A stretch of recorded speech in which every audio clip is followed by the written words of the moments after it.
Chen Fei slowly came to his senses. His heavy eyelids were barely able to be opened, and his head was aching badly. Memories of the past and present were mixed up and weighed on him. The young man sat up abruptly in his bed as soon as he heard the noise in the street. He did not expect to find himself back on Earth after so many years.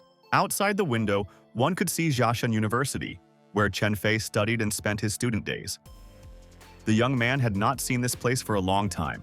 He got out of bed and looked at his reflection in the mirror that stood next to the bed.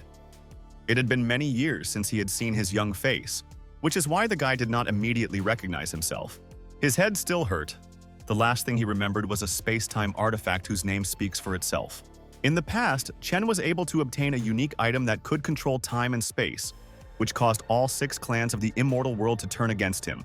The sects united to attack him, and Chen Fei was forced to use the power of the artifact, causing him to pay with the power he had cultivated for 500 years. In his past life, the hero was the great immortal of the 9 swords, whose strength was recognized by the 5 great dynasties. But now he returned to his student years to avoid death. Now he will have to go through his entire thorny path again, and he will be able to avoid the mistakes of the past that he regretted so much, and get back everything he lost. The door slammed open, and a blonde girl named Gao Xiaoyu walked into Fei's room. Not caring about the rules of decency, the young man remembered the lady and frowned.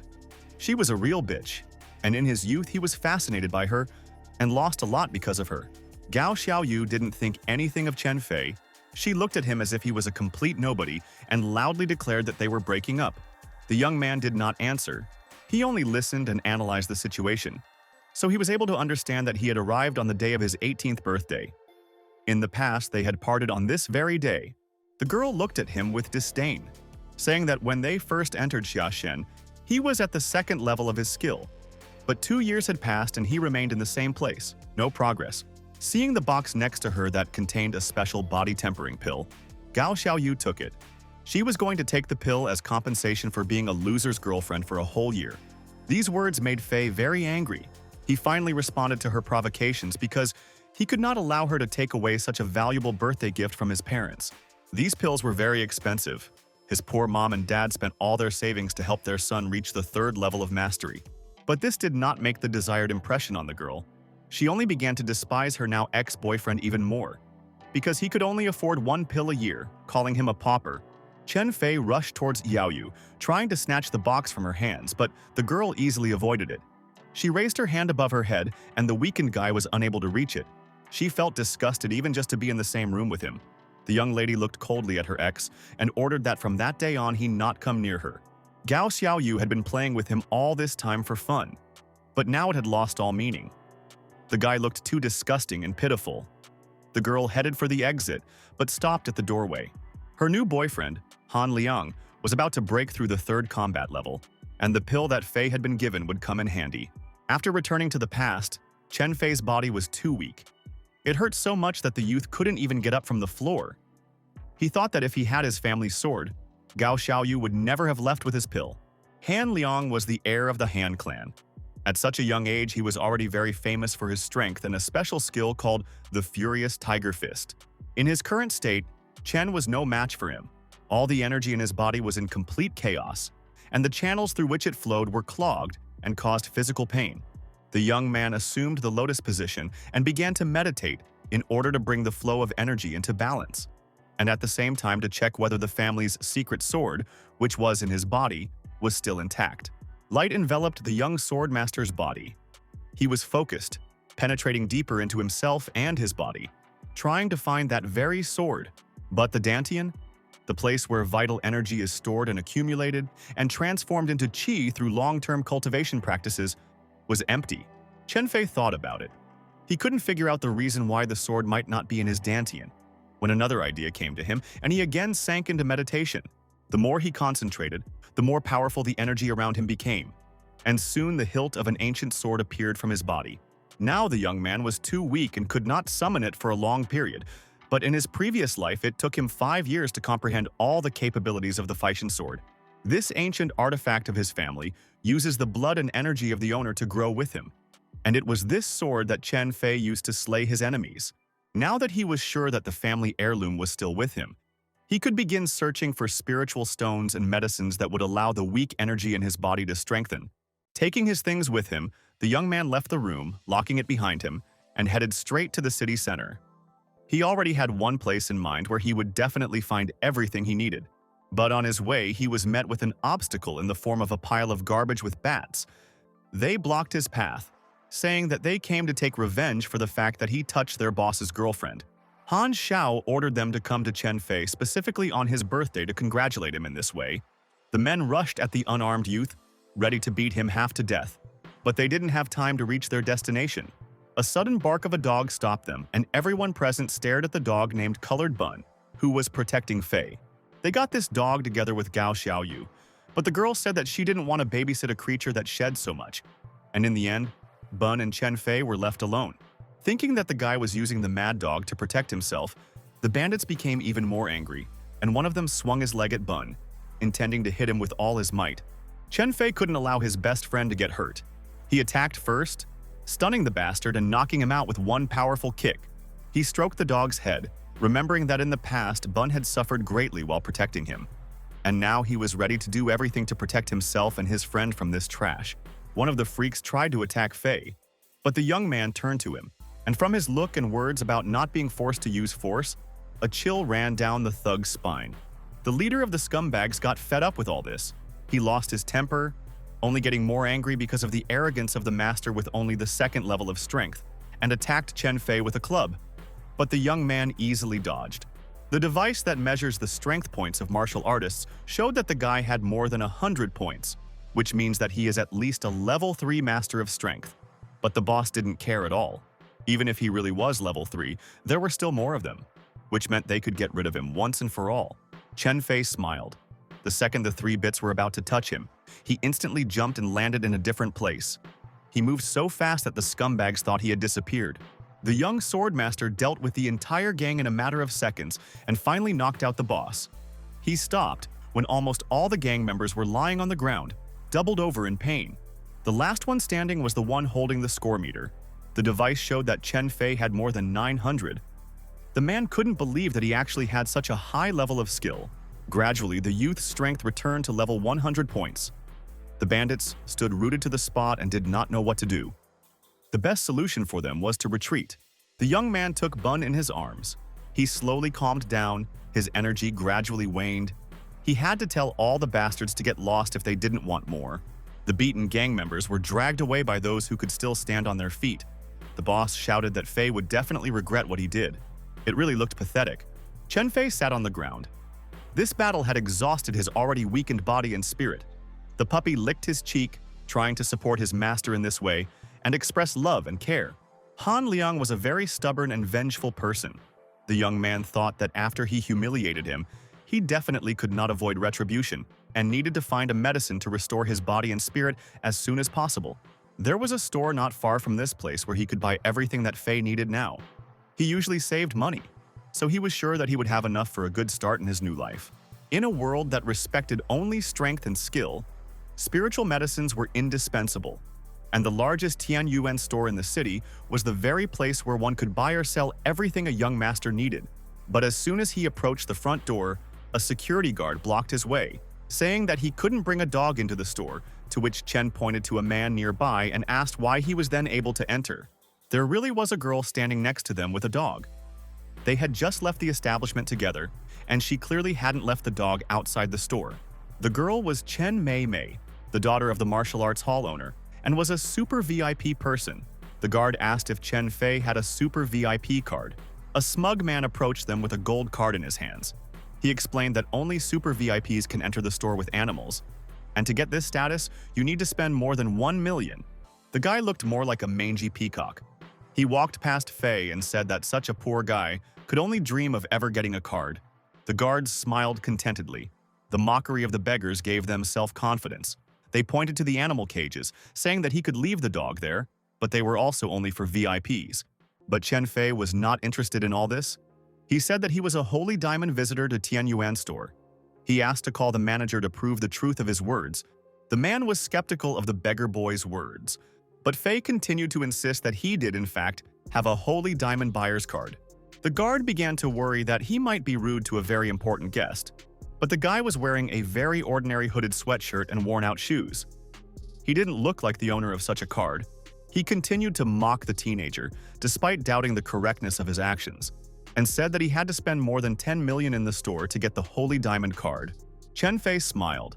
He was 100% sure that he was right and asked to call the manager again so that everyone around him could once and for all be convinced that he really was an important bird. Very soon, manager Li Huan came and asked if the guy was telling the truth, to which the younger one said that everything was true, but his card was not with him today. He then asked if he remembered correctly that all members of the Holy Diamond Group could undergo a retina test to confirm their identity and membership. Even though Mr. Li doubted that the boy was really an exclusive buyer at such a young age, he still agreed to the inspection and asked Chen to follow him to the scanner. Chen Fei was so confident because he knew that his ancestor had left the map to their family as an inheritance, although even his parents were unaware. And in his past life, he had spent 3 years searching for the truth. A minute after the retina scan, the database issued the membership account of Saint Diamond user Chen Fei, welcoming him to the Tianyuan store.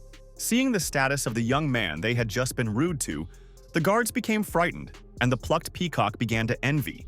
He also wanted to become a diamond user as soon as possible. Chen Fei picked up Bun and walked into the store with him, passing by Cheng Meimei. Now it was their turn to look down on the people present, and the puppy stuck out his tongue at the big and angry dog. The manager and security guards bowed low in respect to the important guest, welcoming the Diamond VIP into the store. Gao Xiaoyu and Han Liang followed him into the store. Fei turned around to look at them immediately after hearing the employee's greetings and the name of his enemy. Young Master Han was always troublesome. His violent nature always pushed him into conflicts, and everyone in the store quickly turned away and did not look at him, so as not to accidentally upset them. Xiaoyu hugged the guy's hand, saying that she heard that there were discounts today and he simply had to buy her a gift now, to which the guy laughed, telling his beloved to take whatever she liked. Master Han asked the manager about discounts, and he was told that there really were a lot of discounts today because they were selling a new collection of high-level spiritual stones. Han Liang just needed the water elemental spiritual stones to recover from the body and spirit tempering pill because she had a very strong fire element. This pill was Chen Fei's. The guy immediately turned around as soon as he heard about it and met the gaze of the couple he hated so much. Gao Xiaoyu was sure that she wouldn't see her ex again for a long time after the attack this morning, and she never expected to see him inside such an expensive store unharmed. Han Liang also didn't expect to see him. He sent more than 10 people after him and couldn't understand why the guy was still standing after such an attack. He didn't want to believe that Chen was strong. The junior master of the Han family considered himself too cool to dirty his hands with such trash, but he still wanted to teach the impudent boy a lesson. So he asked his assistant to call his uncle. Uncle Han Zan was incredibly strong. The young man was confident that he would definitely deal with Chen Fei and avenge his nephew.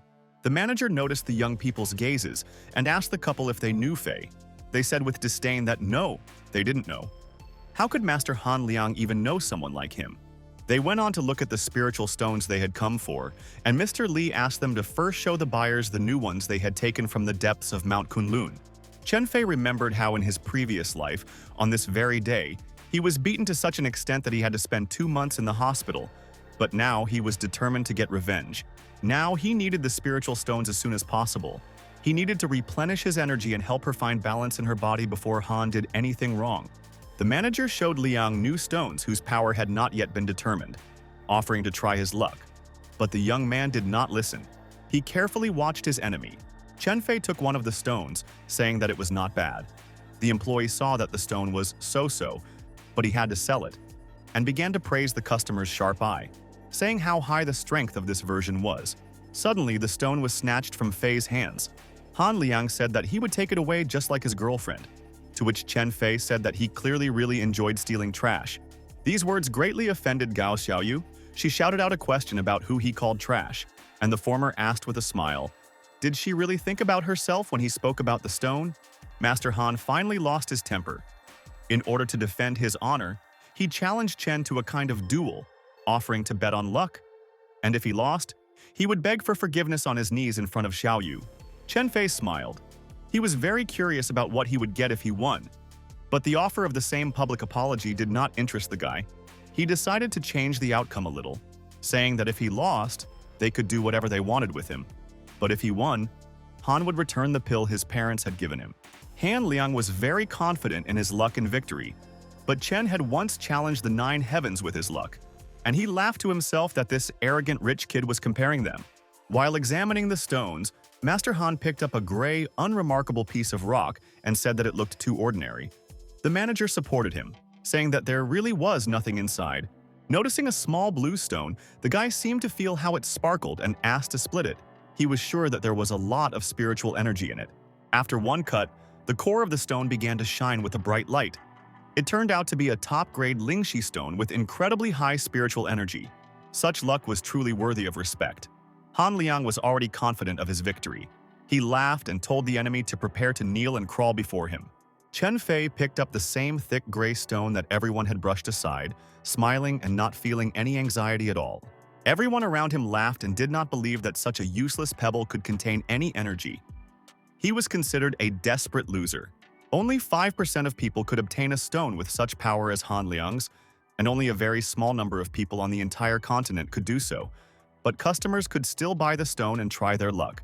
Regardless, Chen paid for his stone, was given a check, and now this so-called pebble belonged entirely to him. Manager Li said that it was useless anyway since Han had obtained a top-grade stone, but the young man wanted to split it anyway. Han Liang continued to laugh at him. He was sure that the guy was just hallucinating from despair. There was no aura coming from the stone, and there was definitely no energy there. While they were busy humiliating themselves, journalists came into the store. They heard that someone had found a rare stone of the highest grade and wanted to be the first to photograph the lucky guy. In the live broadcast, they said that they were in the Tian Yuan store, where just now Han Liang, the young master of the Han family, was able to obtain an incredibly rare and powerful spiritual stone. Chen Fei continued cutting the stone into small pieces, while the shop staff tried to convince him to give up and leave the useless boulder. Gao Xiaoyu and Han Liang laughed loudly and unrestrainedly at him, wanting to see the guy lose hope and cry in front of all the customers. But the next second, the room was illuminated by a bright golden light. In another split, a golden core was visible. It turned out to be a spiritual stone of the legendary variety. All those who laughed at him and didn't believe him now looked on, speechless, as an unremarkable poor man held in his hand a legendary stone with incredible power. Even the reporters froze in place, unable to find words to describe what was happening in the store. Everyone looked at it with envy and could not believe it. Although the pebble was very small, its power could help strengthen Chen Fei's body and spirit. Its shining aura enveloped the boy and went straight to him. The manager did not want to lose such a product and such a professional. He immediately offered $1 million for the stone and the position of an appraiser of spiritual stones. Such a miracle happened once in 100 years. Some ordinary visitors cried because of how beautiful was the golden light that emitted from the aura. Reporters rushed to the news star, passing by the forgotten Han. They filmed him and asked how he felt now and whether he agreed to the conditions of Manager Li. But the guy didn't need the appraiser's job. He was going to keep the stone for himself and use it to begin his path to immortality, no matter how profitable it all sounded. Chen no longer listened to either the manager or the reporter. He looked at his sworn enemy and proudly declared that Han Liang had lost and should quickly fulfill their agreement before his body was absorbed by the energy of the spiritual stone. But the master of the Han family was unwilling to accept this. He and his girlfriend could not believe that it was a real stone, assuring that it was definitely a fake. The gentleman rushed at Fei, completely forgetting his manners, and the staff had to hold him down so that he would not attack the young man and snatch the pebble from his hands. Gao Xiaoyu and Han Liang shouted that the stone was fake, that such a thing was found once in 100 years, and there was no way a trash like Chen could find such a thing so easily. Mr. Li asked Chen Fei to let him take a look at the stone to make sure it was genuine, since it was the first time anyone had seen something like it in their lives. The couple in love continued to insist that it was definitely a fake, since there was no aura or energy emanating from it to begin with, meaning the poor man had set it up. The reporter asked Chen how he would comment on this, but the guy said that their questions were incredibly boring and who pays them money for this anyway. Manager Li asked the young man again for permission to look at the stone. Chen Fei finally agreed. He trusted this man more than anyone else and placed the thing on his gloved palm. The man carefully examined the rare legendary spiritual stone, noting its powerful energy, and the chips on the surface indicated that it had just been extracted and could not be a fake. Han Liang couldn't accept that it was indeed a real stone and he had lost, so he took the item from the manager's hands to take a look at it himself. At that moment, A girl appeared out of nowhere and hit the young master in the back with all her might, knocking the stone out of his hands. She shouted that no one dared to offend her family's little brother. The bodyguard helped his master to his feet, telling the girl that she would pay for daring to raise her hand against a member of the family he served. The stranger turned out to be Xiaoyan. She was a member of the Mo Xuan family, one of the most famous and powerful families in the city. She was not afraid of the threat or responsibility for her actions. She was only determined to beat the impudent guy even more. The impending fight was interrupted by the appearance of Han Zan, who Han Liang had been sending for quite some time now. The man entered the store, and the younger man immediately rushed towards him, resembling a pitiful puppy. He stood behind the elder and asked him to help him defeat Chen Fei and get the legendary spiritual stone, to which the man raised his hand and the stone immediately flew towards him. Although the eldest of the Han family was strong, Chen was one of the 5 great gods in his previous life. He beckoned the pebble with 2 fingers and it immediately rushed towards him. In a second, the crystal flew into the palm of the young swordmaster. No one even had time to think, let alone stop it. Fei didn't care about anyone in this store except Xiaoyan. He turned to her and asked what she was doing here, to which the girl said that she came to sell some stones and buy some recovery pills, especially for him. In his past life, Chen Fei failed to protect the girl and lost her too early. He hugged her tightly, saying that this time he would definitely protect her. Xiaoyan grabbed his ear, scolding him for calling her Little Yang, and the guy said that he missed her too. Old friends were happy to meet again. Han Zan said that his family would buy this stone, which made Chen Fei very angry. The guy's strength began to grow exponentially, reaching 1,000 points. He was not going to sell his legendary stone. The man's body was engulfed in an aura of his powerful fiery energy. He said that such a rare thing that only occurs once in 100 years, his family simply must obtain it. There was nothing that the Han clan could not obtain. When Chen asked if he was willing to steal the stone, the elder Han said that they were not thieves, but buyers, and were willing to pay the required amount. But if the other party did not want to sell it, then he would have to take it by force. The man concentrated all his energy into his fist and raised it to give a good punch to the boy who thought he was better than his family. Xiaoyan was afraid for her friend, but Chen Fei told her not to worry about anything and just watch his fight and how he dealt with the enemies. The young swordmaster easily repeated the movement, accumulating energy, their fists collided, and one force pushed the other away. But this blow was not at full force. Chen understood that another such mistake and he would be in trouble. This man probably did not weaken the blow for no reason. He should have expected a trick from him. Han Zan waved his fingers and a dagger engulfed in spiritual energy flew towards the young man. Another second and it would pierce Fei's body. The young man didn't have time to react, even if he tried to jump back. It was already too late. But then Xiaoyan stepped in, blocking the flying blade with her hand and saving her friend. The girl turned to the guy. Tears were visible in her eyes. She was really scared for him, but now everything was okay only thanks to the help of Little Yan. They both managed to repel the strongest blows and attacks of the elder Han, and now they were talking about him quietly throwing knives. Their family used to be proud, but now they use such disgusting tricks. These words offended Zan. He couldn't allow anyone to say such things about his family, so he swung. This time the blow had to be open and incredibly powerful, so he gathered all his strength. They clashed again in a direct attack, but this time both used the maximum of their strength. Their battle sending waves of energy flying in all directions like tongues of flame. The collision of 2 powerful energies caused a wind to rise, throwing the audience back and sweeping away everything in its path as if from an explosion. Han Zan didn't expect this. He staggered back. This blow was incredibly powerful. Only people from the 5 great families could possess such power. He asked who this kid was, and Chen Fei gave his name, saying that he was from the Chen Zhujian family, one of the 8 ancient and strongest clans of the past. Then he turned to the girl and asked who she was and what family she was from, since she had too fast a reaction and great strength. In response, he heard that she was Xiaoyan, a child of the Mo Xuan family. Hearing their names, Han Zan turned around and told his nephew and Xiaoyu that they were leaving. But the couple didn't like it. After all, those upstarts had just disgraced their family. But Uncle Han was adamant. He said that Chen Fei was too strong. He didn't even know how great his strength could be. And the girl next to him was also a master. He explained that he had taken the last blow hard, and it would be even harder if he entered into a fight with a descendant of an ancient family. The manager supported the desire to stop the fight, because if they continued, the consequences would be much worse and more problematic. Han Liang was furious and went after his uncle.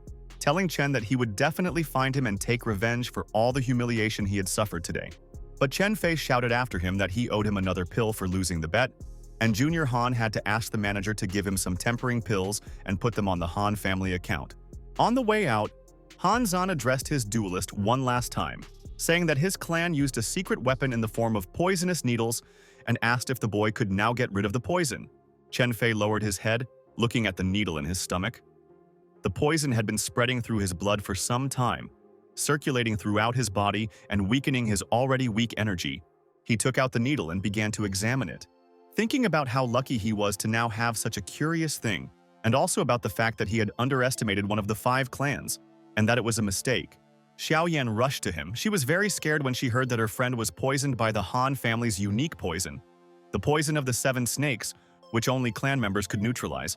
Manager Li was very scared when he heard what kind of poison it was, but Fei reassured everyone present, saying that the poison was harmless to him. He lightly extracted the poison from his wound with spiritual energy, thinking about the motives of his enemies. Most likely they wanted him to beg them for an antidote. And he was right. The Han family was riding in the car and rejoicing at their brilliant idea, because very soon this weakling would be lying at their feet and begging for an antidote. Chen Fei understood their train of thought, as if he knew in advance what these people would come up with. They would rejoice for a couple more days, and now he would have time to hone his skills. The store employee was still worried about the young man who was injured by the poison, but the son of the ancient clan looked as if nothing had happened, remaining impartial, and asked for a pill to be brought to him. They were invited to the VIP room. Chen Fei asked the manager if it was possible to cancel the auction that Xiaoyan was going to for medicine for her friend. He could not afford to spend his second life living off his girlfriend's family. He was ready to do anything to free his girlfriend from looking for ways to provide for him. Manager Li said that the auction could not be cancelled, but he could help and make an exception for a valuable customer like Chen Fei. Of course, it wasn't out of simple kindness of heart. In return, the guy had to do a small favor and help them with relics that could not be valued. Wu promised to give the young people a bonus in gratitude for helping them with the assessment, and the assistant immediately brought in several boxes and chests of artifacts. The largest box, sealed with a talisman, emitted the energy of a strong ancient fairy. Chen immediately sensed it. Despite the fact that it was very weak, Xiaoyan, who was holding the puppy in her arms, fell asleep while her friend was telling her that he was able to sense the fairy inside the box. But there was something else. This fairy particle was so strong that ordinary people could be seriously injured if they touched this thing. The manager was impressed by the young gentleman's knowledge. Inside, there really was a special and very dangerous artifact, but it was broken and unusable. Fortunately, Chen was able to control and destroy fairies. This news made the manager very happy. He promised the young man 10 of the best pills and spiritual stones in gratitude for his help. Chen Fei agreed and carefully opened the box. Inside was an artifact that he had encountered in his past life. It had become a dear friend to him during the time it was used. In the past, he would have only been able to obtain this ancient broken sword after 5 long and difficult years of persistent training and searching for information about his family's past. The young sword master wanted to take his old partner and free him from the fairy particle inside, but he was stopped. An elderly man came out to them. He was introduced as Yinzheng, the strongest disciple of the pavilion. He closely examined the young cultivator in front of him and did not believe that such a kid could actually destroy a fairy. Fei said that he really could do all this, to which the old man laughed. This guy doesn't seem to be a senile person, but he says really strange things. Yinzheng said that the fairy was incredibly strong and dangerous, and he would not advise the young man to waste his life. But the young master was more than confident in his abilities, because he knew that this sword was created by the ancestor of his once great and famous Chen family. Master Yin snorted contemptuously. He didn't believe a single word the boy said, who imagined himself to be stronger than him. No one present took in what he said. Everyone was worried about how boldly he could insult the treasurer of the National Appraisers of Ancient Treasures. The young man continued to stand his ground and say that only he could take the artifact, and therefore it would be better for everyone to step back so as not to get hurt when he began to destroy the fairy. His words made the older man even more angry. He couldn't allow the youth to insult him any further in front of so many people and grabbed the broken sword with his bare hand. But as soon as the old man touched the handle, the artifact immediately reacted with a wave of negative energy. Its power was felt and everyone standing nearby shuddered. With each passing second, it was becoming more and more difficult to hold the sword. But Yinzheng could not retreat now. He could not lose face in front of so many people. He continued to try to tame the unruly steel. The blade went out of control. A seal began to glow on the handle, and the artifact flew out of the old appraiser's hands. A wave of violent energy gushed from it. The ancient sword was rushing around the room with frantic force. It had completely gotten out of Master Yin's control and could harm everyone standing nearby at any moment. Realizing that this would not end well and it was time to stop this mess, Chen Fei raised his hand, and the sword obediently flew into it, feeling the energy of its owner. In his past life, the young sword master had created a true masterpiece of weapons known as Chen Xianjun, and no one else was able to control the sword except him. The sword absorbed the owner's energy and was restored piece by piece. Chen felt severe pain and sank to the floor. The poison had not yet completely left his blood, and he had almost no strength left to control the blade. With difficulty rising to his feet, the young man pulled the jar of body-hardening pills towards himself and drank them all in one gulp. Now he had the strength to answer the call of the fairy inside the relic. There was no point in destroying her now. The fairy recognized her owner and completely submitted to his will. Chen Fei amazed everyone with his abilities, even the narcissistic old man Yin. When asked who he was, the young man proudly replied that he, Yuchen Chen Fei, was the heir to one of the most ancient clans in Xiaxin, the Yuchen clan. The old treasurer asked what the young man used to control the sword, but the young master only smiled. He didn't need to use anything, after all. This sword had been refined with his ancestors. He stated that he wanted to buy the blade, and as payment he was ready to help them find another powerful fairy, who was also among the artifacts that they brought. This statement shocked the staff of the Tianyuan store, because Yinzheng had been monitoring these items for 10 years and had not found a single fairy except the one in the Chen family sword. But if there really was a powerful creature there, and if the guy really found her, then he could take the sword without paying a penny. Chen Fei picked up the fairy bamboo patch in his hand and touched it with his finger, channeling the energy and activating the powerful immortal fairy hidden inside. This ancient fairy tale overlay cost at least $1 million and completely covered the cost of the sword. The guy gave the artifact into the hands of the manager, saying that he did it only for the sake of the sword and wants to get it. In addition, he also needed a storage ring. Manager Li waved his hand and the ring was immediately brought to the young talent, and the ring and sword now belonged to him. Having gotten everything he wanted, Chen was about to walk away, but the manager could not let such a valuable person go so easily. He shouted that he would like to make him the chief treasurer, but the young man was not interested in this position at all. He refused, but said that he would drop by often, hinting that in the future he would be glad to help from time to time with such questions.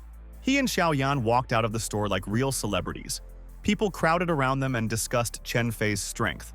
The guy enjoyed all of this, but the girl was infuriated by all of these looks. Old man Yinzheng watched the young man leave, silently going crazy with anger. Overwhelmed by the great shame he had experienced today, outside the store, Xiaoyan was very worried about her friend. She didn't understand when he had become so strong, and she was very afraid that his body would be taken over by someone. But the guy convinced her that the Chen family blood was not so easy to overcome. Everything was fine with him. He was always strong, and there was nothing suspicious about it. Having calmed down, his friend offered him a ride, and Fei was surprised since when she had a license and joked about how people can still calmly walk the streets with such drivers. As soon as they got into the car, Chen Fei's joke was no longer so funny. The girl turned the steering wheel and pressed the gas pedal to the floor. She was having fun and felt like a goddess of the road, while the guy and the dog were out of it from such a stormy ride. Very soon they reached the girl's house, and as soon as the car stopped, the passengers immediately started to feel sick. The young man said that he would never let her drive the car again and called his girlfriend petty, for which he got hit on the head. Already in the apartment, Xiaoyan said that she was sweating a lot because of the heat and was going to take a shower, and suggested that the elder take a bath together, just like they did when they were children. The thought of sharing a bath with a girl greatly embarrassed the great swordmaster. He blushed so much that his face looked like a tomato, and said that he was already 18 years old and he could not do such a thing with her.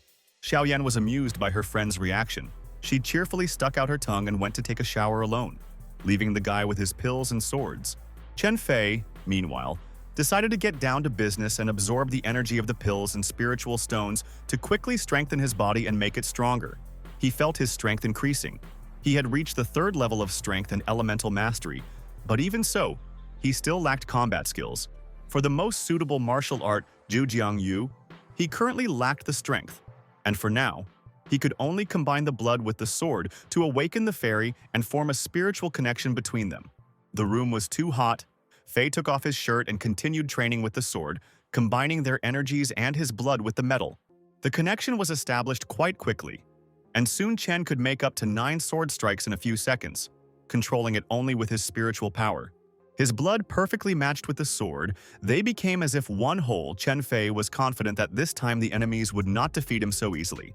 At that moment, someone knocked on the door for a long time, and when he didn't receive an answer, he brazenly opened it, and the eldest son of the Chen family, Chen Zhuang, burst into the apartment, completely drunk.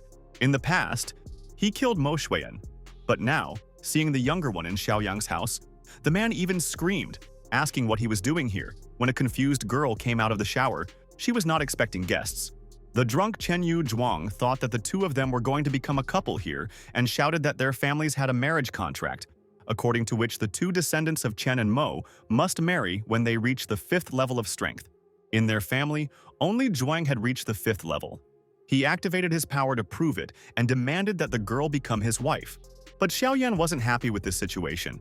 She would rather marry a dog than submit to some stupid contract that would decide everything for her. The girl easily pushed the man out of her apartment and told the fat pig to get out of her house. Chen Fei walked up behind her and placed his hand on her waist, telling her to be careful so as not to accidentally hurt herself. The drunken, jealous older brother rushed towards them. He was not going to give the beautiful girl to the younger brother so easily. But Fei knocked him aside with a blow, saying that Xiaoyan asked him to leave. The young man asked the girl to come into the apartment and give him a chance to sort out this awkward situation and escort his annoying brother away. Chen Zhuang took out his 2nd-level spirit sword and rushed towards his younger brother, wanting to get rid of him once and for all. But Chen Fei summoned his new sword with a fairy. He parried the blow with ease. His blade was so powerful that it immediately broke the enemy's weapon with just one contact. The eldest son of the family began to bleed. His sword broke into pieces and lay on the floor. He could not believe that the youngest actually had a fairy under his command. Chen Fei didn't kill his blood relative just because he was also a descendant of the ancient clan. He proved his strength and drove the man away, ordering him to never bother the Mo family again. Chen Zhuang collected the pieces of his blade and left, muttering to himself about how he hated the guy for daring to humiliate his older brother. Now he dreamed of getting revenge on Fei for this. Having gotten rid of the uninvited guest and the problems, the young people went back into the apartment and the young man asked if his girlfriend was okay. The girl was very angry, and when her elder asked her to get dressed quickly, she again suggested that they swim together. Her friend's embarrassed look very quickly brought her back into a good mood. Turning away in different directions so as not to spy on each other and not to see each other naked, the friends quickly got dressed and in a few minutes were ready for new adventures. Immediately after this, the guy said that he was going to go to the Han family and take revenge on them for the poisonous needle. But the girl did not want to sit at home and said that she would go with him. Xiaoyan was a martial artist at the 4th level of strength and thought that the elder simply doubted her since he did not want to take her with him. And Chen Fei had to agree so as not to disappoint his friend. It was too dangerous for Fei and Bun's life to go by car a second time, and the guy suggested going for a bike ride. The weather was just perfect for such a walk. The girl agreed, and very soon she was riding behind him and was clinging tightly to her friend from behind, hugging him and holding on in such a way as not to fall off the bike. Very soon they arrived at the golden gates leading into the depths of the village for the richest people of this city. Xiaoyan looked at all this luxury with her eyes burning with delight. She turned to her friend and asked with a sly grin if his cute girlfriend Gao Xiaoyu lived here, but Chen wasn't as happy as his friend from these memories. He was glad that he and Xiaoyu broke up, because she just used him when she needed him. He was just a backup option for her. But Xiaoyan didn't believe him. She waved her hand, saying that they even had a child together, a dog named Bun, and the guy was just talking nonsense now. The girl hugged Bun with a smile, ignoring the sad Chen Fei behind her, whose heart was breaking from her words. But the guards did not allow them to enter the village. Anyone who didn't live there was barred from entering, and the friends thought they would be let in if they were looking for someone. But it was hard to believe that someone in such simple clothes and with a bicycle could know anyone rich. The security guards began to mock the couple, making fun of their financial situation, and Xiaoyan lost her temper, yelling at them not to look down on them. A chubby guy approached them, attracting Chen Fei's attention. This chubby guy was Chen Jiaxiao, a member of the Chen family and a close friend of Fei. The young sword master had completely forgotten that his younger comrade lived here. The guy could easily lead them inside if he wanted. Chen Fei introduced his best friend to Xiaoyan, calling him Chen Chubby. He was the funniest buddy on the road to immortality. The girl asked why the guy was called by such a strange name, to which Jia Xiao said that she could call him whatever was convenient for her, and all three laughed. After a nice chat, they finally decided to go inside. But Jia Xiao realized that he forgot to take his access card and asked the security to let him in since he was from the 8th district. A man passing by heard their conversation and was very surprised. He quietly asked the guard who these strange, poorly dressed people were. Although the chubby guy said that he was from the 8th district of this village, no one could believe his words, because he looked even more insignificant in the eyes of the guards and the rich man than the friends with the dog. The man smiled nastily. District number 8 was about 100,000 square meters in area. He asked where exactly the young man lived, to which he heard the answer that he was from the 8th district, and the house number was 888. But these words sounded even more like nonsense, because the richest people lived in the 8th arrondissement. One building there cost 200 million, and a pauper like him could not live there. Despite the man's disbelief, Chen Chubby was indeed the richest man in Jiangnan, and he actually lived in the 8th district. At that very moment, an expensive car stopped at the gate, the window rolled down, and the driver turned to Puklichuk, called him young gentleman, and asked why he was standing there and not coming in. The men from the guards and the rich man were very surprised. They did not expect that such a poor-looking guy would actually turn out to be a young master. Jia Xiao turned to his friends, inviting them into his car. He wanted them to go together. It would be much faster to get to the right place. The servants of the Pukliash family got out of the car and opened the doors of the passenger seats, letting the guests in and politely asking them to sit inside. While they were getting into the car, one of the guards asked to register the people as visitors to the village, but his partner stopped him, saying that this was a man from the 8th district, and there was no point in interfering in their affairs at all. Xiaoyan looked at them with a murderous gaze. She was so angry at them that she wanted to beat them up right then and there. But she didn't do it in front of her friends. Once they sat down, Chen Fei called over his security guard and asked them to do him a small favor and keep an eye on the safety of his bicycle. The man stood at attention, as if he had received the most important order of his life, and assured the important visitor that he would not take his eyes off the vehicle. At this time, in the Han family's mansion, Han Liang and Gao Xiaoyu were watching the TV report about Chen Fei. They were dreaming about how they would destroy the guy for all the humiliation they had experienced that day. Xiaoyu smiled and encouraged her lover, advising him to deal not only with his ex, but also with the girl who was next to him. While they were discussing this, and Han Zan was meditating and recovering from his loss, Chen Fei and his friends stopped at their house, getting out of the car. Jia Xiao asked if they knew the Han family personally, and Xiaoyan said that she was only familiar with their humiliation and vile actions. Chubby wasn't sure if it was really a good idea to go, but the couple was confident in their abilities. They were going to get revenge on Han Liang for everything. Even the dog was eager to fight. Approaching the house, the young master rang the intercom and asked the guard to tell Han Liang that Chen Fei had come to see him in person. The house employee immediately told his young master that a certain Chen Fei was looking for him. The youngest son of the Han family was filled with excitement. He summoned his ancient sword with a strong fairy. He was sure that such power could never be defeated by a trash like Fei. The three of them, two from the Han family and Xiaoyu, left the house. They were completely sure that the scoundrel Chen had crawled to them for the antidote to the poison of the 7 snakes. This poison of the Han clan was incredibly strong, so much so that if you do not take the antidote within 3 days, a person will die. But this medicine cost a fortune. Xiaoyan was furious and shouted that they were using mean and shameless methods. But they replied that martial arts were sacred and poisonous needles were their martial art. Han Liang laughed at Chen Fei, saying that now their so-called great family ordered him to lick his boots and bow his head. They felt like gods. Xiaoyu said that her ex would definitely enjoy such expensive shoes, and Han Zan said that if the guy bowed down and broke his arm, he would take him as his disciple.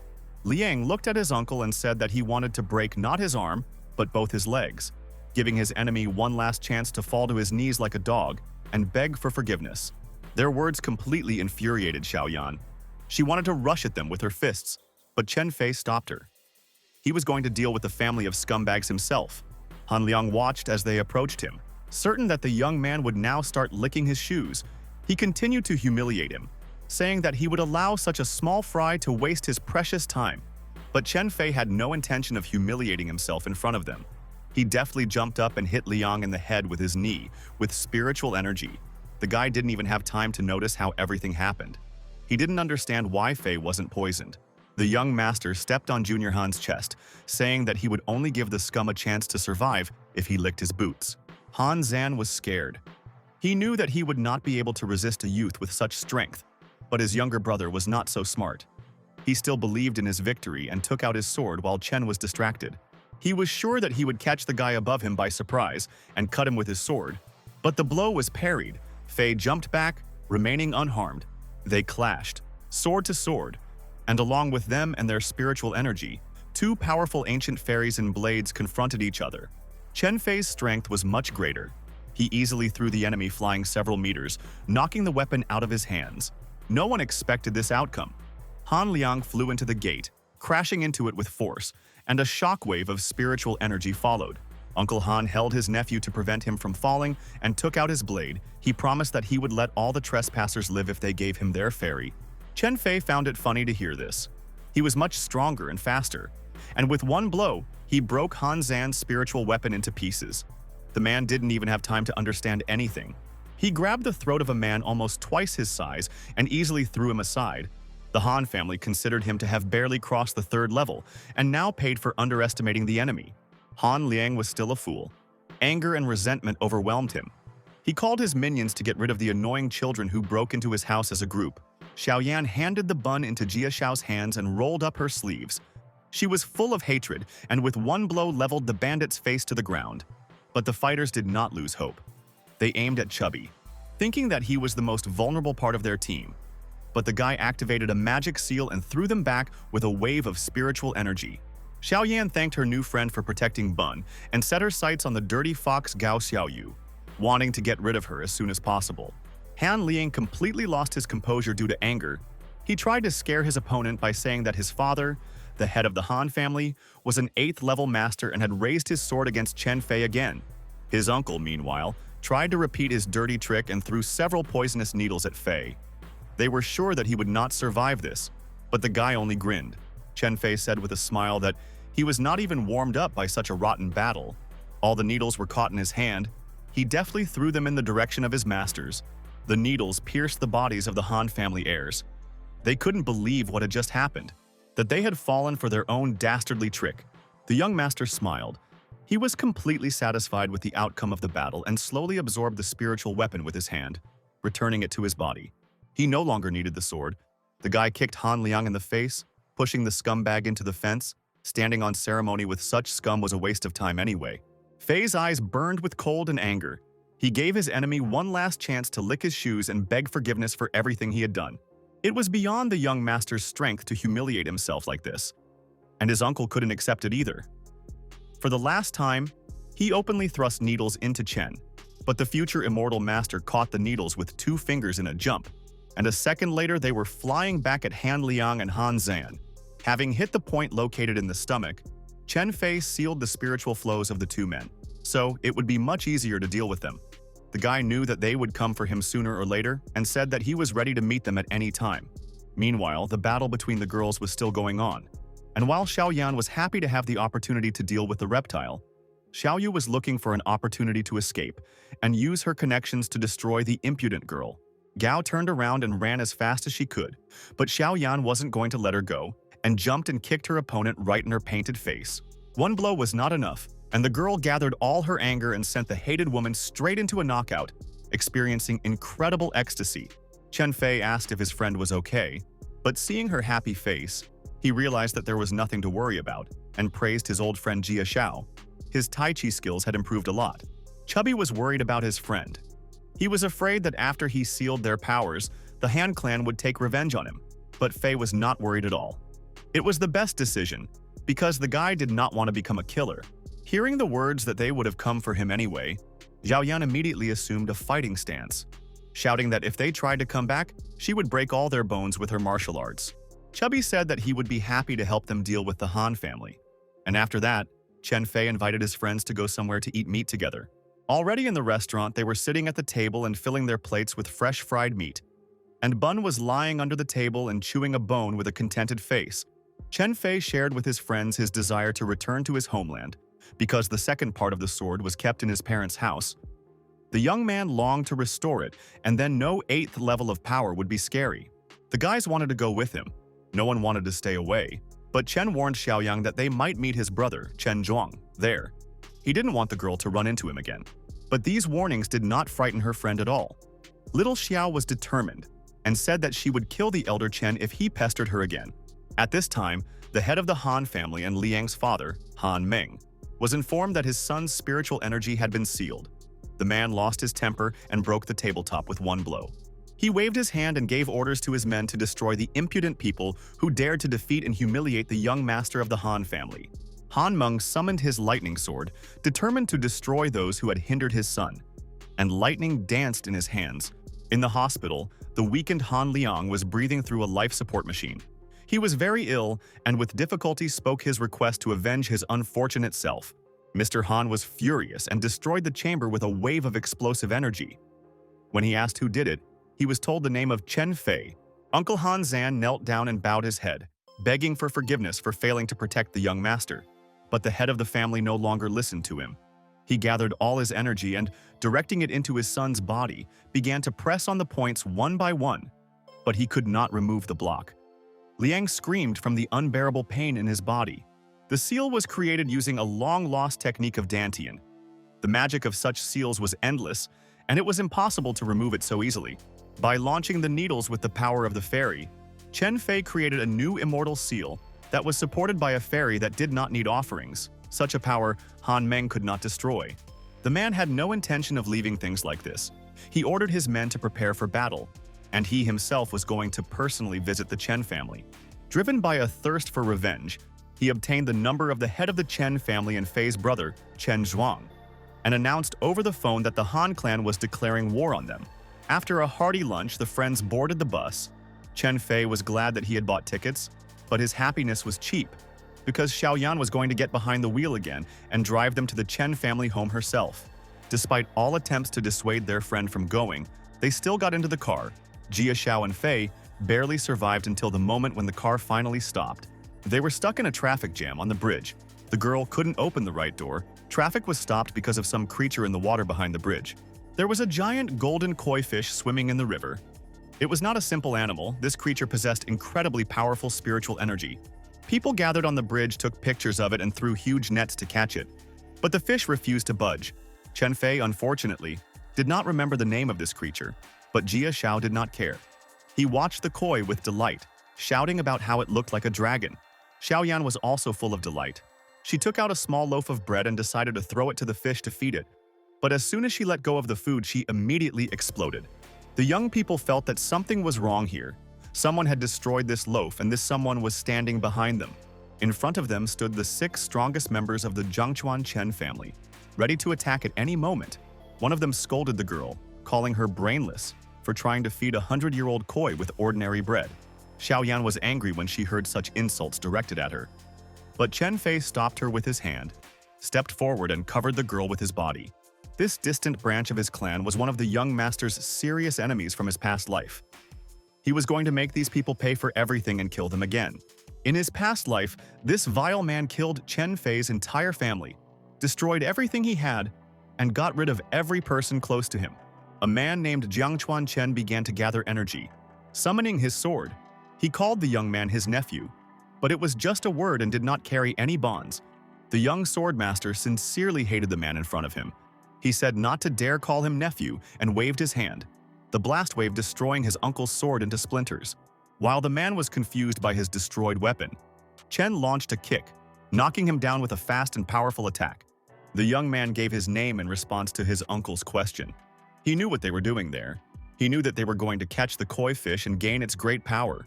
However, it was very strange. Space and time had changed. This fish should have appeared only after 5 years. Fei thought it was because he had been reborn. The ground shook. The entire sky was covered with black thunderclouds. Xiaoyan almost fell, and Chen Fei reached out to save the girl from falling into the water.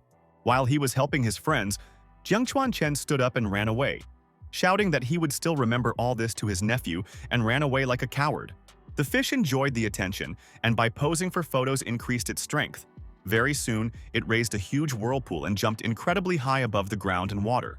Xiaoyan watched in admiration as the great 100-year-old koi, who had cultivated her power for centuries, didn't even notice that an unusual storm was about to start. All the people were enchanted by the beauty of the amazing fish Neidan, who had a large core of spiritual energy inside. She cultivated the ability of longevity in herself and could now increase the length of her life. A bolt of lightning from a magical storm struck the large koi, causing it to fall into the water but soon jumped out of the river again, rising majestically into the air. The storm raged with great force, striking lightning everywhere it could reach, and none of the people standing there saw anything supernatural in this. They were enchanted by the beauty of the fish. Chen Fei felt that something was wrong and saw that the natural phenomenon was not natural forces. He noticed how lightning seals swirled in the sky and finally guessed that this was all the work of Zhang Chuanchen. The seals surrounded Neidan's koi. The vile man planned to use their power to roast her and weaken her, and then take them for himself. Finally, the friends understood the whole plan and noticed that something was wrong. They rushed to the 100-year-old fish to save it from being captured by the lightning seals. Chen Fei reacted faster than the others. He jumped high, reaching the koi, and gathered all the gold leaves in his hand, breaking the circle and saving the magical creature. Realizing that at this rate they would lose and miss out on a big prize, Jiang Chuan summoned lightning and attacked the fish directly. A weakened and injured 100-year-old koi fell from a great height. People ran in different directions to avoid serious injuries from its fall.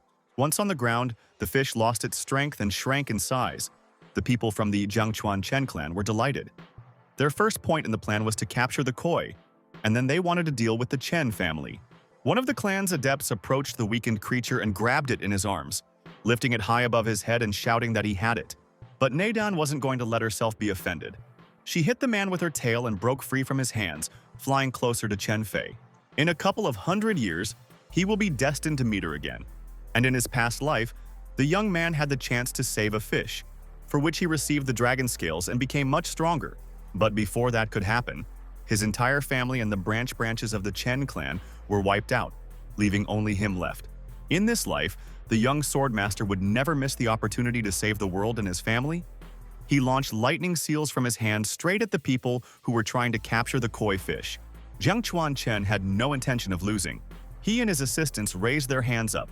They activated the remaining seals to create a wall of lightning and attacked. A huge circle of seals appeared in the sky. It was an incredibly powerful lightning magic array, too dangerous to use. After such a powerful blow, Neidan's fish scales fell off. Jiang Chuan was about to collect them all to obtain all the power, but Chen Fei was not going to stand aside. He jumped into the sky, stretching out his sword. He wanted to use his sword to lure the lightning from the koi onto himself. The entire power of the array fell on the body of the young swordmaster. His friends were afraid for Fei's life. Chen Fei screamed in pain. Despite the enormous pressure, he was still alive and could resist. The same cannot be said about the fish. The poor thing ran out of strength, lost consciousness, and fell onto the bridge from a great height for the second time that day. People looked at the situation in the sky in shock. Someone even broadcasted it live. No one could believe that the guy could actually resist lightning, because even a 9th-level master couldn't do it. After taking the pills and spiritual stones, Chen Fei's body and blood were much stronger. Not only did he cope with the element, but he was also able to advance to a higher level, gaining control over the 4th element. Jiang Chuan Chen feared that it was all over, and in desperation, he ordered his men to quickly seize the koi and not wait until their plans were completely ruined. But Chen didn't allow Neidan to grab them. He punched the ground, and the resulting circle of energy threw the villains in different directions. Time was short. It was impossible to resist the Jiang Chuan clan forever. The young man grabbed the fish and threw it into the air, and the Li Gate appeared nearby. The baby passed through them, and the next second, a majestic dragon with shining scales appeared in front of the people. She was incredibly grateful to the young master for his help and wanted to give him her scales. But Chen stopped her, saying that Neidan was still too weak as a dragon, and it could harm her. Chen Fei needed help with something else. He needed information for his search, and the dragon could help with that, since he wanted to thank him so much. The creature was very surprised when she heard that he needed help finding not just a simple person or a villain, but the treasure of the White Light Tower. Their conversation was interrupted by a girl, a master of the highest class. The dragon saw her and was frightened. He left the scales as a gift and ran as far away from her as possible. Chen Fei was very angry at this member of the Divine Magic Bureau. Because of her, he was left with scales and no information. But the girl ignored him. She saw his strength and wanted to recruit the young master into her bureau. But the young man was not interested in this. He turned around and walked away. The woman could not let him leave just like that. She swung her whip and struck at Chen. But the boy spun around and caught the tail of the weapon before it could reach its target. Xiaoyan ran to her friend. She shouted at the uninvited guest who dared to attack Fei. But Puffy was not angry at all. He fell in love with the woman at first sight. Chen Fei threw away her whip. He called the lady by her name, Lin Beifei, and said that he was neither a soldier nor an official, but an ordinary student of Xiaoshen. Lin didn't expect that her name would be known to the boy, but the guy explained that her family was very famous, and therefore he knew very well that she was the head of the Divine Bureau, and her call sign was Big S. Such knowledge greatly interested the girl. Lin Beifei looked at the young man with interest and turned on the voice search in her database, which immediately began to search for information about Chen Fei from the Chen family. It turned out that the guy had gotten into their database 2 years ago, but she didn't have time to find out anything else. They contacted her, passing on information about the danger and advising her to get away from the bridge as soon as possible. Lin Beifei got on her motorcycle, said that she would come back for Chen Fei, and left as suddenly as she appeared, leaving her friends in danger. While Fei and his friends stood there and calmly discussed how they now had more enemies, since they couldn't tell him apart from a mosquito, someone launched a fire seal towards them, almost hitting the young man. Jiangchuan Chen hadn't gone anywhere. He was still here and thirsted for revenge for the ruined plans. He surrounded his friends with a circle of seals and decided to roast his nephew in magical fire, since lightning was nothing to him. The flame power reached 100,000 points and continued to grow, and a fire dragon was formed from the tongues. Chen Fei looked at him and thought about how many people he had killed in his previous life, and now he didn't want to repeat all those sacrifices. But that didn't mean that he would tolerate such attacks. He shouted to his uncle to stop before it was too late, while he was still alive. But the man believed too much in himself and in the fact that such a strong flame could never be subdued. The dragon made of flames created by the seals rushed towards his friends at a furious speed. Chen managed to turn around and warn Xiaoyang and Jia Xiao, asking them to hide quickly. The guy took the entire blow on himself alone. The flames engulfed his body and hid him from sight. No mortal man could have survived such power. Even masters cannot do it. But Chen Fei didn't care about it. After he received the lightning under his control, the guy's body became stronger, and now it was no problem for him to absorb this hellish flame. The youth absorbed all the flames that came from the seals in a minute. The fire became part of his body and his strength. Jiangchuan Chen looked at this and could not believe his own eyes. The body is a furnace and the blood is a flame. For a strong fire, you need a strong furnace, and therefore a strong body. The young master entered a state of meditation to subjugate the fifth element of fire, and he succeeded. Now the guy had both flame and lightning under his control. The people of Jiangchuan were afraid of such power. But the man was not going to give up. He ordered to put a barrier on his nephew. By combining their powers, the clan members created a huge spiritual network. It was their most powerful spell, a barrier that blocked the enemy's power and strengthened the allies. Chen Fei pierced the wall of magic with his sword, but the net immediately began to grow back together.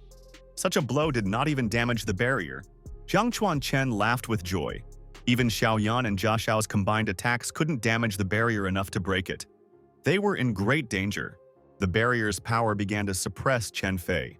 The guy understood that he had to do something urgently and put all his strength into a sword strike, making a double cut in the barrier, tearing it at least a little. Confident of their victory, the Jiangchuan family members rushed into battle, all of them jumping at the youth at the same time. Swinging their weapons, Chen Fei used a triple strike, and in one attack, he not only cut through the magic barrier, but also killed all of his opponents at once. Jiangchuan Chen did not immediately lose consciousness. He threatened his nephew with the last of his strength that his family would pay for all his antics today. And only after these words did the man collapse without strength. The friends ran up to Chen. They were worried about him and were concerned that these people could still come back and harm not only Fei, but also all his loved ones. Chen Fei was overcome with tremors. In his previous life, Xiaoyan died in his arms, Jia Xiao and his entire family died, and he could do nothing to protect his loved ones. In order to prevent something like this from happening in this life, the young man decided to give the dragon scale to his girlfriend. But the girl looked at him with regret. She was afraid that Chen would need this thing much more. The girl's words touched the young swordmaster to the depths of his soul. He hugged his friends and said that Xiaoyan was more precious to him than anything else in the world, after his parents, and Chubby was his real brother. Such a touching scene was broken by a wave of energy from the top of the mountain where Chen Fei's house was located. Unnoticed by ordinary people, the guy felt it and turned around. He was afraid that something might happen to his family. He told his friends that there was something wrong with the aura of Chen's house, and they needed to go there urgently. They got into the car, and once inside, Jia Xiao asked what exactly the young man felt. Fei said that on the Xietian continent, where their university was located, there was a time temple in which one could refine one's spiritual powers 10 times faster than during ordinary meditation. But to enter this temple, one needs a treasure, which consists of 8 parts, divided between 8 ancient clans, one of which was his family. The closer they got to the Chen family mountain, the more powerful aura they could feel emanating from the very peak that was wrapped in chains. It was the other half of the sword that awakened. Chen Fei said that they needed to hurry, and Xiaoyan pressed the gas pedal to the floor, increasing the speed to the maximum. Very soon, the 3 friends entered the Chen clan's territory. Jia Xiao remembered that this family had once been first in a kendo match, and Xiaoyan said that it was in the past. But the girl did not have time to finish her sentence.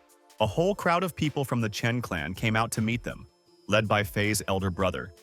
The man was very serious. He ordered his people to tear off his brother's legs and hand them over to the Han family. Han Ming had bought all that was left of the once great ancient family, and now Chen Zhuang wanted to bring his own brother's feet to those who so thirsted for his blood. No one could believe how a family member could be so vilely betrayed, but the man said that he had already expelled Chen Fei on behalf of the family, and now had every right to order people to beat him up.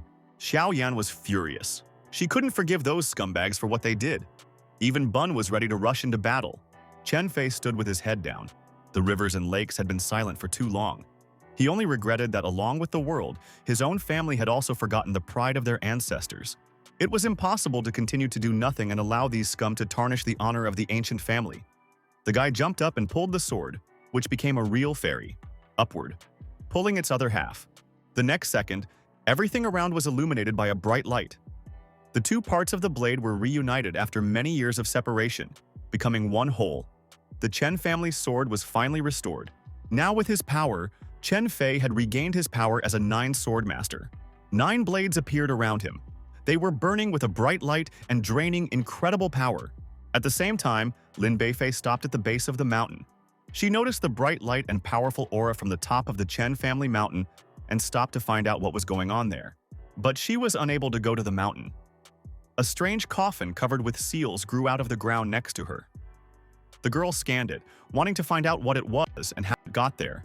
The next second, the coffin lid was broken from the inside, and an unknown man in a traditional Chinese hanfu sat up too abruptly, like a jack-in-the-box. The boy stretched. He had spent 1,000 years for the whole world around him in this coffin, and now he turned his head to the woman in front of him and smiled brightly, greeting her. When Lin Beifei asked who he was, the guy replied that his name was Yunji, but immediately after that he began asking questions about how old she was and whether she was married. He got the girl mad. The high-ranking master wrapped him with a whip to test the young man's fighting power, but the result was negative. Thinking that the combat power detector was broken, Lin let go of Yunji and said that there was no identification information about him, and without it, he couldn't go to the bureau with her. She wrapped a temporary identification bracelet with the number 9527 around the boy's wrist. Yunji tried to explain that he was a child from a very poor family living in the mountains, and that it was normal for him not to have an ID code, but Lin Beifei grabbed him and forced him onto her motorcycle. In order not to fall, the young man wanted to hug the girl by her bare waist. But the next second his scream sounded, and now Yunji was flying through the air after the bike, tied with a whip. Returning to the Chen family's estate, where Chen Zhuang yelled at his younger brother and couldn't believe that the slashing sword of their ancestors recognized him, the man believed that he had stolen the blade. Xiaoyan and Jie Xiao were joyful. They were proud of their friend and did not see anything surprising in the fact that the clan's ancestors recognized him as the one, allowing him to subjugate the ancient weapon. Chen Fei held the sword. Now he could control all of the fairy's power and share his with her. They became one, sharing one life energy, but the elder brother did not calm down. He accused the younger one of stealing the family heirloom and his woman.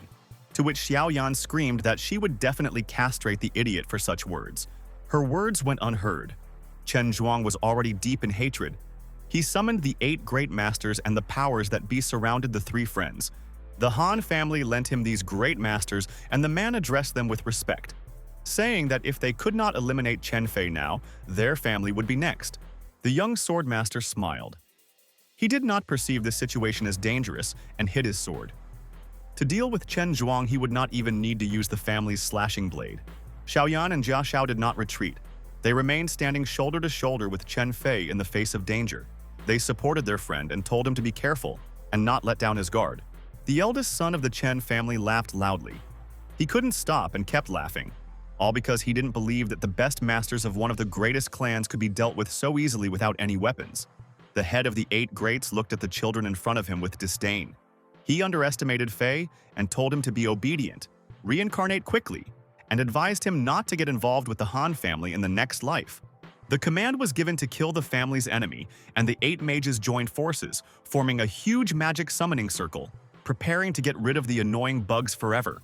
The next moment, a giant blade with a constellation on the side appeared in the sky. It was the Han clan's 7-star magic knife, which ranked 3rd among the best Yangtze combat knives. The blade created a powerful whirlwind around itself, more like a tornado. Xiaoyan grabbed the bun flying to his death, pulling him towards herself. The masters were sure that no one could resist such a weapon. They said that it would be a great honor for Chen Fei to be killed by the 7-star knife. And Chen Zhuang laughed loudly, happy that he would finally get rid of his little brother. The friends were very excited. They were very worried whether Fei would be able to withstand such power. The knife technique was much stronger than the fire and thunder techniques. But when they heard that the strength of this weapon was only 100,000, they simultaneously let out a sigh of relief. What a relief that the Han family's small knife did not exceed the strength of the fire dragon summoned by Zhang Chuanchen.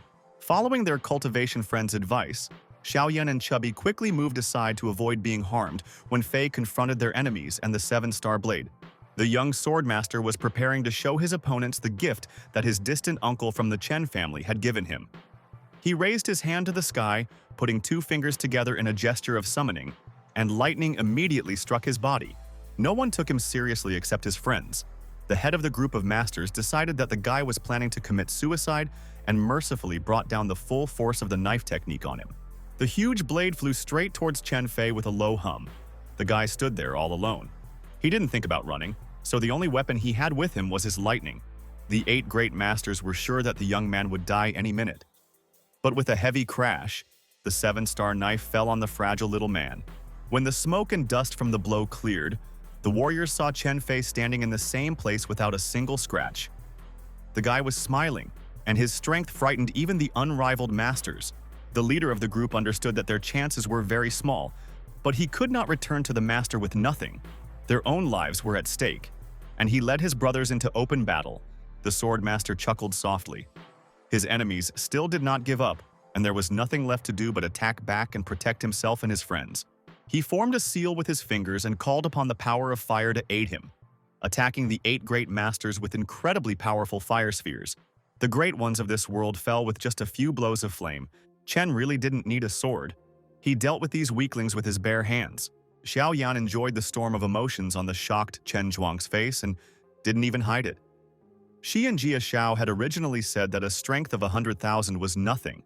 The joyful moment of victory was interrupted by someone clapping their hands from the entrance to the estate. Chen Fei became wary and turned around. He was expecting new enemies. Lin Beifei and Yunji were standing at the gate. The boy was smiling and clapping for the young master and praising his crushing victory. But Fei didn't recognize the young man and took him for a possible threat. The young man happily fulfilled Chen Fei's wish to know who he was and introduced himself as Liu Yongji. Friends felt a mixed and very dark spiritual energy in him, as if he was practicing demonic arts. It was alarming and even frightening. The young master silently and intently looked at the stranger, which made the young man decide that he was incredibly handsome, and that was why even men couldn't take their eyes off him. Lin Beifei had charged Chen Fei with violating the Advanced Martial Arts Administration law, and now he had to go with her to the administration. Chen Zhuang, who had been trying to escape quietly all this time, realized that this was his chance to avoid punishment. He returned to the girl and said that he urgently needed to be captured. because the younger one had also stolen the family treasure. At the same time, several black cars drove up to the Chen family's house, and fighters from the Magic Bureau, acting as special forces, got out of them. Having taken out their weapons in case of a confrontation, the men saluted Lady Ling, after which the girl ordered them to detain Chen Fei and his friends and take them to the headquarters. Her words made Xiaoyan angry, but Fei didn't let her do anything, covering her with his body. He asked Beifei if his friends had to go with them, since they had nothing to do with it. The leader of the capture group confirmed her own words, and then the young master raised his hand up, collecting energy on 2 fingers, with the help of which he lifted one of the cars into the sky. Lin Beifei raised her head. She silently and calmly looked at the car above her. She was not going to retreat, but she also did not really want to ruin the lives of young people. She understood that the young man was ready to do anything for his friends.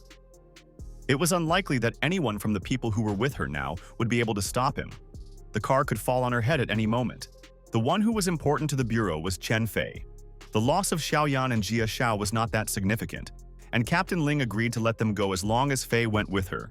The guy asked to give him a couple of minutes and went with his friends to the backyard, where little Xiao immediately began to persuade him not to go anywhere, especially with the head of the Magic Bureau. But Chen was not to be persuaded. He said that he was going of his own free will, and as a farewell, he touched the forehead of each of his friends, strengthening the abilities of Xiaoyan first. Then, new types of martial arts were revealed to Chubby, which he immediately learned. And now his strength was several levels higher.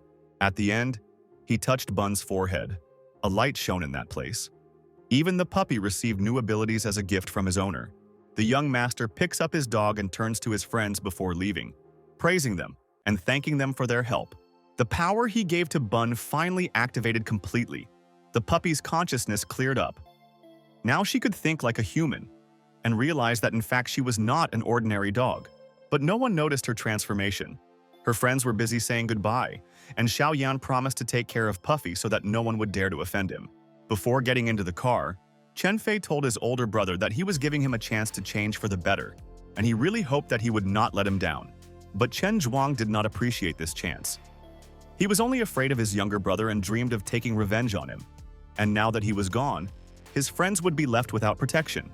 Meanwhile, Liu Yongji was sitting on the passenger bench in the department car, thinking about how much the world had changed during the 1,000 years he had spent in the coffin on the mountain. He sat up abruptly and took out the hidden space-time fragment of the Chen family that he had managed to obtain in secret from everyone. In his previous life, he and Chen Fei had been at odds over the love of the same girl Xiaoyan. But this time, Yunji had fragments of the clan, and the young man was not going to lose so easily. Meanwhile, in the Han family's mansion, the clan leader, his son, his girlfriend, and his brother gathered to watch the recording of the fight with Chen Fei, to see if he was really that strong or just very cunning and smart. Han Ming's words about the guy's intelligence being much more terrifying than any master scared the family members. Gao Xiaoyu even thought that the former might be a high-ranking fighter who was hiding. Her lover, Han Liang, hastened to calm the girl down because they had sent 8 great masters for his soul, which meant that the impudent Chen would not be able to avoid death, no matter how strong he was. The lovers were so confident in themselves and the masters of the Han family, confident that they would kill their enemy with the 7-star dagger, which was the strongest in Jiangnan City. Their joy was interrupted by the sound of an incoming message. The head of the clan stood up from his chair so abruptly that he scared his son and his passion to death. The man could barely stand on his feet. He couldn't believe that the 8 great masters had actually lost with just 2 moves from Chen Fei. At this time, Lin Beifei, Liu Yongji, and Chen Fei had already arrived at the Magic State Bureau office with all their accompanying cars. As soon as the young master got out of the car, he was handed the handcuffs that held the magical powers, but Fei jerked them out of the man's hands, throwing them away. They were caught by Lin, who stood and silently listened to the guy's request to call the head of the Magic Bureau, Long Wu, to a meeting with him. The staff around them were outraged. They couldn't allow some brat to act so disrespectfully towards their beloved director. Before they could do anything, a streak of fire passed by Beifei, and a man with clearly incredible power landed next to Chen. It was Long Wu, the head of the bureau, who personally came to see Chen Fei as soon as he heard the young man speak smugly about their acquaintance. The older man looked at the young man with some respect. After all, the guy was not bad. His martial arts were at a high level. It was very pleasant to watch him in battle. The great master continued to admire the young man, He was sure that his combat power must be no less than 2,000 points of strength. Long Wu was told that he had single-handedly defeated 8 great masters of the Han clan, without even using a spiritual weapon, as if they were not great warriors but beginners. In addition, he easily destroyed the Han family's 7-star blade, which meant that his strength was far greater than 2,000 units of combat power. Despite all the good words he heard, Chen Fei still didn't have the highest opinion of the man who had been stuck in the Jinan kingdom for 20 years and hadn't made any progress. His words insulted Grandmaster Long Wu. His staff became angry. They couldn't allow some unknown boy to say such disrespectful things to his boss. Fei responded to their lectures by saying that he knew all of Long Wu's deeds and merits, which was why he came to the Magic Bureau voluntarily to join them. The world is changing, and these changes are not for the better. Very soon many irreparable things will happen, and something needs to be done as soon as possible before it is too late. This was the very reason why Chen Fei came. He wanted to instruct the Bureau and act as a mentor to the so-called all-powerful masters. Such statements angered the department staff even more. One of the fighters wanted to properly teach the impudent child a lesson for such disrespect to Master Long. But the elderly man stopped his subordinate in time.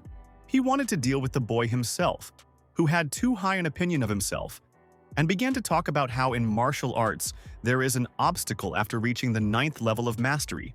After filling the tree leaf with spiritual energy, Master Long Wu used it as a weapon. The leaf became sharper than a knife and rushed straight towards Chen Fei's head, stopping a centimeter away from his face. This obstacle was a door.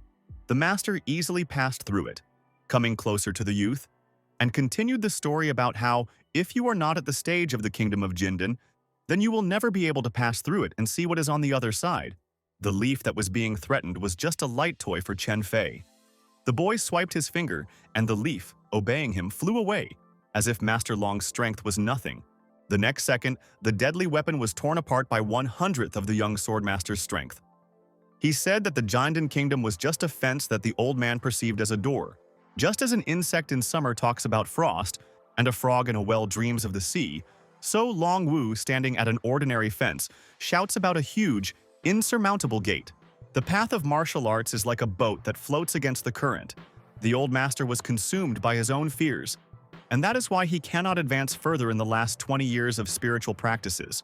As the young man spoke, he gathered the leaf together as if it had never been torn, and sent it flying towards its original owner. His story hit a sore spot, and the images in the master's head were so real and frightening that the man began to tremble in front of the young man with horror. As soon as Chen Fei said his name, the wall that was the Jindan realm shattered into pieces, its power shocking everyone present. The young swordmaster smiled, but there was no trace of joy on his face. He said that he only wanted to help and did not understand why the Bureau was so stubborn. Realizing that such a power was not to be trifled with and that he needed to make an ally out of him as soon as possible, Long Wu bowed in respect and called the young man master. They retired to the director's office, taking Bun with them, and the old man poured tea for his guest, praising his skill and powers, which he had not been able to comprehend after so many years of practice. Chen took the cup of drink carefully. He politely said that he was being overpraised, although he knew that it was all true, and he was much stronger than most elite masters. However, so many battles had left the boy very tired. His teenage body was still weak and not as well trained as the one he had in the future after hundreds of years of training. He damaged his meridians so much that blood came out of his mouth. The young man wiped it away without the old man noticing.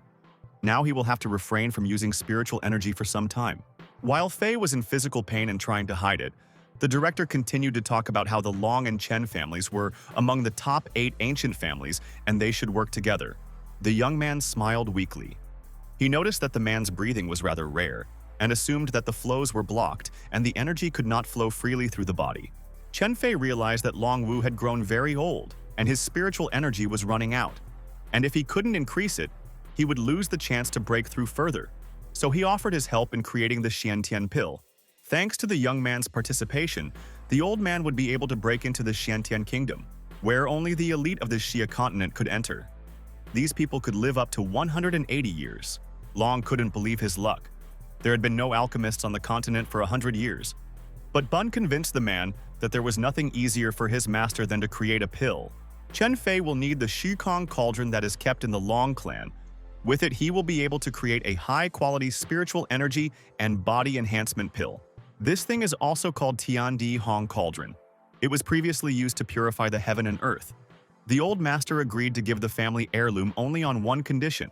The young man did not expect that he would be given obligations. He tensed up, because he thought that now they would tell him something vile or impossible to fulfill. But the director said that they would discuss it later. He took out a fragment with a gesture of his hand, which was a cauldron. When using it, the body becomes a furnace, and the energy becomes fire. The pills created in this way are much better and stronger than usual. To prepare something like this, the alchemist's body must be very strong, and he also needs the herbs Ningxen and Wanghua Jing. Fortunately, the old director had them. The man waved his hand and a scroll appeared in the air. As soon as it opened, everything needed to make the pill appeared and flew into Chen Fei's hands.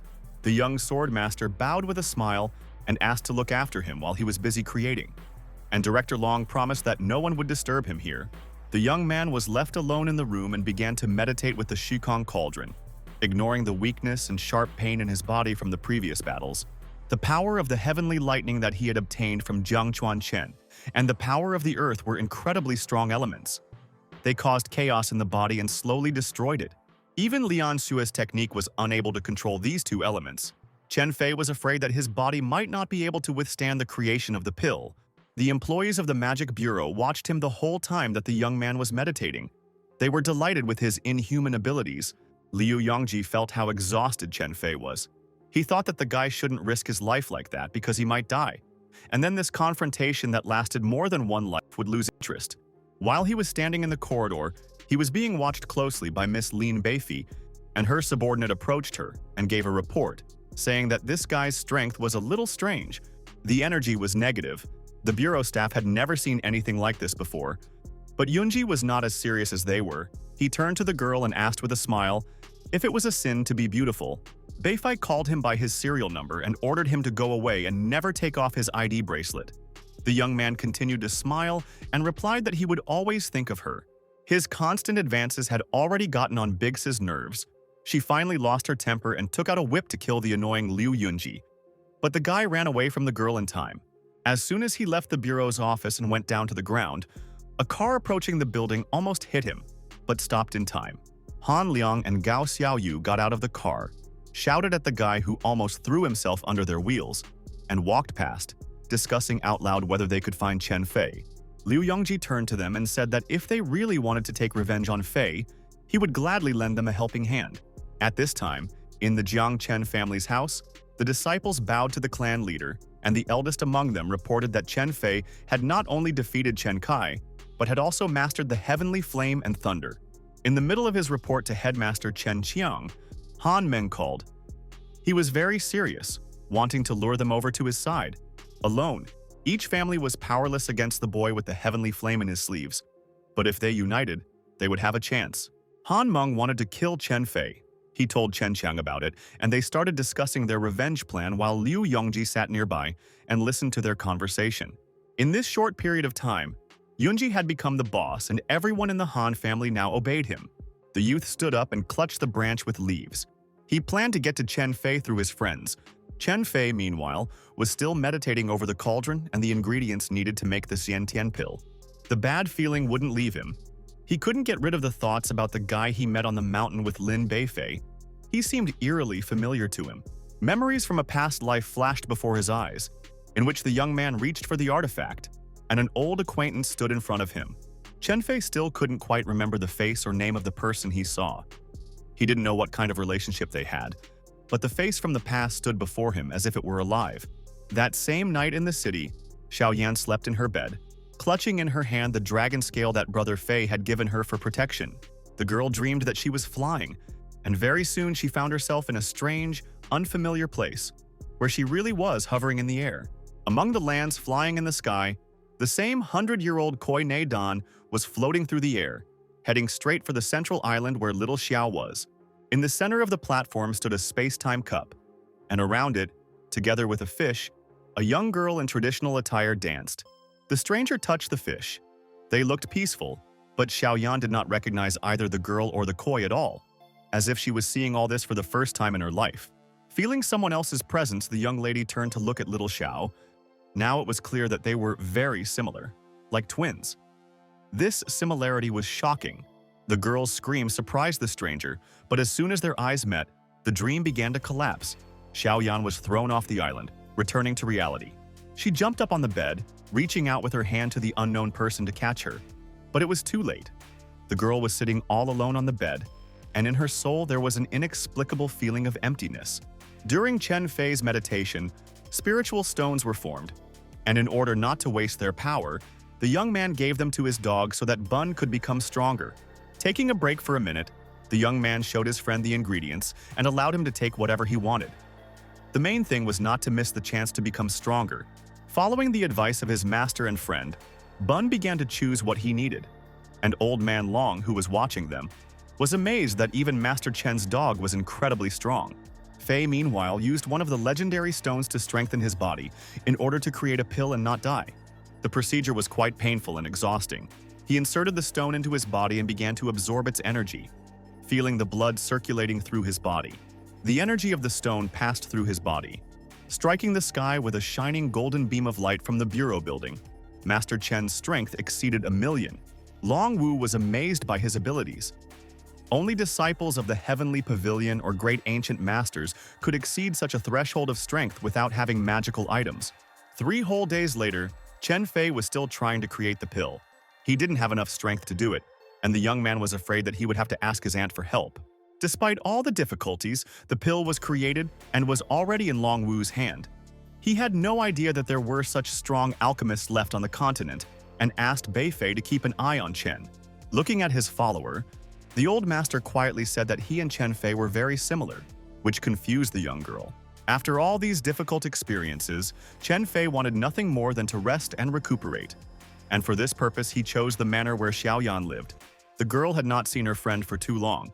She was so happy when he showed up on her doorstep that she immediately threw herself at him with hugs.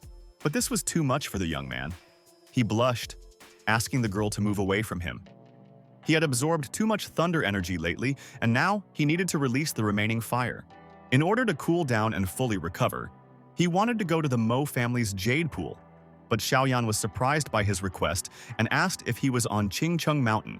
The young swordmaster completely forgot that at this time, the Mo clan had not yet found the jade pool and was unable to obtain the sword.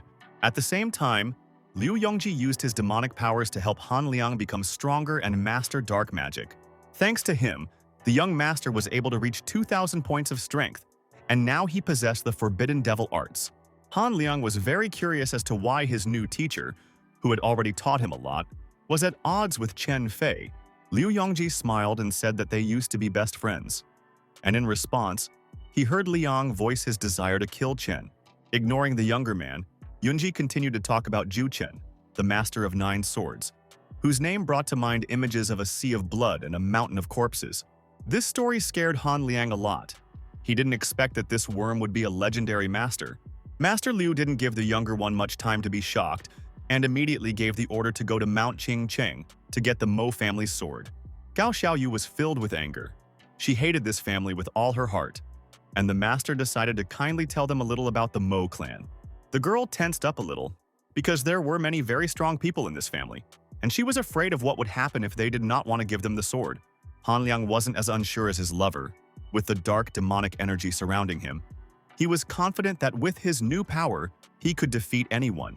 After a certain amount of time, Gao Xiaoyu and Han Liang quietly followed Chen Fei and Xiaoyan into the Mo clan's territory and waited for them to lead them to the sword and the time fragments themselves. But the two enemies weren't the only ones keeping an eye on Fei. Long Wu sent Lin Beifei to keep an eye on him and report on everything the young man did.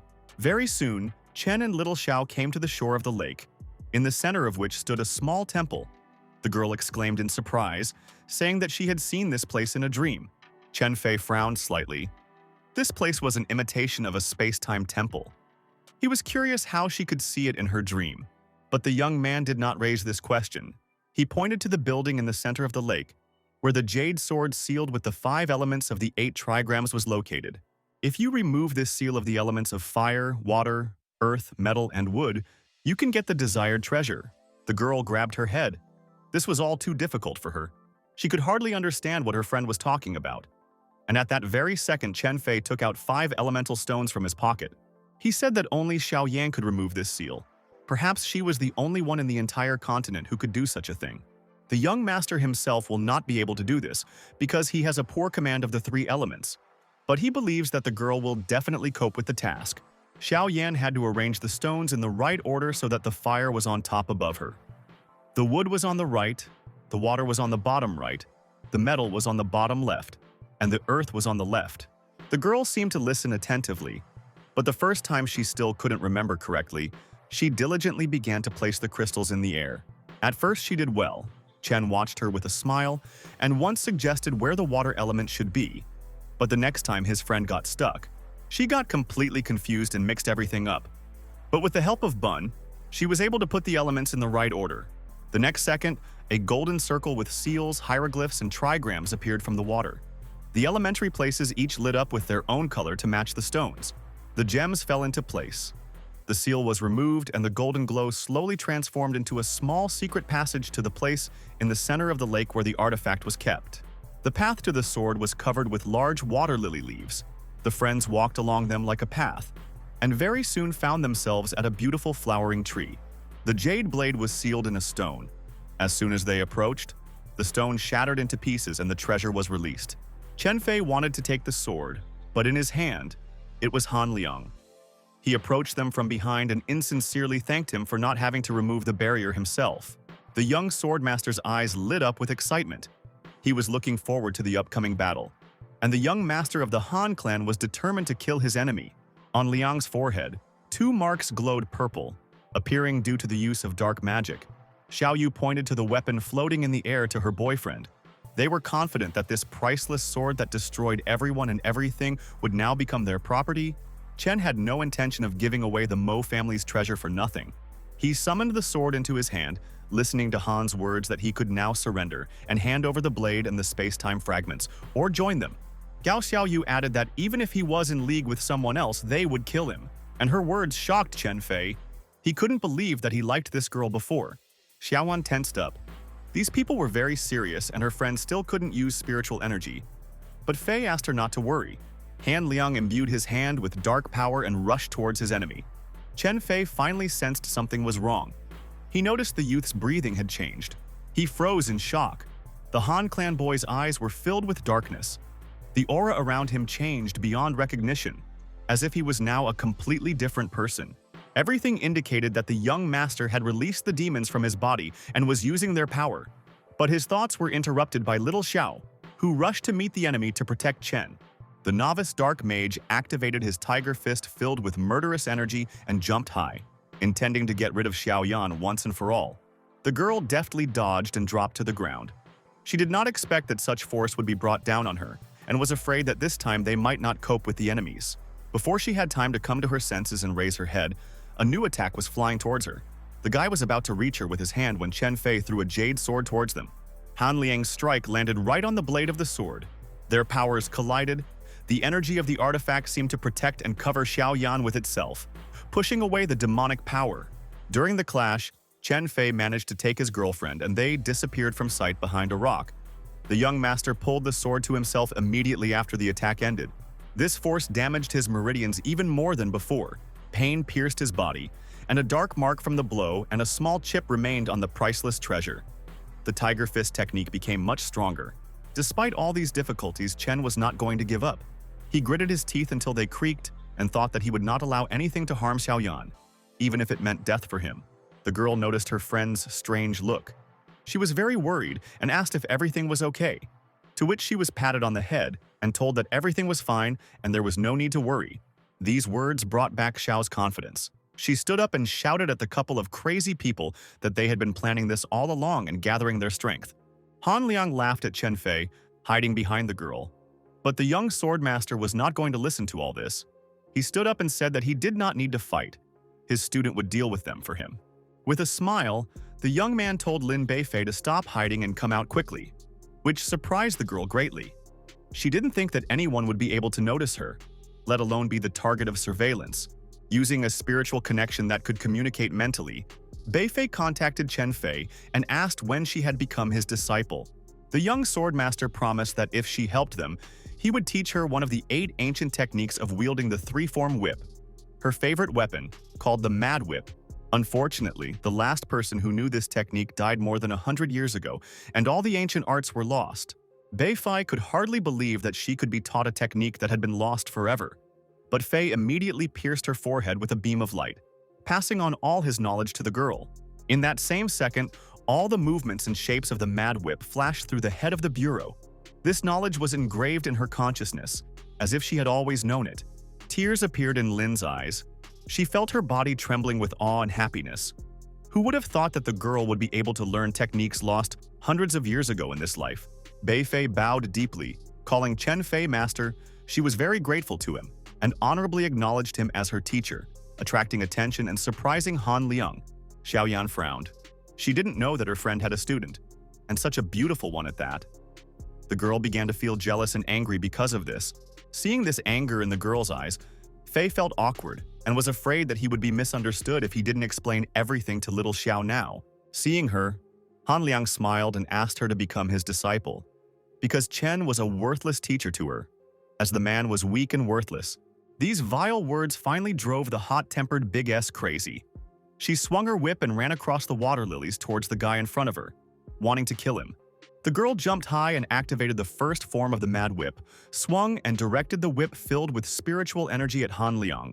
But the young man was no longer so simple. He grabbed the whip with his bare hands, pulling the head of the magical divine bureau towards him. Xiaoyan and Bun were very surprised.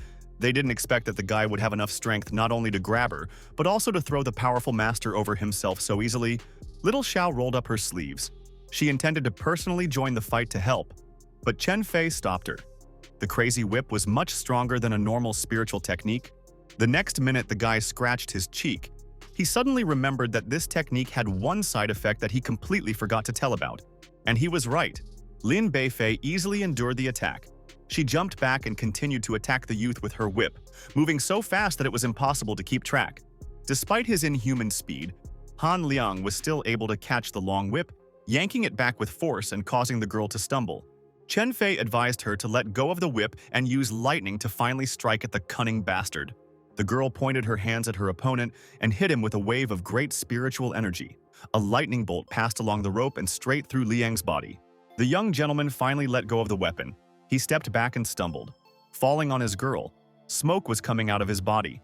The lightning had battered him quite a bit. Xiaoyan turned to Chen. She didn't expect that the whip was capable of conducting electrical discharges, much less lightning. It was indeed so. The hilt was made from the remains of a mystical creature, and the previous owner kept the weapon under lightning for 9 whole days to give it the ability to conduct. Big S pulled her whip back. She was worried about not being able to defeat Han Liang, but Chen convinced her that this idiot would lead himself to the grave. He just had to wait a little longer.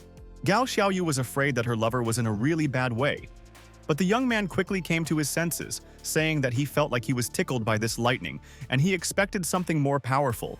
He activated his Tiger Fist technique once again, filling all of his currents with dark demonic energy, and charged at the bureau chief. Chen Fei advised his disciple to use the second form of the crazy whip through the spiritual connection. The girl closed her eyes and concentrated. She twirled the whip, filling it with energy, and sent it towards the enemy to capture him. This was the first part of the second form of the ancient technique. Because the whip kept spinning, Han Liang's head was spinning, and he didn't even notice when exactly he was tied up tightly. This did not frighten him or stop him. The young man tensed his entire body, gathering strength to tear the whip that had twisted him into small pieces. Without the help of demonic magic, he would never have managed it. But after a few minutes, the strong whip created by the ancient master was torn apart. Han laughed, his eyes glowing with darkness. The guy was glad that now there were no weapons left. But Chen interrupted his joy, saying that he still did not know all the secrets of the ancient technique. Lin Beifei formed a seal with the fingers of both her hands. She concentrated the energy in them and activated the second form of the Mad Whip called Broken Love. She placed 2 fingers on her forehead, and parts of the whip, as if alive, rose into the air, changing their shape and texture before her eyes. The real show had just begun. Xiaoyan watched in surprise as the bureau chief was about to awaken her ancient weapon. The pieces of the whip became like sharp shards. Han Liang didn't even have time to do anything when hundreds of pieces pierced his entire body, causing hellish pain. The sight was truly terrifying. Gao Xiaoyu rushed to her boyfriend to help him up. She was very scared for him. But Han Liang pushed the girl away from him. He rose to his feet. Despite the pain, he had not lost yet and was not going to leave, much less give up. Lin Beifei had been hiding her strength all this time, pretending to be weaker than she actually was, and the first two forms of the Mad Whip were nothing compared to his true power. Xiaoyan started to feel jealous again when she saw how Chen was looking at the girl. He had never taught her such strong techniques and it really hurt her. Their conversation about feelings was interrupted by the head of the bureau. She did not know what to do next, and Fei advised to use the third form of the Crazy Whip first and finally finish everything with the very last fourth. The two simultaneously activated their powers, Lin Beifei's third form and Han Liang's demonic tiger fist. While the boy jumped and flew towards the girl to strike, she managed to activate the last part of the ancient technique. She didn't even need to touch the boy. The fragments of the whip did all the work for her. Big S controlled the pieces of the whip. They dug deeper into the body. The girl was able to easily knock the bastard down on his shoulder blades. The pain was so intense that Liang felt like his body was paralyzed. But the next second it got even worse. Beifei called the whip particles back. The whip came back together as if it had never been torn apart. Lin struck her opponent one last time and the boy finally lost consciousness. Xiaoyan gasped softly. She finally realized that the side effect of this technique was to make the defeated one sympathetic. It's even worse, the whip changes a person's feelings so much that he might even want to marry someone. Xiao grabbed Chen by the sleeve, asking him to never use this technique. Chen Fei blushed. He was happy that he met this girl and did not regret at all that he went through this whole journey with her. Gao Xiaoyu lifted her lover. She was very afraid for him and wanted to carry him away from here. But Beifei swung a whip at her, advising her to take care of herself and not the living dead. The girl was scared and began to beg Chen Fei to spare them, but Han Liang pushed her away, shouting at her and saying that he would not allow her to beg these pathetic people for mercy. He rose to his feet, his body enveloped in an incredible power of devilish energy. Such strength they had never seen before. He was ready to die and take with him all the scum that stood in his way. Gathering all his energy into one clot, the young master sent it straight at Chen Fei. But the swordmaster managed to raise the jade blade. He sent it back, wanting to repel the attack. The ancient artifact and demonic magic met one-on-one. The energies collided and created a resonance of great power. This resonance raised a blast wave and threw Fei back. It completely destroyed all the meridians in the young man's body. He could not even stand up on his feet because of the pain. Xiaoyan seemed to lose her mind for a moment when she saw her friend's state. She rushed towards Han Liang, wanting to kill him, and managed to land a strong blow with her most powerful technique. The young master flew to the side, his body barely able to withstand all these blows and maintain life. Demonic energy destroyed his body and soul, and the attacks he took on himself were hellish pain. He miraculously remained alive. Xiaoyan was determined to protect Chen Fei and get rid of the enemies, but during the recent clash, something very bad happened. Pain shot through the girl's body. She felt trembling and her legs giving way, and she said with difficulty that she felt very, very bad. Little Xiao's strength left her. The last attack still reached her, and now the girl was losing consciousness. Chen Fei managed to catch his friend before she fell to the ground. He hugged her and loudly called her name, hoping that she would come to her senses now, that this was not something terrible and irreparable. Han Liang laughed, his face twisted in madness. He said that only weaklings hide behind the girl's back and now he will kill her right before his eyes. But his laughter quickly stopped. A pain pierced his body in the area of his heart, and Xiaoyu stepped back in horror. Chen Fei had tears streaming down his face, filled with hatred, and pierced the scumbag's chest with the jade sword, wanting to finish him off once and for all. Han lay on the ground, exhausted, laughing at the swordmaster and the fact that he, the so-called great hero, was able to defeat a living corpse. He said that Xiaoyan couldn't be saved while Chen hatredly thrust the sword deeper into his body. Fei looked at him with contempt. He was sure that he could save his beloved girl. But the bastard was about to take his last breath. Han Liang died the moment the master pulled out his sword, and only a lonely Xiaoyu remained by his side, trembling with terror and sorrow. She crawled closer to her lover's body and put her finger to his nose, checking whether he was breathing or not. The guy wasn't breathing. This time he really died. The girl jumped to her feet, screaming that the Han family wouldn't let this go so easily and would definitely take revenge. Lin Beifei couldn't stand it any longer. She swung her whip right at Gao's feet, causing the girl to fall to the ground, her legs buckling in fear. She was going to capture the Han clan's accomplice and take her to the Magic Divine Bureau to interrogate her and deal with the conspiracy. Gao Xiaoyu crawled and tried to escape. She was scared to death, and at the last moment she looked at the corpse and remembered something. Their master, Liu Yongji, said that the demonic body could not be restored or resurrected, only absorb the power to strengthen oneself. Tears streamed down her face as she cried over Han Liang, placing her trembling hands on his cheeks, and said that she would survive and would use his strength to take revenge. The devilish power began to flow from Han's body into Xiaoyu's body, causing the girl great pain, but she was willing to endure everything just to get a chance to escape. A dark vortex of black magic rose high into the sky. Bun warned his friends to move away and be careful not to fall under its power. Chen Fei turned around, looking at how the darkness had completely engulfed Gao Xiaoyu's soul and body.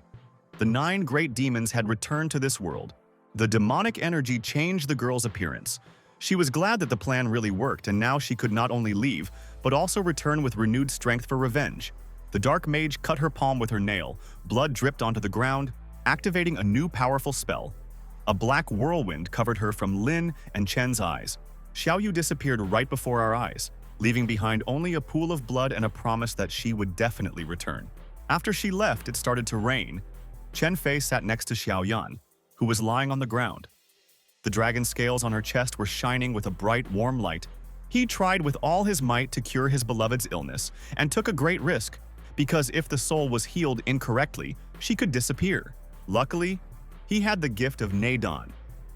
He took the scale in his hands, which began to dissolve in the air, thereby saving and restoring the girl's soul. Fei looked at the sky, the rain hiding the tears running down his face. He couldn't believe that this time too, little Xiao died because of him. The treatment was not over yet. The guy carefully sat the girl down with her back to him and placed his palm on the point between her shoulder blades. Lin Beifei, who was standing next to him, was speechless as he began to channel his life energy into Xiaoyan's body. He wanted to save the girl's life in exchange for his own, of course. He wasn't going to die. The price was 10 years of his life. The young swordmaster's hair turned gray. His friend fell into his arms and began to breathe. She still hadn't come to her senses, but at least she was alive now. Chen sullenly asked the bureau chief to tell Long Wu not to interfere with his revenge, and also to find out more about Liu Yongji. The girl bowed to her master, obeying the order, and opened a portal to the magic bureau, leaving the young man alone with his grief. Bun licked Xiaoyan's hand, worried about her, while his master took out the spiritual stones and Shikong's cauldron. A seal circle opened on the ground beneath him. He was going to seal Xiao here so that she would wait for him in safety. He turned to the puppy and gave him the command to take the elemental stones and arrange them in the correct order on the pentagram. Bun walked from character to character, placing the crystals in their places, and Chen did not let go of his beloved for a second. He held her tenderly, looking at the sleeping Xiaoyan with love in his eyes, and softly kissed her forehead, promising that very soon he would relieve her of her suffering. Bun was already finishing up by then. He placed the firestone next to his master and finished his work on the water element. The seal was activated and multicolored elemental rays shot into the sky, and soon water rose from the lake and began to take the necessary shape. A minute later, an ice coffin stood in front of Chen Fei, and the young man carefully placed Xiaoyang and the artifact fragments inside it. The ice sarcophagus slowly sank to the bottom of the lake on Mount Qingcheng. Chen Fei silently watched it without saying a word. In the deserted place, the only sound that could be heard was the raindrops falling into the water, creating a beautiful farewell melody. Chen was filled with anger and took out his spirit sword, driven by the desire to wipe the Han clan off the face of the earth for what they had done to his beloved Xiaoyan. Lin Beifei stood in Director Long's office in the Divine Magic Bureau's main office, telling him everything she had seen during the time she had spent with Chen Fei. Long Wu had no words to describe what was happening. The sky and earth had changed greatly. The Han clan had attacked Master Chen, and the Wu clan had given in and fallen. The head of the bureau felt that something bad was happening. She was very worried about the master, but she did not express her worries out loud. The young master of the 9 swords, meanwhile, had already reached Mount Emi, his next stop on the road to revenge. To defeat the Han family, he needed one of the ancient swords, a treasure of the Wu family, which was rumored to belong to the emperor's strongest soldier. As soon as they got closer to the building, Bun sensed something was wrong. He growled, and his fur stood on end. The palace on Mount Emi was completely enveloped in demonic chi energy, very similar to the one Han Liang had used in battle. Chen Fei used spiritual searching to find traces of treasures or enemies that remained in this place. Somewhere in this place there were hidden space-time fragments. Chen Fei resolutely headed inside to search for the sword and artifact pieces. At the same time, in the main building of the Han family, people from the Zhangchen clan and Han Yang clan had gathered in the conference room. And in the center of the room, in front of the head who had been chosen was Liu Yongji, sat Gao Xiaoyu. She cried, pretending to be an innocent, scared, fragile girl, and told him that Han Liang had died. Han Meng jumped up from his seat. He couldn't believe that his son was no longer alive, that he had been dealt with so easily. Liu Yunji looked at the girl in front of him whom he had underestimated. He clearly remembered how Han Liang was afraid that she would absorb his powers if he died. The head of the Han family screamed at the top of his lungs. He wanted to kill the entire Chen family to avenge the death of his beloved son. Master Lu was silent. He was thinking that he should have guessed that Chen Fei would be on Mount Qingcheng and would not let him take the jade sword so easily. Han Mei stepped forward, stood in front of the clan unification leader, and bowed. As soon as he stepped forward, all the disciples jumped up from their seats. This was a tribute to the leader Liu Yongji. The father of the Han family was burning with the flames of hatred and resentment. These feelings gave him strength. He had a chance to get rid of Chen Fei. Gao Xiaoyu was thinking that now the bastard who killed her love would definitely become a dead man, and no one would save him when Chen Zhuang entered the hall. He stepped forward and said that he knew how to get rid of Chen. He was going to kill the boy's parents. And Liu Yongji approved of his plan. Chen Fei climbed to the top of the mountain where the Wu clan's residence was located. But the building was sealed by the Xiao family's 9 ghost formations. The young man was standing with his dog in front of a terrifying black dome when he heard someone running towards him and calling his name. It was Jia Xiao, who had been running after him all this time to help and convey his father's words that the Chen and Han families had conspired and were going to kill him. Such tender care from Chubby touched Chen Fei very much. He didn't expect that his friend would come all this way just to dissuade him from his dangerous plans. Pukliash was also interested in how Xiaoyan was doing and the reason why the young man now had gray hair. Chen Fei, with a heavy heart, told Han Liang everything he had done in just 5 minutes.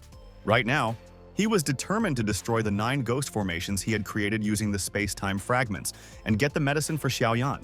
The 3 friends passed through the dome wall created by dark magic, entering straight into the clan's territory. These walls were like a portal to another world, cut off from reality, where chaos reigned, and even Chen Fei was not entirely sure what exactly awaited them there. Despite the warm weather on the Xi continent, there was a terrible cold blizzard inside, the wind howling like a wounded beast, knocking people off their feet. They struggled through the storm. Chen asked his friend to be more careful, and Xiao said that of course he would, because he had come to help his friend, despite the fact that he had already helped a lot by telling about the enemy's plans. It was simply impossible to go further because of the snow and the sister could not see anything. The Swordmaster stopped and activated the vision of the 5 elements. Everything turned out as he had planned. Now it was at least a little clear where to go. And the young man turned to his friend, calling him to follow him. Chen Fei began to move much faster, moving further in jumps. And so that Jia Xiao and Bun would not get lost, he threw the edge of his cape to the guy. He advised Pukliachuk to follow in his footsteps. The boy obediently nodded and followed, holding onto the dark fabric. They walked slowly and did not notice how something was following them.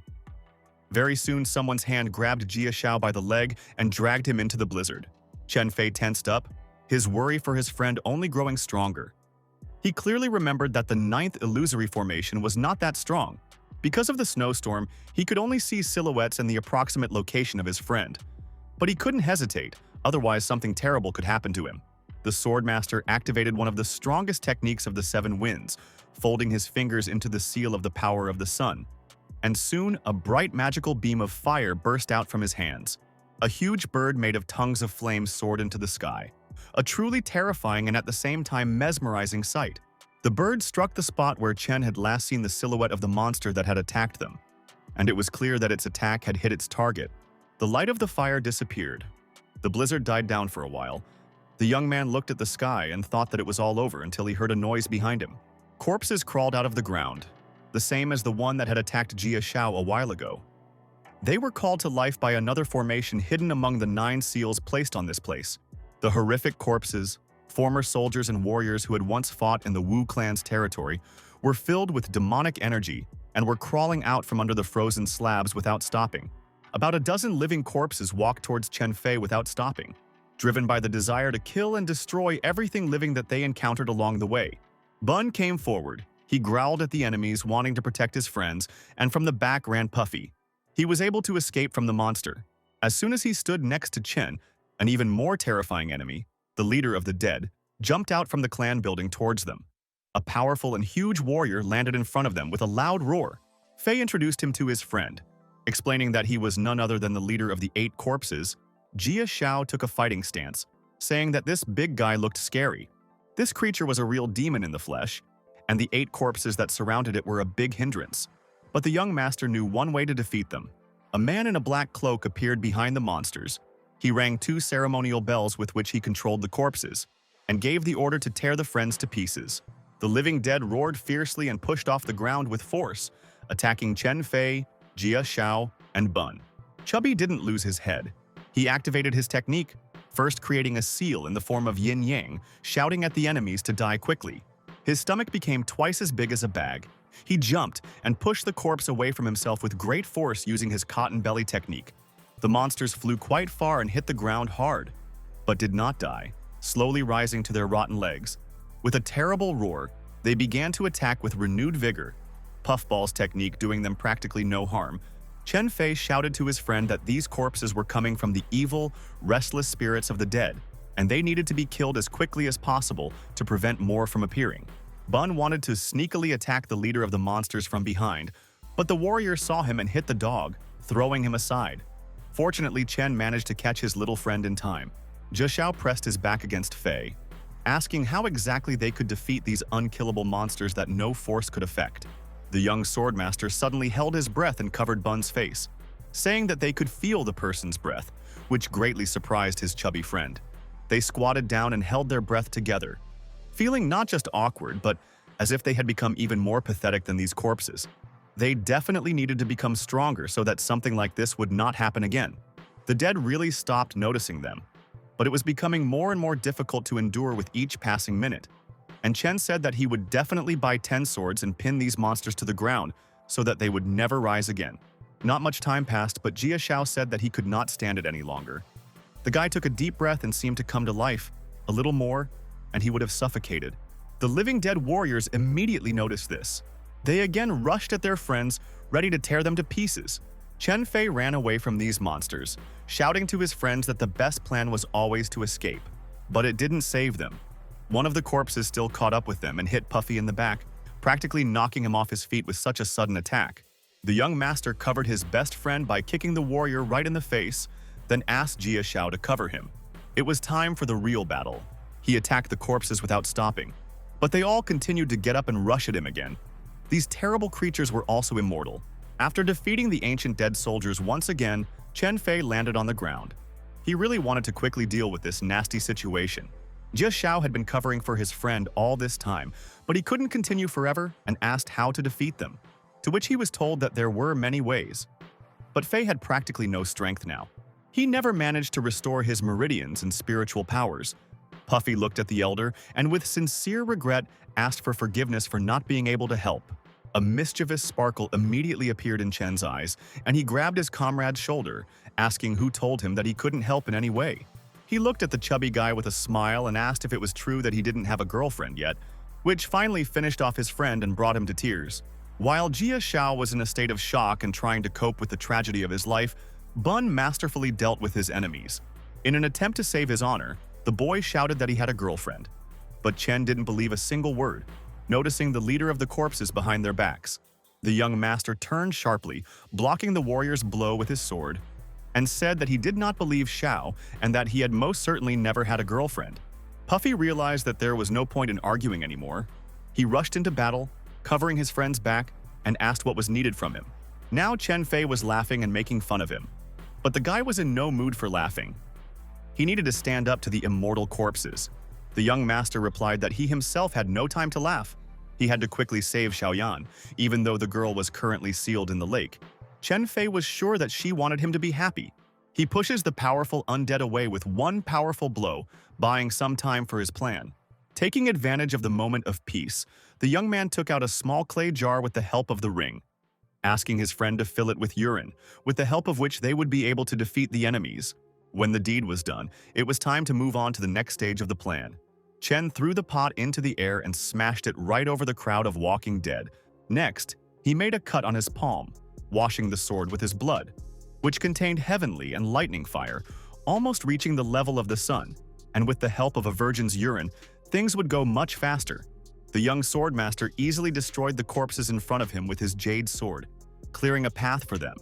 The warriors who rose from their graves seemed to melt from the blows, and following their death, the 9 formations collapsed, the barrier cracked, slowly crumbling into fragments. The Wu clan was free of demonic power. A bright golden beam of light shot into the sky, indicating that this place had been cleared of corpses and evil spirits. 2 space-time fragments appeared in the sky. But at the same moment, an unknown corpse caster rushed past and stole the gold fragments. The man landed on a hill, out of reach of the 2, and watched with a grin as he watched what the kids would do next. When he took off the hood from his head, it became clear that this was Xiao Baxiao, the ancient master of the Zhengwu Shu family. In the past, 1 cultivation pill created by him was worth 1,000 gold. Xiao walked down and stood in front of the 2 friends, watching as they bowed in unison and began to beg the venerable lord to give them one of his famous pills. But Lord Xiao Baxiao had no intention of helping them, especially after Chen Fei killed his cousin Chen Kai. Few people knew that their families had relatives. The young master did not respond to this. He was confused because he could not sense the presence of the sword anywhere. Jiaxiao tried to justify his friend by saying that Chen Kai attacked first and tried to kill them. But Xiao Baxiao was not convinced and said that he would only give the pill if Chen Fei defeated him in a duel. This proposal interested the young man. He asked his friend with a smile about what level his cotton belly technique was at. Pugliash answered that it was at the 3rd. The old man no longer had corpses under his control.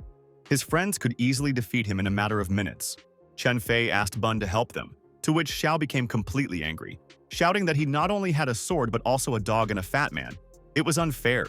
Jia Shou must have been so angry for the first time in years. He didn't even react to his friend's joke about his weight. The young swordmaster waved his hand, the fight began, and Bun was the first to rush into battle, followed by Chubby. He was not going to let just anyone insult him like that. The man was scared. He understood that without corpses, he would hardly be able to resist this company in any way. He couldn't even stop the dog from stealing his wig, but he didn't have time to do anything. Jia Shao landed in front of him, determined to give the old man a good beating for being a fatso. The guy activated the cotton belly technique, sending Xiao Baxiao flying far away without warning. As he flew, the young man ran to the place where the man was supposed to land and kicked him again with his cottony belly, performing this technique several times, as if he was playing badminton with the man. Having played enough, Jia Shao grabbed old Xiao by the collar of his cloak, raising his hand to strike. He could not forgive the offensive words about the fat man. The man begged for mercy. He said that in fact he was also fat. He just wore special clothes to appear thin. He took off his cape, posing for his friends like a model. But Baxiao looked, to put it mildly, terrible, especially when he started winking. The next minute, the old man leaned over to Bun, saying that he was also wrong about the dog and that he actually loved them very much. But he hated cats. Chen Fei approached Master Xiao, wondering if he could help them with the pill now that they had won a crushing victory. But he was in for a disappointment because the only person who could create something like this had been bribed by the Han family. And now Xiao Baxiao couldn't help them in any way. Then the young master asked about the ancient sword, the treasure of the Wu family. But even here, the ancient master could not do anything even with all his desire. The whole thing was that the Xiao clan had sealed him deep beneath the Shinan Golden Cauldron right in the middle of the courtyard they were currently standing next to. Baxiao smiled slyly. He was sure that these children would never be able to remove this seal of his family. And when asked why he hadn't told them earlier, the man replied that he hadn't been asked. Chen Fei walked closer to the cauldron, looking at it with interest. It was used to create elixirs before. The task was really not an easy one. Xiao Baxiao handed over the space-time fragments to the youth. They were necessary to remove the seal. The youth asked Jia Shao to cover his back. Previously, the Shinan sword was owned by the Emperor's strongest warrior. It was a truly powerful treasure, and it took a long time to obtain it. Xiao Baxiao couldn't believe his ears. Only members of the Xiao family could remove this seal from the cauldron. He couldn't believe that someone like Chen could do something like this. But Jia Shao and Bun began to convince him that the young man was incredibly strong and would definitely cope with such a trifle as a seal. Despite their words, the man still didn't believe that Chen Fei would actually be able to remove such a powerful blood seal. The young sword master sent the fragments of the ancient artifact into the cauldron with spiritual energy and rose into the air, asking the heavens and earth to help him remove the seal. Promising to keep his swords aimed at the world, to protect the people and to merge his strength and life with the power of the sword, he called upon the ancient treasure to awaken from its slumber. It took him less than a minute to break the seal and summon to himself an incredibly beautiful ancient blade, capable of destroying everyone and everything. Xiao Baxiao's eyes widened. He couldn't believe what he was seeing. He couldn't believe that his family's blood seal had been broken so easily. Chen Fei gripped the hilt tightly. He felt that it was a real shinin sword, and now he could finally heal himself and purify his blood with it. Having received the blade, the young master was not only able to purify himself, but also increase the level of his combat spiritual mastery by 3 ranks at once. He waved his hand and said that he and his friends were leaving. He still needed the soul of the Trabu, the colored lotus, and the 9-sided stone. At the same time, on Mount Qingcheng, Liu Yongji managed to get the ice coffin containing Xiaoyan from the bottom of the lake and opened it, holding a special Soul Dan pill in his hand. He carefully placed it in the sleeping girl's mouth and helped her swallow. This thing was supposed to help his dear one wake up faster.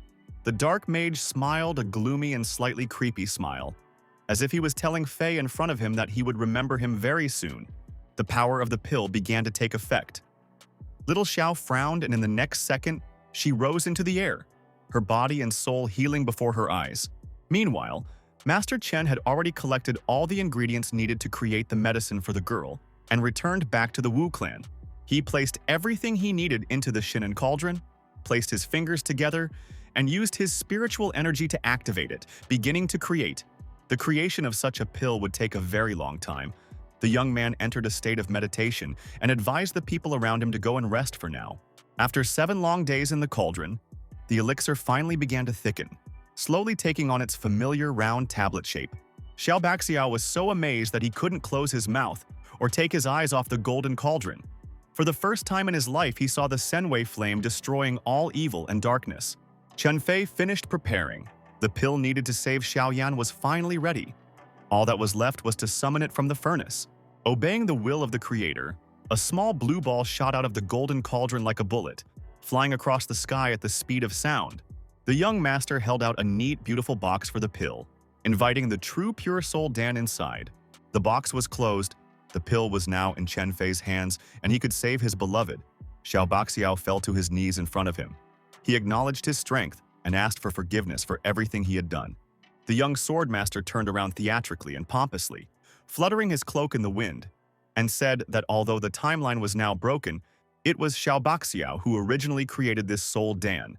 But this epic exit completely destroyed Jia Xiao. He called out to his friend, reminding him that the exit was actually on the other side. Chen turned around and smiled faintly. He often made mistakes with a direction like this despite all his deep knowledge. Chubby could hardly contain his laughter. He didn't understand how such a bungler could find this mountain on his own. But in fact, it was Bun who showed Fei the way here. They finally left the walls of the Wu clan and were heading back to Yucheng Lake where Xiaoyan was hidden. Chen Fei couldn't think of anything else. He almost ran out of the gate. Xiao Baxiao waved goodbye to them with a smile.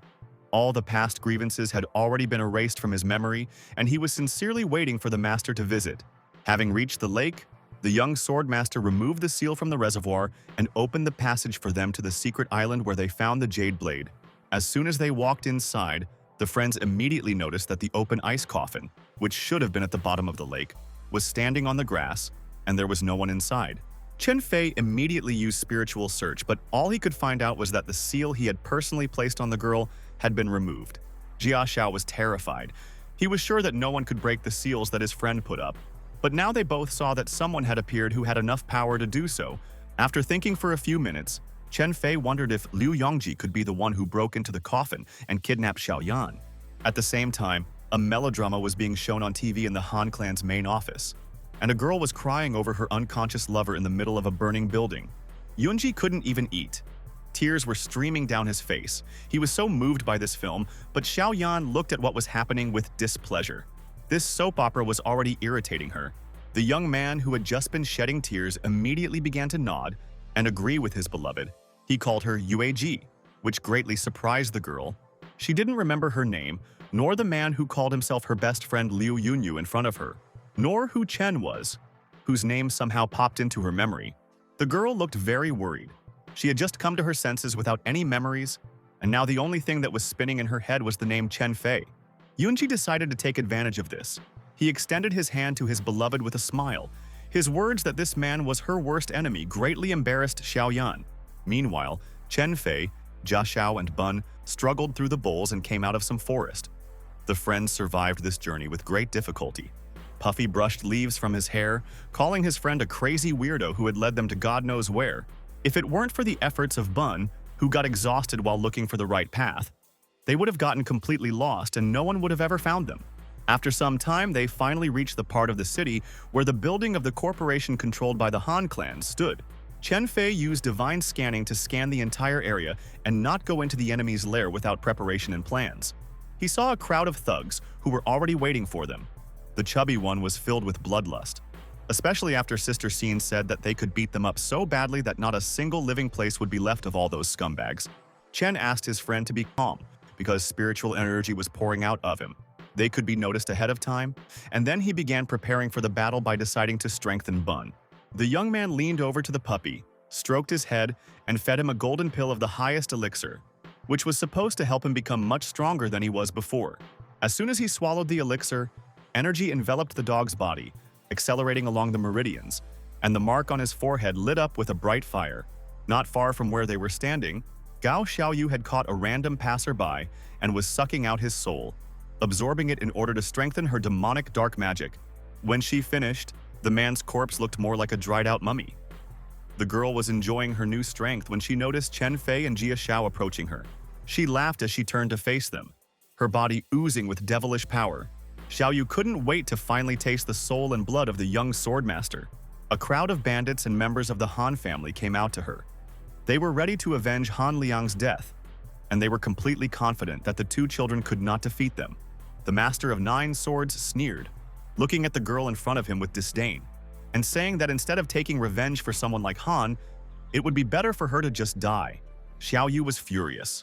She activated the dark art that flowed through her veins and hoped that her ex-boyfriend's strength would be as strong as her tongue. The technique of charisma created the most passionate illusions that a person could ever have in his subconscious, and he could no longer see anything around him except these sweet fantasies. The dark sorceress sent her magic at her friends. Chen Fei tensed up, realizing that this was bad. But Chubby immediately succumbed to the charisma technique. He saw in front of him a revealingly dressed Lin Beifei, with whom he fell in love at first sight. All his thoughts were occupied by passionate desires, and the guy disconnected from reality. To resist such illusion magic, one needed a sound and strong mind. But for Jia Xiao, this was an impossible task. While Chen Fei was watching his friend, Xiaoyu attacked him with demonic skulls, wanting to sneak attack and distract the master from the weaker prey. For the young man, it was no problem to repel such a frontal attack, even because of the smoke. He asked if the girl really thought that a little makeup would help her win. Gao wasn't as stupid as she looked. She said that this attack wasn't meant for him, but for Fatty Xiao. And Chen noticed another skull flying straight at his defenseless friend. At the same time, in the Han clan building, Liu Yongji turned on another melodrama again. Only now the guy was crying over his unconscious girlfriend against the backdrop of fire. Xiaoyan, now called Yueji, looked very unhappy. She was already tired of soap operas, but Yunji said that she just didn't understand all the subtleties. The girl was hurt by his words. She rose to her feet and painfully squeezed the young man's ear, as if she was trying to tear it off as revenge. Their sweet conversation was interrupted by a knock on the door. It was Chen Zhuang.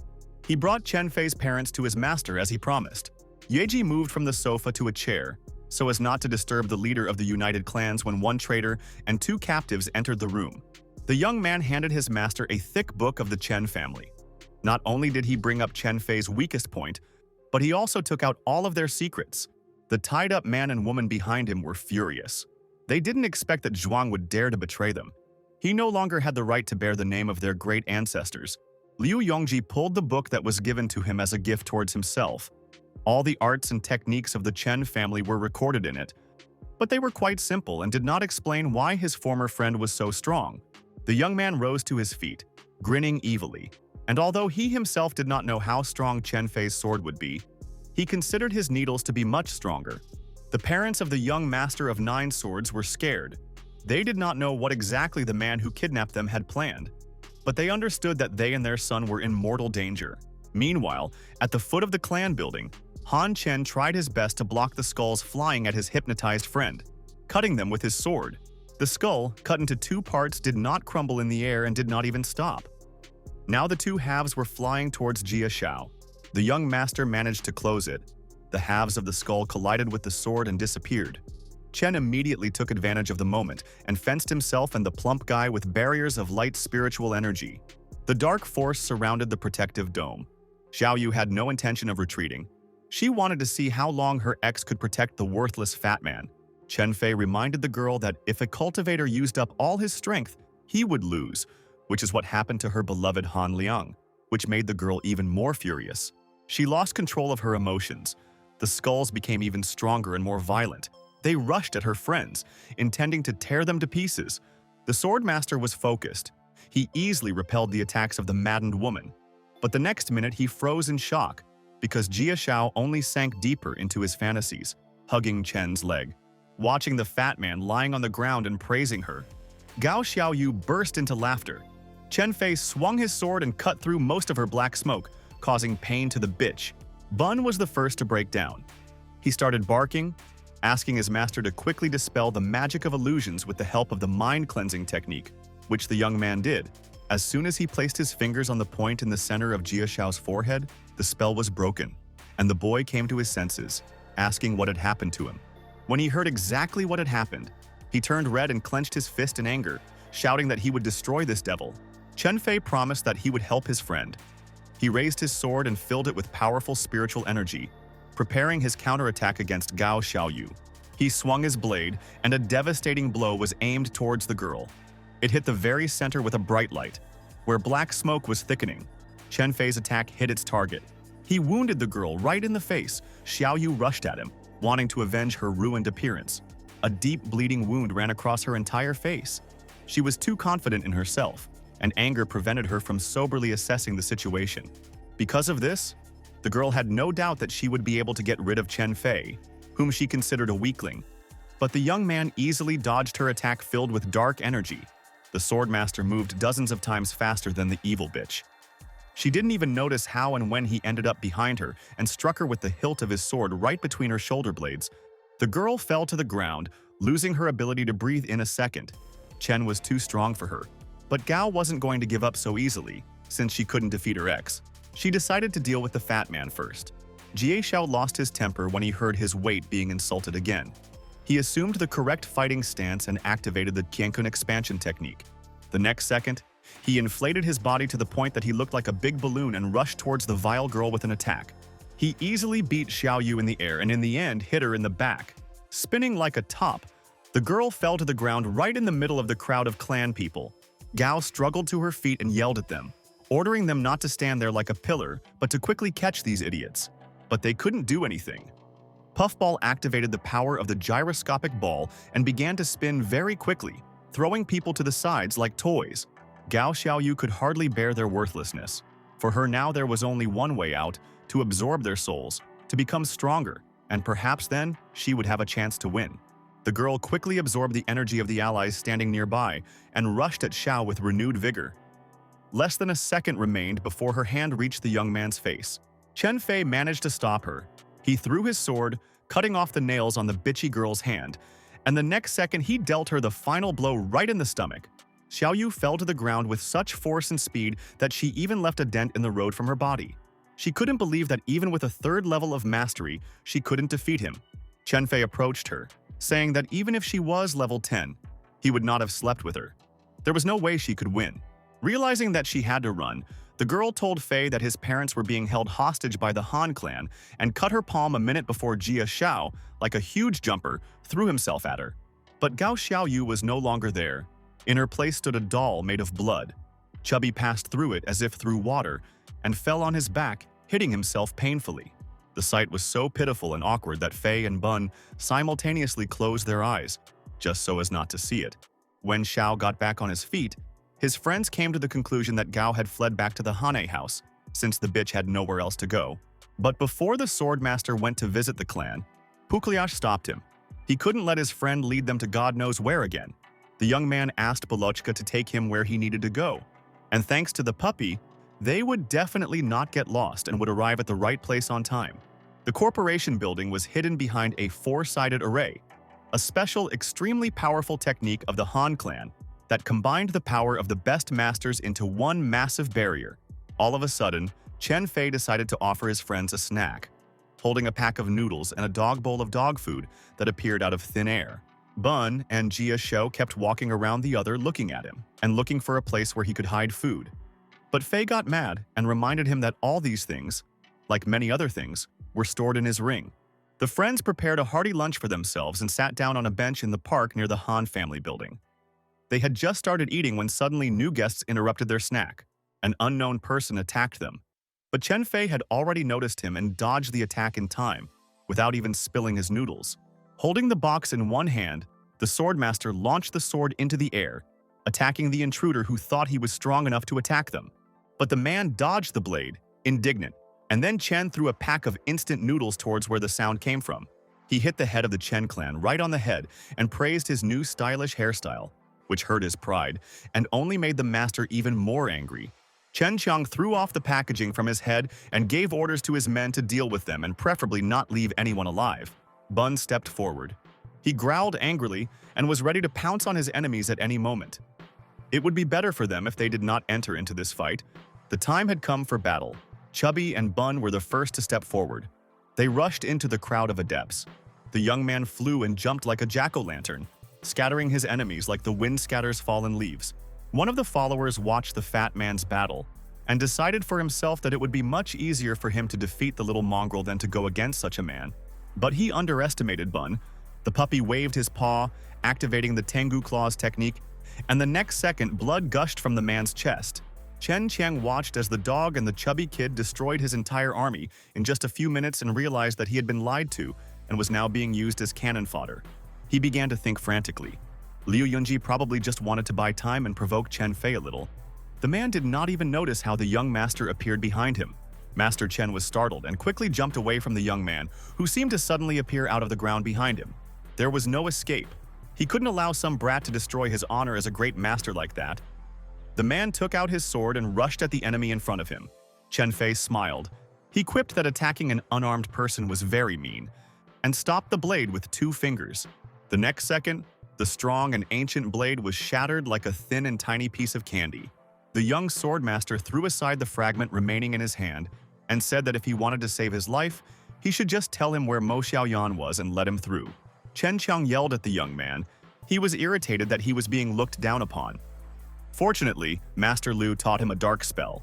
The young man silently looked at the 3 seals surrounding him and poked one of them with his finger, easily destroying the writing. These games were just wasting his time.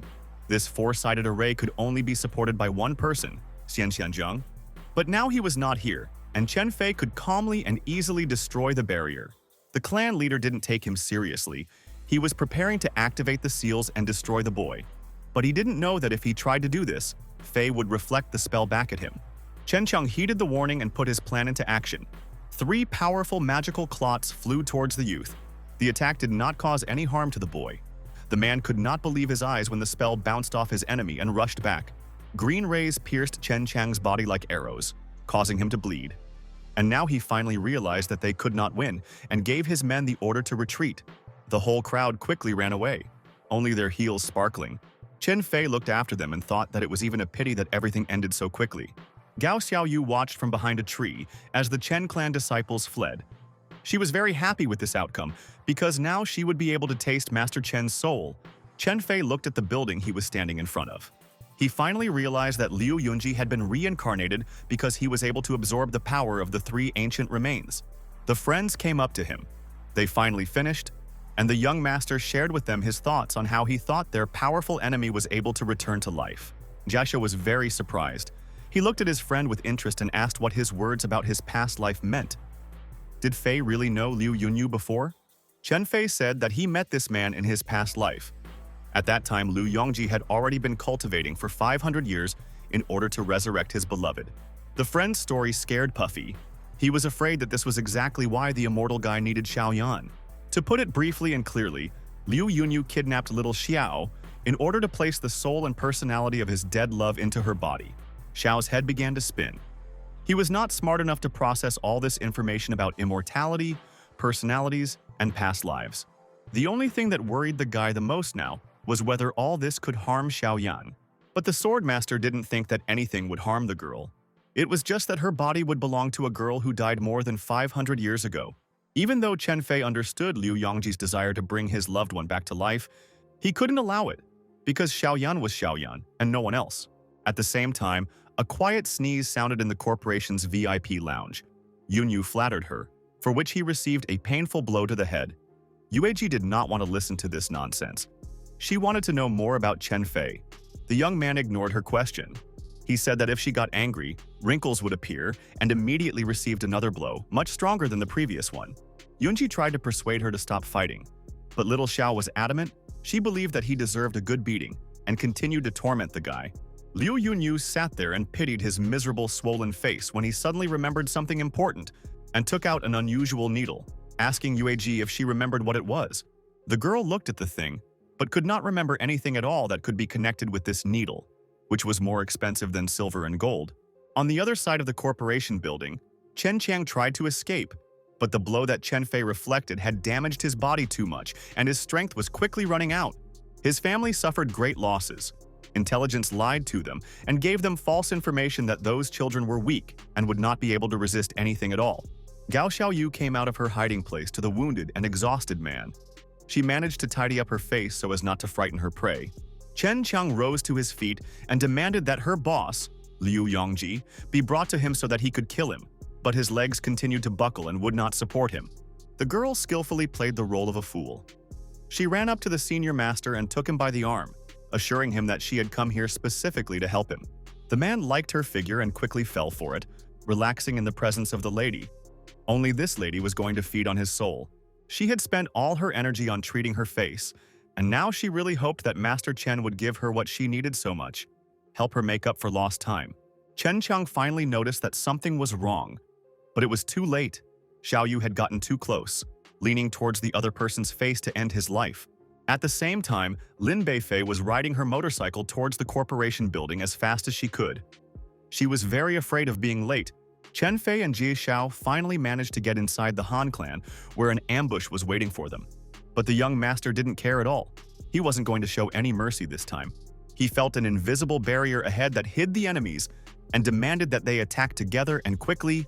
The young man was not going to waste his precious time on them. And the guy was right. The head of the Han family, Han Meng, slowly walked out from behind the curtain, hatred and intense sorrow visible in his eyes. The illusory barrier was lowered. The clan warriors walked out into the light. Uncle Han looked at the screen of his counter, which showed that Chen Fei's strength had reached 5,000 units of strength. But this did not bother the desperate father at all. It did not matter how strong the young man was. It would not save him from the bullets in any case. A dozen pistols and rifles were pointed at the friends. Jie Xiao tensed up, warning the elder of the danger. Han Meng gave the order to shoot, and the next second the sound of gunfire became unbearably loud. Chen Fei shouted to Bun and Chubby to hide behind him and jumped up. He moved nimbly and quickly, deflecting every bullet that flew at him with his sword, not missing a single one. Very soon the bandits ran out of bullets. The noise died down and a heavy, unpleasant silence hung in the building. But what ordinary people saw was not just shocking, but terrifying to the bone. The Master of 9 Swords sank to the floor. Even his clothes were not damaged by the shots. He looked at his enemies with calm eyes, and in his outstretched hand he collected the bullets that he had managed to stop. None of the people in the Han family could believe that there was someone in the world who could catch bullets with his bare hands. And now they knew that Chen Fei couldn't be taken down with a gun. Han Ming admitted that he knew this from the beginning. His task was simply to detain the guy and buy Liu Yongji enough time to torture his parents. Fear lit up Chen's eyes. What he feared most had happened. His parents were in mortal danger again. The young master used the divine scanning technique to find where his parents were in this building. Old man Han decided that this was the perfect moment for a surprise attack. Chen Fei was finally exposed and distracted. It was now or never. He jumped high and swung his spiritual weapon, gathering all the strength he had for this blow. But he was wrong. The young master was not distracted for a second. He quickly reacted and struck the clan leader with a crushing blow. A wave of spiritual energy struck straight at his perfect blade, shattering the weapon into pieces. Immediately after this attack, Chen Fei struck the man, knocking him out. Uncle Han couldn't allow his boss to be treated like this. He waved his hand, sending all the people to attack one youth. Puffy and Bun were hiding behind a column so as not to accidentally get hit by a hot hand. The young man asked his best friend to be careful. Chen Fei activated one of his strongest techniques, and a huge magical pentagram with dozens of swords appeared behind him. The Han clan's people had never seen such power before. Spiritual blades flew at them, piercing their fragile mortal bodies. He got rid of them without much effort. This attack reached 100,000 units of combat power mastery. Chen Fei was beside himself with rage. He rushed forward along the corridor, passing by all these useless nobodies. Now no one stood in the way of taking revenge on Liu Yun. Right after he left, Gao Xiaoyu appeared in the lobby, planning to absorb all of these souls to become even stronger. At the same time, Liu Yunji stood in front of Xiaoyan, who was levitating in the air. The girl was calmly meditating, increasing her strength, and Chen Fei's parents were standing behind them. The young man had prepared a surprise for the enemy. Chen Zhuang stood next to his master. He thought that the man was planning to kill his relatives in front of Fei. But he was wrong. Yunyu said that he was not such a bad person to do something like that. The family traitor looked at Xiaoyan with envy. He thought that since the master called himself not bad, then he must be a saint in comparison to him. Liu Yongji really hoped that Chen Fei would appreciate all his efforts when he came. Such words really surprised Zhuang. He asked if the guy was really going to help him. The ancient master of demonic arts turned to the man, telling him that the laws of nature were merciless. In order to become immortal, Fei must learn not to give in to emotions. To achieve such power, one needs not only gift and luck, but only if one renounces the mundane everyday life. Then one can become one of the greats. Yunji was going to make Chen Fei give in to his emotions and prevent him from becoming immortal, because there weren't many people in this world who were as handsome and intelligent as him. Chen Zhuang was horrified. He had no idea that his worthless little brother could one day become an immortal master comparable to a deity. In his previous life, Fei was almost able to reach this level of strength, but at the last decisive moment, he gave in to his emotions in order to save Mo Suexiang, his lover. Even after several hundred years of cultivation, having experienced absolutely everything in this life, the thread of love cannot be broken. The world is changing, and Liu Yongji was not going to give up. He was going to test fate and fight to the end. Xiaoyan, who had been in meditation all this time, suddenly felt something painfully familiar. Her eyes glittered with melancholy. She called out Chen Fei's name and sighed softly. Liu Yunyu's words were too difficult for Chen Zhuang to understand. But it didn't matter anymore since his master had promised to help him with his spiritual cultivation. The man was very happy. He fell to his knees, thanking his teacher warmly for his kindness. He was the same as Gao Xiaoyu. Both of them deserved this chance in the master's opinion. Liu Yongji believed that people who wanted to become gods were insensitive, selfish, and made meaningless sacrifices. But Chen Fei was not like that at all. Meanwhile, the swordmaster was looking for the right floor to finally meet Liu Yun in person. He got out of the elevator too abruptly and scared the employee. She asked who he was looking for, and when she realized that the young man was trying to get into the VIP lounge, she said that he needed to go up to the 18th floor of the building. The young man returned to the elevator, pressed the button for the floor he needed, and was soon there. He was simply bursting with impatience. Chen Fei stepped out of the elevator, but what he saw on the floor shocked him to the depths of his soul. He rushed forward, asking for a stop. At the same time, on the first floor, the survivors Han Meng and Uncle Han were slowly recovering from their crushing defeat, and many strange butterflies were flying around the lobby. The men sat down on the cold stone floor with difficulty. Gao Xiaoyu stood in front of them, but her eyes were emitting a demonic light. She began to look very terrifying. The chubby one, who had been hiding on the same floor all this time, saw a transparent ghostly butterfly in front of him and realized what exactly was happening. He ran out from his hiding place and tried to stop the girl just as Xiaoyu sucked out the souls of the last two surviving people. Everyone who was here with Han Meng lay on the ground like dried-up mummies.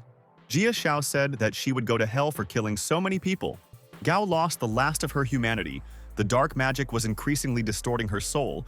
She turned to the fat man, intending to kill him, and at the same time test the devilish power of her claws. The girl rushed at the boy, stretching out her sharp claws. The boy took a fighting stance, warning Bun to be careful. He activated the Qian Kun expansion technique to repel her attack. He was confident that he could withstand it. But Jia Xiao underestimated the enemy. Her blow was so strong that she and the dog flew to the other end of the spacious hall. Gao Xiaoyu became too strong after absorbing so many lives, and Chubby was thrown back by a wave of black magic. The girl became more and more like a demon. She enjoyed her strength and ability to completely control all the energy in her body. She stood over the poor guy, about to finish him off. Jia Xiao understood his helplessness. But he was not going to give up either. He gave Bun the order to go, but she was unable to carry out the attack. She was stopped by the whip of the head of the Magic Bureau, Lin Beifei. The girl appeared just in time and saved the guy from death. The beautiful warrior landed on the floor right in front of Puffy, covering him with herself. She took this fight upon herself. She completely ignored Xiaoyu's murderous gaze on her and turned to the young man, checking if he was okay. But Jia Xiao was even more than okay. He was looking at the woman of his dreams with love. The two girls finally met for revenge. Gao Xiaoyu couldn't wait to get revenge and get rid of that scoundrel Lin, although it was unlikely that she was still acting out of revenge for her love. The battle hadn't even really begun before the demonic sorceress fell. Her body drained of strength and her meridians drained of spiritual energy, under Beifei's hand and whip. Xiaoyu had killed so many lives, sucking out their life force.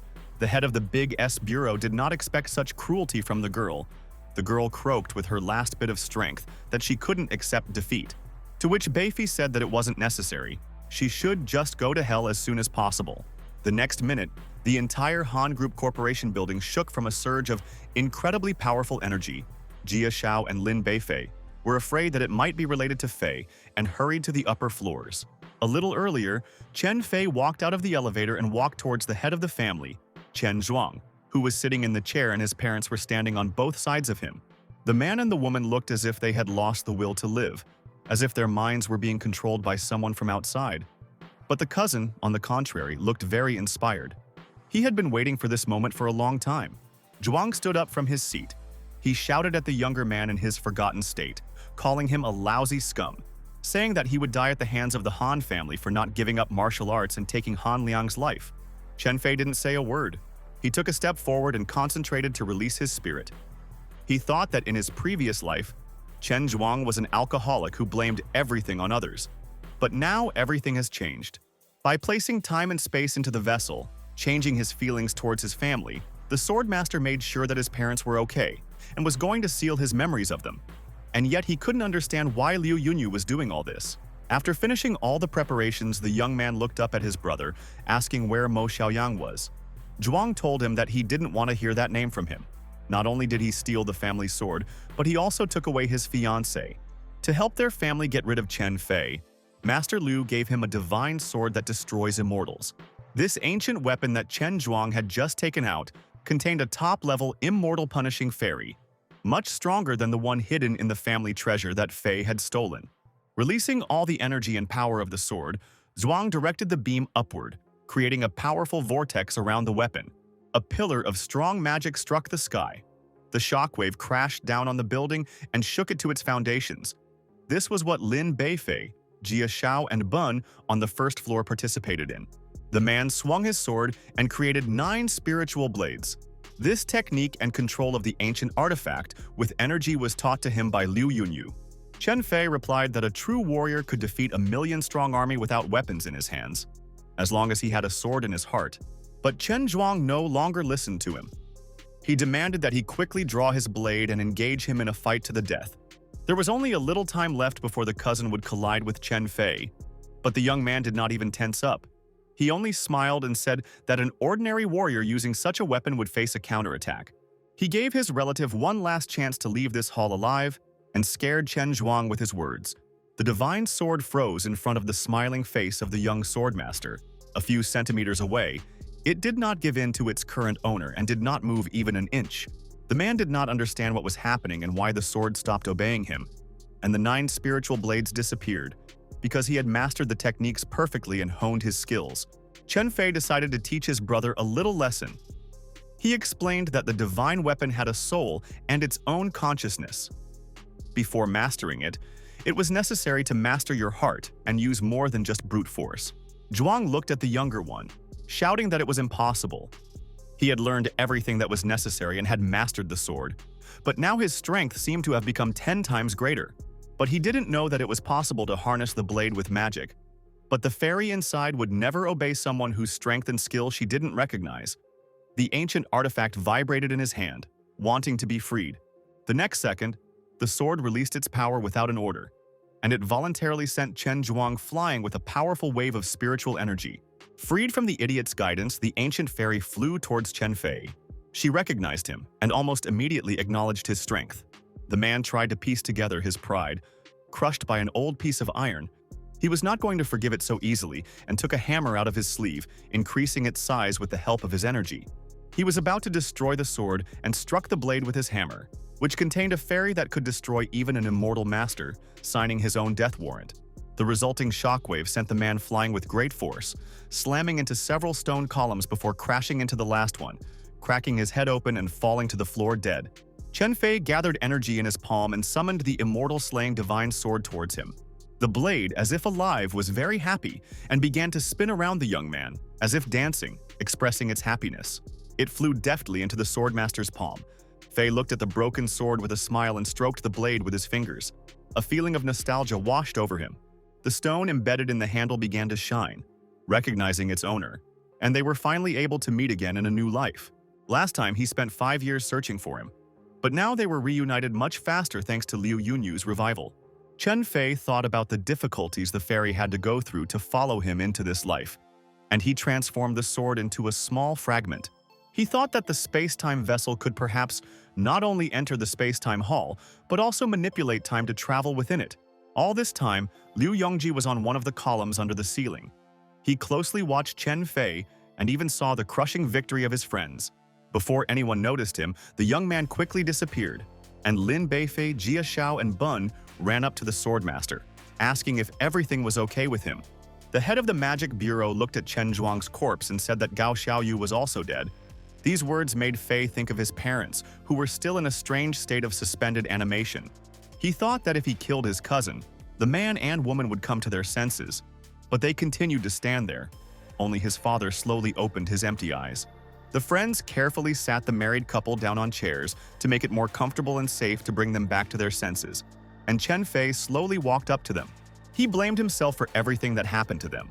Blamed himself for the fact that they had to work so hard and spend all their savings to buy him the immortality pill in his past life. He touched his fingers to the points in the center of the two people's foreheads, lifting the spell from them and bringing them out of deep sleep. But as soon as they came to their senses, they backed away from him, screaming in fear and asking who he was and what he was going to do with them. A tear ran down the young master's cheek. His family and beloved parents did not recognize him. The woman said that she did not know Chen Fei, and for some reason felt very empty. Bun also couldn't hold back his emotions. He was a very emotional and empathetic puppy. He felt sorry for his master and friend. Lin Beifei also understood what happened and sighed quietly. Only Chubby couldn't immediately understand what happened to Aunt and Uncle Chen. Fei explained that his parents were fine. They just lost all memories of him. He could help them regain their memories, but he doubted whether it was worth doing. Perhaps forgetting about his existence was even better for them. Unfortunately, his path meant that sooner or later, he would have to give up those who make life better. In the search for immortality, one always has to act against the will of heaven and condemn oneself to loneliness. Chen Fei turned to Ling Beifei, asking her to take care of his parents, as the battle with Liu Yun would be very fierce. He takes Bun, his best friend and reliable companion, under his protection. The young man lifted the puppy into his arms. The girl asked her master what he planned to do next, and in response, heard that he wanted to kill his enemy and save Mo Xiaoyan. Then she asked, what if his beloved girl had forgotten him just like his parents? She really didn't understand Chen Fei's feelings. The young man told her that he once possessed the most powerful sword on the continent. He was at the very top, in the 9th heaven, and all his life, all generations, he loved only one person. Just like Xiaoyan, he had always been an unrivaled hero to her. He had even once taken her with him on a flight on the heavenly swords, also that the girl could look at the clouds and feel what it is like to soar above the ground, high in the sky. That was why he was so sure that Liu Yunyu would never be able to win Mo Xiaoyan's heart in his life. Once you fall in love with someone, you can never fall out of love again. They are connected to little Xiao forever and no one can break that connection. Chen Fei hugged little Bun and stood next to Lin Beifei, but at the same time, the girl felt a huge gap of loneliness and regret between them. She couldn't help him in any way, and she couldn't do anything for her teacher. She could only watch him and protect his parents. Their heart-to-heart talk was interrupted by Liu Yunyu, who jumped off the pillar, landing on the floor right in front of Chen Fei, talking about how overconfident he was. The young swordmaster stood in front of his enemy, feeling a new wave of rage wash over him as he asked where Mo Xiaoyan was. Liu Yunyu smiled. He said that this was his UAG now. She was currently resting and did not want to see anyone. Lin Beifei, meanwhile, put on her combat power meter to monitor how the teacher was doing. The Dark Cultivator thought that Chen Fei was too self-confident, and that was why he was pursuing him even in this life. He was sure that UAG would never look at someone like him in his life. Fei couldn't agree with him. He believed that Xiaoyan herself should decide how to live her life, and neither he nor Yunji could do it for her. He kidnapped a girl and is now trying to recreate from her the person who lived 500 years ago. It was no different from murder. Liu Yunyu did not back down. He was sure that he was doing everything right, that Xuexiang was the reincarnation of his beloved UAG, and they were the same person, whom he loved more than life. And he believed that the girl loved him too. His crazy speeches finally drove the young master crazy. He jumped on Yunyu, trampling him to the floor, hung over him and raised his fist to strike. Chen Fei beat him non-stop, mercilessly hitting his beloved pretty face, while continuing to ask where Mo Shuiyan, aka Xiaoyan, was. Jia Xiao and Beifei were watching everything from behind the pillar. The chubby one was telling about how, if his girlfriend had been kidnapped, he would not have stood on ceremony with a scoundrel like Brother Fei. He would have immediately destroyed him.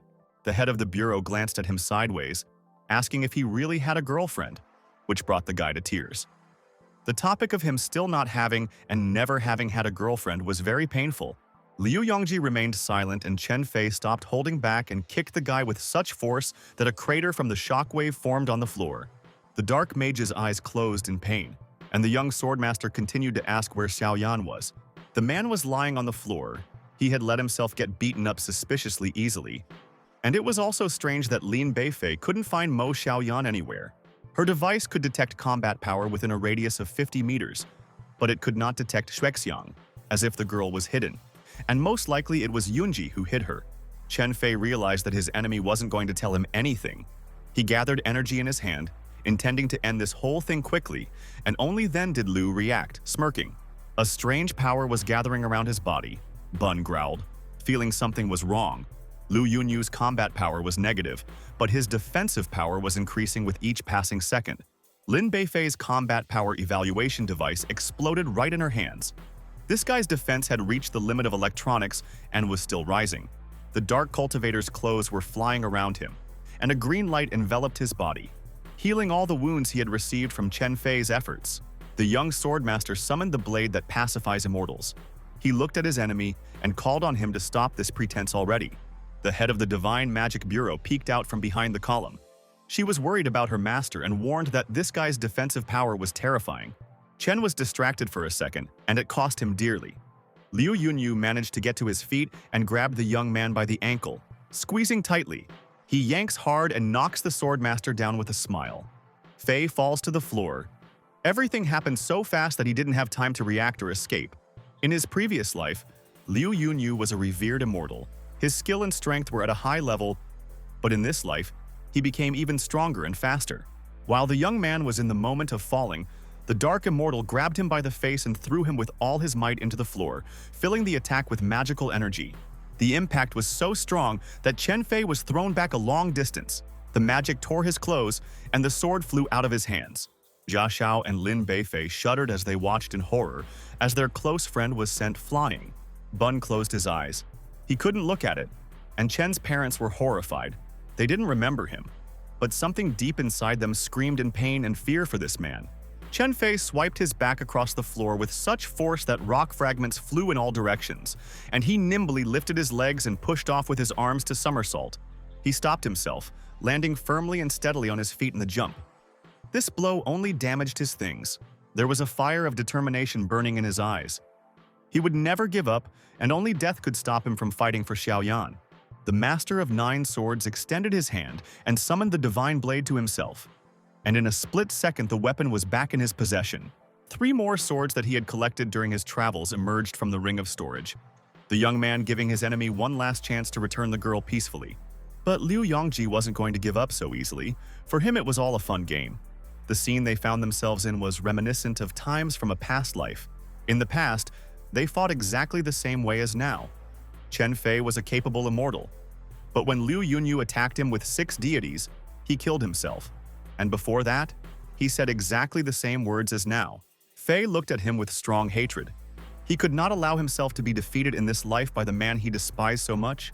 His fiery speech was interrupted by the dark sorcerer, who laughed, asking if the young man felt like the divine sword in his hand had become very light. Although the sword of the supreme being did not recognize the dark magician, the sword of Shinnen and the divine sword that destroys immortals were already subordinate to him. Liu Yongji believed that his opponent was not worthy of these swords and did not intend to give him a chance to try to wield them. He waved his hand, calling the weapons to himself. The blades jerked forward, but the fairies inside had no intention of responding to the call. The spiritual weapon had its own consciousness, and the consciousness of these 2 artifacts did not want to be near it. Chen Fei smiled. He knew that the swords did not recognize Yunji, and that was why he did nothing. He stood and silently watched his enemy's futile attempts. The friends didn't know what Fei was thinking and guessed how things really were. They were sincerely worried about the fact that Master Liu had already managed to subjugate 2 powerful swords. Liu Yunyu refused to believe that all his plans were falling apart. He had to activate his spiritual energy to summon the swords. He forcibly subdued the blades with his power and pulled them towards himself. The man sincerely felt that now everything had finally fallen into place. This kind of magic took a lot of Yunji's energy. He had a hard time controlling the swords, but he continued to brag, saying that Chen Fei did not deserve either the 9 swords or UAG. The friends looked at their comrade with regret and worry. They were afraid that his spirit would be undermined. But Fei smiled. The young master stretched out his hand and summoned the blades to himself. The ancient weapons immediately rushed towards him, and no amount of Yunji magic could hold them back. The ancient mighty treasures liked Chen Fei. They were comfortable with him and acknowledged his strength and honor. Their swords vibrated with anticipation to fight and were ablaze with energy. Jia Xiao, Lin Beifei, and Bun let out a sigh of relief. They were scared to death. Liu Yunyu did not share their relief. He was trembling with intense hatred, and Chen continued to tease him, saying that the words about how he obtained divine power in this world sounded like nonsense. The dark sorcerer was overcome with rage. His strength grew to the maximum, and his body was engulfed in the flames of the former power of an immortal. There was no use for divine power if there was no way to protect one's loved ones. Chen Fei pointed his swords at his enemy and launched an attack. Yunji's power took the form of a youth several times larger than an ordinary person. The dark arts master was about to respond, but the blades broke through his magic and pierced his chest. Blood spurted from the wounds. The young man fell to his knees, losing the ability to breathe for a second due to severe pain and severe wounds. The chubby boy and the bureau chief watched the scene closely. Liu Yunyu was still alive, and energy was accumulating around his body. This was far from the end, and the young swordmaster felt it. He saw the demonic sorcerer's power blazing. The young man stood up. He was in despair and shouted, "Why did Chen Fei want to take UAG away from him so badly?" The devilish power grew and grew. It fed on his anger and pain. The young man was an idiot and could not accept the fact that in this life there was only Xiaoyan. Yunji slowly pulled out the swords from his body, throwing them aside one by one, and silently listened as Chen continued to talk about how even if she was UAG's reincarnation, they were still different people. With each word he said, the anger of the ancient immortal grew more and more. He slowly walked towards the young man. A demonic seal lit up on his forehead, the dark magic reaching its limit, changing him beyond recognition. The transformation destroyed everything around him. Liu Yunyu became like a dark deity. The powerful energy emanating from him sent shivers down one's spine. Chen Fei called his swords back to him. He was not afraid of this turn of events, as if he had been waiting for the enemy to activate his true power all this time. The dark mage rushed at the swordmaster. He had waited for 3 generations in the mortal world for UAG, and had no intention of giving her to anyone. Yunji's power created a powerful whirlwind, sweeping away everything in its path. The demon rushed straight towards the man in front of him with destructive power. The friends looked on in horror as the deadly force fueled by despair flew towards Chen Fei, fearing for his life. But the young master of 9 swords was not going to give up. He gathered all his strength and pushed off the floor, jumping towards his enemy. 2 forces beyond the control of any living person were about to collide. They destroyed everything in their path. The great immortals were ready to kill each other, and there were only a few minutes left before a powerful explosion of divine and demonic energies. But at the very last moment, a girl grabbed their hands and stopped them, tightly squeezing their wrists. Xiaoyan came to interrupt their fight. Chen Fei looked at her with a smile. He was really happy to see the girl alive and well. Liu Yunyu didn't look as happy as he did. He looked at the one he thought was his Yueji with fear, and listened to her words about remembering everything. She remembered her Fei Fei, whom she had loved for a long time, and Liu Yunyu, the man who had once accompanied her too. The dark mage frowned. What he feared the most had happened. Despite the powerful seal he had placed on her memory, the girl still remembered Chen Fei. Lin Beifei looked at the girl in front of her with relief. She was very happy that her masters had finally remembered. Watching him suffer was unbearable. Bun ran up to Xiaoyan. He missed her so much. He missed the way she hugged him and stroked him. Now they could finally enjoy each other's company again. Only Liu Yunyu did not experience the universal joy.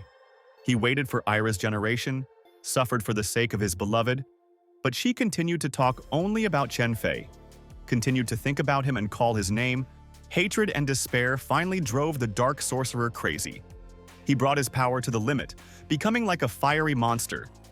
He decided to simply wipe his enemy off the face of the earth.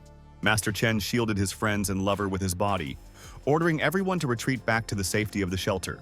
Now that thoughts of revenge no longer clouded his mind, and the young man was driven only by the desire to protect his loved ones, his strength grew.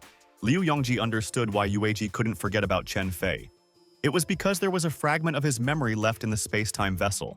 The demon collected the ancient artifact piece by piece, giving his enemy a last chance for a happy death and the opportunity to seal his memories in this vessel. In his previous life, Master Chen destroyed his space-time artifact to travel to the past and avoid death. And he guessed that Yunyu had collected the fragments and tracked him down. He used the vessel to seal Xiaoyan's memories, which meant that Fei could use the same method to reverse the process. Liu Yongji said that the sword master had guessed correctly. He was indeed able to find the fragments, track him down, and follow him with their help. He used magic to collect all the fragments into a single space-time artifact that was once in the hands of Chen Fei. With the power of the vessel, Liu Yunyu was able to obtain even greater power. The shockwave blew up a large part of the Han Family Corporation building. When the smoke from the explosion cleared, the dark magician said that the vessel of time and space blessed him and made him invincible. In this world, he only needs Yueji. Without her, his life has no meaning. But she only talks about Chen Fei, and the only solution the demon came to was to destroy his enemy once and for all. Xiaoyan gasped loudly. A strong pain pierced her head. Chen Fei was afraid for her condition. He needed to deal with the danger as quickly as possible in order to take care of his lover. In the past, he had destroyed his space-time vessel and hoped that in this life the damaged artifact would recognize him and help him defeat Liu Yunyu. He called the broken thing to himself. Such suddenness surprised the dark magician very much. He did not expect that Fei would do this right now.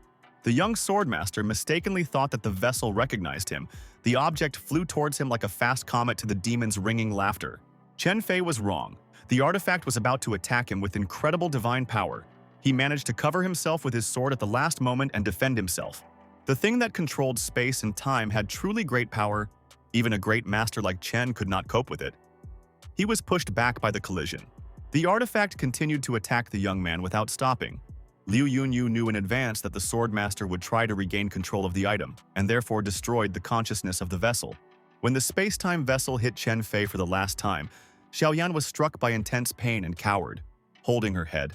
In his past life, the swordmaster had destroyed his vessel and only fragments remained. It was no surprise that Liu Yunyu took advantage of this and erased his consciousness. The guy didn't understand how he hadn't thought of this before. There was only one way to stop the artifact. Chen Fei summoned the 2 fragments that he had left after going to the Wu clan on Mount Qingcheng. The 9 Swords Master caught the next attack from the space-time vessel and collided with his own particles, which were just what was missing. The fragments fit perfectly and stood exactly in those empty places. The ancient treasure became one. The room was filled with a bright white light. Chen Fei's vessel of space and time was restored. He healed himself. The power of a demigod and the highest perfect sword from his past life were still within, and the youth could feel that energy pulsating within. But he still couldn't use the vessel to its full potential. The young master went into meditation, connecting his soul with the artifact. The power of time and space blessed him. Chen Fei succeeded. He was able to comprehend all 9 levels of mastery and opened the boundaries leading to immortal power. Liu Yunyu couldn't contain his anger. The waves of demonic power formed an even deeper crater, destroying rocks and concrete. The young swordmaster's strength greatly increased.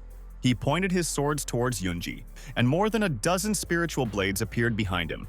The demon laughed. All these attacks were more like tickling. Only Chen Fei's peerless sword could harm him. But to use it, you need the power of a demigod. Chen Fei summoned the great sword, clutching it in his hand. He didn't listen to what the cultivator was telling him at all. The youth rushed at him. The next second, the sword pierced Liu Yunyu's body. Blood gushed out. This only meant that the young master had subjugated the power of the demigod. After his successful attack, the young master of 9 swords hid all his weapons in the storage ring. Chen Fei told his enemy how it happened and how he managed to seal the power of a demigod and the strongest weapon in the world into his vessel. The fragments of the space-time vessel are guarded by 8 ancient martial arts families such as the Cheng, Ling, and Mo clans because only their ancestors can control the artifact. Chen Fei's parents seemed to remember something as they silently watched from their hiding place and watched the demon bleed to death. Liu Yunyu punched the ground in anger. He couldn't believe that he had been outflanked, that his enemy had managed to pull off such a cunning move. He defeated 3 demons and lost his fear of death. The dark sorcerer was not afraid that the swordmaster could kill him, and this was his main mistake. The demonic mage screamed in anger and despair. He couldn't accept the fact that he was actually about to lose. He soared into the air, activating his most powerful aura absorption technique that he possessed, and a huge ball of powerful energy materialized above his head. The cloud of magic grew and grew, and at some point it began to resemble a huge supernova, its light blinding the eyes and frightening to the depths of the soul. Chen Fei shielded his friends and loved ones with himself. This was Liu Yunyu's main ability, and this time they could really be seriously hurt. The dark magic caster launched a sphere of destructive magic at his enemy, not even caring if anyone else was hurt. The demonic power took over his mind. The destructive force erased everything in its path. It rushed uncontrollably towards a small group of people with a dog, and nothing could stop it. Everyone was scared to death. Even Chen Fei was afraid. He screamed, covering everyone with his body. Only Xiaoyan remained terribly calm. She stepped forward and stood in front of the sphere, spreading her arms. The girl could not let her lover die and was not at all afraid to die to protect him. This act brought Yunyu to his senses. He screamed, trying to stop his beloved from doing something rash. Bun and Chen Fei rushed forward, just to protect Xiaoyan and not let her be harmed. The young swordmaster truly loved Xuexiang. Of course he was afraid to die, but she was more precious than life, more precious than anything. He took the full impact. The burning sphere collided with the fragile human body, and the young man disappeared in its bright light. The impact was incredibly powerful. The shockwave carried him through the entire neighboring building. Chen flew this distance, breaking the walls with his body. The lights went out. The huge hole in the house opposite was smoking. The friends were speechless. Xiaoyan fell to her knees in despair, and only Liu Yunyu rejoiced in his victory like a madman. He lowered himself to the grief-stricken girl, continuing to smile. The dark magician was sure that he had destroyed the source of their troubles, and now they would be together and happy. Despair and anger consumed Xiaoyan's mind. The demons within burst forth, and Yunji was pushed away from her by a powerful shockwave. The dark forces in the young girl took over, and the space-time vessel strengthened her, flying nearby. Love is truly a terrible power. It can drive people crazy. Xuexiang squeezed Liu Yunyu's neck and twisted it in one motion. She continued to scream, asking how he dared to touch Chen Fei. Ji Xiao and Lin Beifei looked at the girl with horror. They understood that she was mad with grief and needed to be stopped. Bun went to her to calm her down, but he was thrown aside by a wave of dark magic. The friends went against Xiaoyan. The bureau chief took out her whip. They didn't want to harm the girl at all, but there was no other way. They were interrupted by a stranger, a little girl with dragon horns, who suddenly appeared behind them and carried the unconscious Chen Fei. The stranger ran up to Xiaoyan, who had lost control of herself, and touched the demonic mark on her forehead, bringing the girl back to consciousness and calling her mother. Su Zhuexiang woke up. She was confused at first and did not understand where she was and who she was, and she also could not understand why some strange girl called her mom. Immediately after that, Chen Fei also came to his senses. The boy sat up slowly, holding his head, and the first thing he heard was the little girl calling him daddy. When the girl saw that her parents did not recognize her, she cried bitterly from annoyance. Bun came up to her and rubbed against her leg to console her. The first to recognize her was Chen Fei. He remembered the fish Nadon, who became a dragon and gifted him with a scale. A lot had changed in this world. The young man looked at his wounds from the fight with Liu Yun and thought that it wouldn't hurt for him to get some treatment. Then Xiaoyan remembered that a long time ago she had placed a koi goldfish in a space-time vessel. The little girl said that she had been perfecting her power in the vessel for many years and was finally able to take human form to meet her mom and dad. The defeated Liu Yunyu had difficulty breathing and speaking. He was very surprised that the koi fish had become a human in this life. Suddenly, Xiaoyan screamed in pain. She fell to her knees. The loss of her memories was causing her hellish pain, and Chen Fei asked if the girl could help her regain her memory. She could use the space-time vessel to help her mother recover, but there was a small problem. Despite the amazing properties of the divine artifact, she will not be able to maintain her memory for long because she is too weak. Liu Yunyu didn't even have the strength to sit up, but he still couldn't accept his defeat. He had been planning Chen Fei's death for 3 generations and couldn't back down so easily. He had no intention of resisting death. The young man simply could not believe that the one for whom he did everything possible had rebelled against him. He was dying at the hands of the girl he loved more than life. The Master of 9 Swords stood above him and looked at him with disdain. He did not feel sorry for his enemy at all, because he himself had brought Xiaoyan to this state. Liu Yunyu said that he was indeed to blame for everything, and therefore he would return Mo Chexiang to him. He could still control the vessel with the rest of his life force. The dark sorcerer filled the artifact with energy, and the girl rose into the air, her body surrounded by a bright warm light, slowly and carefully returning her memory. The great immortal, who became a demon because of love, died from the loss of all vital forces with the name of his beloved on his lips. The girl slowly sank to the ground, as if she had woken up from a very long and unpleasant dream. The girl threw herself into her arms, saying that the evil uncle had restored her memory at the cost of his life, and Liu Yongji had been able to overcome his demons. He died only in this world. The possibility that they could meet again and he could be even stronger than he was now was high.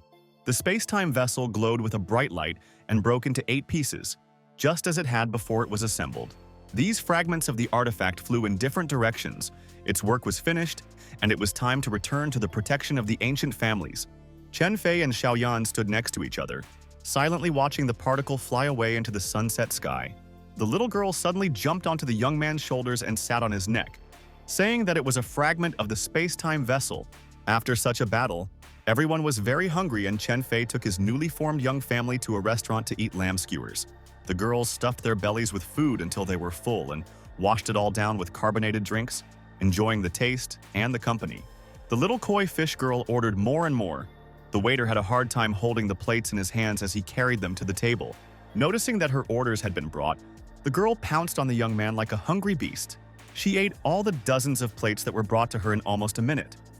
The waiter didn't even have time to put them on the table. When Xiaoyan, Neidan Fish, and Bun finally had their fill, they lay down and stuck out their full stomachs, breathing out in relief. Chen Fei looked at his wallet with tears in his eyes. His loved ones ate so much, but he couldn't afford it all. Hearing her father's words, the girl burst into tears, asking if he really didn't love her. In response to which the swordmaster asked her not to talk nonsense. His family had been through a lot, and now there was not enough money for dinner at a restaurant. The guy felt how his pride was slowly and surely disappearing. With nowhere to go, Chen went to pay the bill and tearfully begged the owner of the establishment to give him a discount, citing the fact that his family was very poor. They walked out of the diner, the girls looking incredibly happy and satisfied, and Fei mourning his cash and male pride. Xiaoyan stretched her back and turned to look at her friend, noticing that he was up to something. Chen Fei asked the girl to take the little girl and Bun and go home with them. He still had some things to finish. He went straight to Tianyuan's shop, which was also a spiritual stone museum, to earn some money. Otherwise, he wouldn't be able to support Shuexian. As soon as he approached the doors of the store, they suddenly opened and 2 people quickly ran out onto the threshold. It was manager Li Huang and chief appraiser Ying Jin. They chattered non-stop, continuing to flatter him and bow at his feet. Chen Fei felt this blatant flattery and understood that they just wanted something from him. As usual, the store employees bowed to the young master and gestured for him to come inside and see for himself what exactly had happened. In the waiting room, a man was lounging on a sofa, surrounded by 2 girls. He looked with disdain at the employees and the young man in their company, asking why the manager had brought a child here. Chen frowned. He didn't expect to see one of the saints sent by the Qin General Administration to protect the divine bamboo board from the samurai of the Eastern Sea here. The man sent by the immortals was so confident that he had already called the enemy straight here. And in a second, the wall of the building was destroyed. The Blade Master from across the Eastern Sea clearly did not know how to use doors. His spirit power was quite powerful. Even the Saint of Qin government was afraid to imagine what would happen when he used his power. The confident man took out his sword, preparing to fight. As soon as he drew his weapon in front of the samurai, the latter rushed at him, moving incredibly fast and intent on destroying his opponent. One blow and the great martial artist was thrown aside. The sound of metal clanging echoed throughout the hall. The store employees were very scared that even one of the saints could not cope with him. The man wiped away the sweat. He was much slower than the samurai and did not even notice at what moment he struck again and got dangerously close to him. At the last moment, he manages to raise his sword and parry the blow. The blast wave was so strong that it destroyed all the furniture, the manager and the appraiser.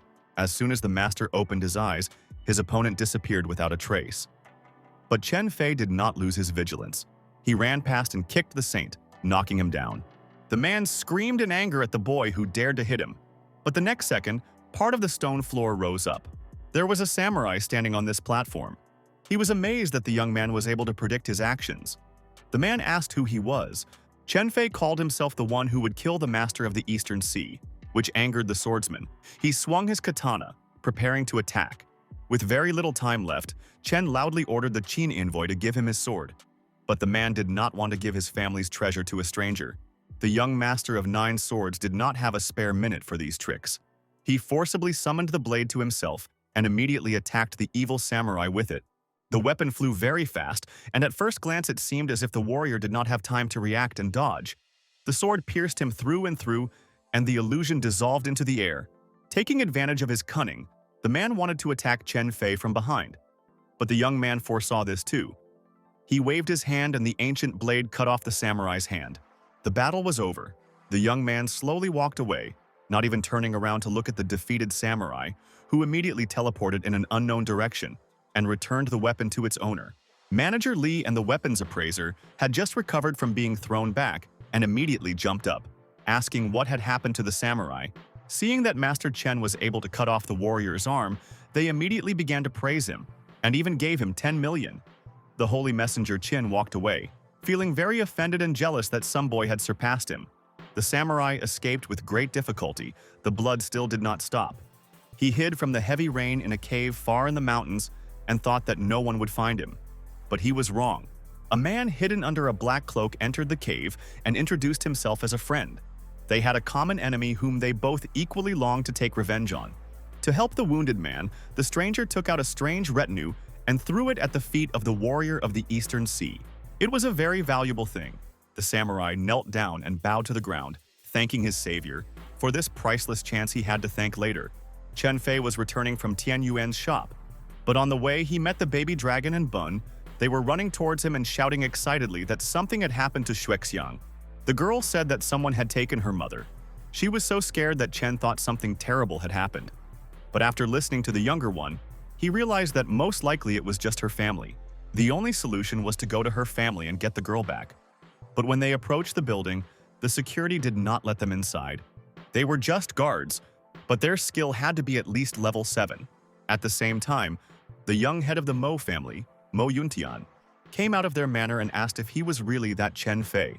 The sword master introduced himself, politely calling him elder brother. He had no intention of ruining his relationship with his beloved's relatives.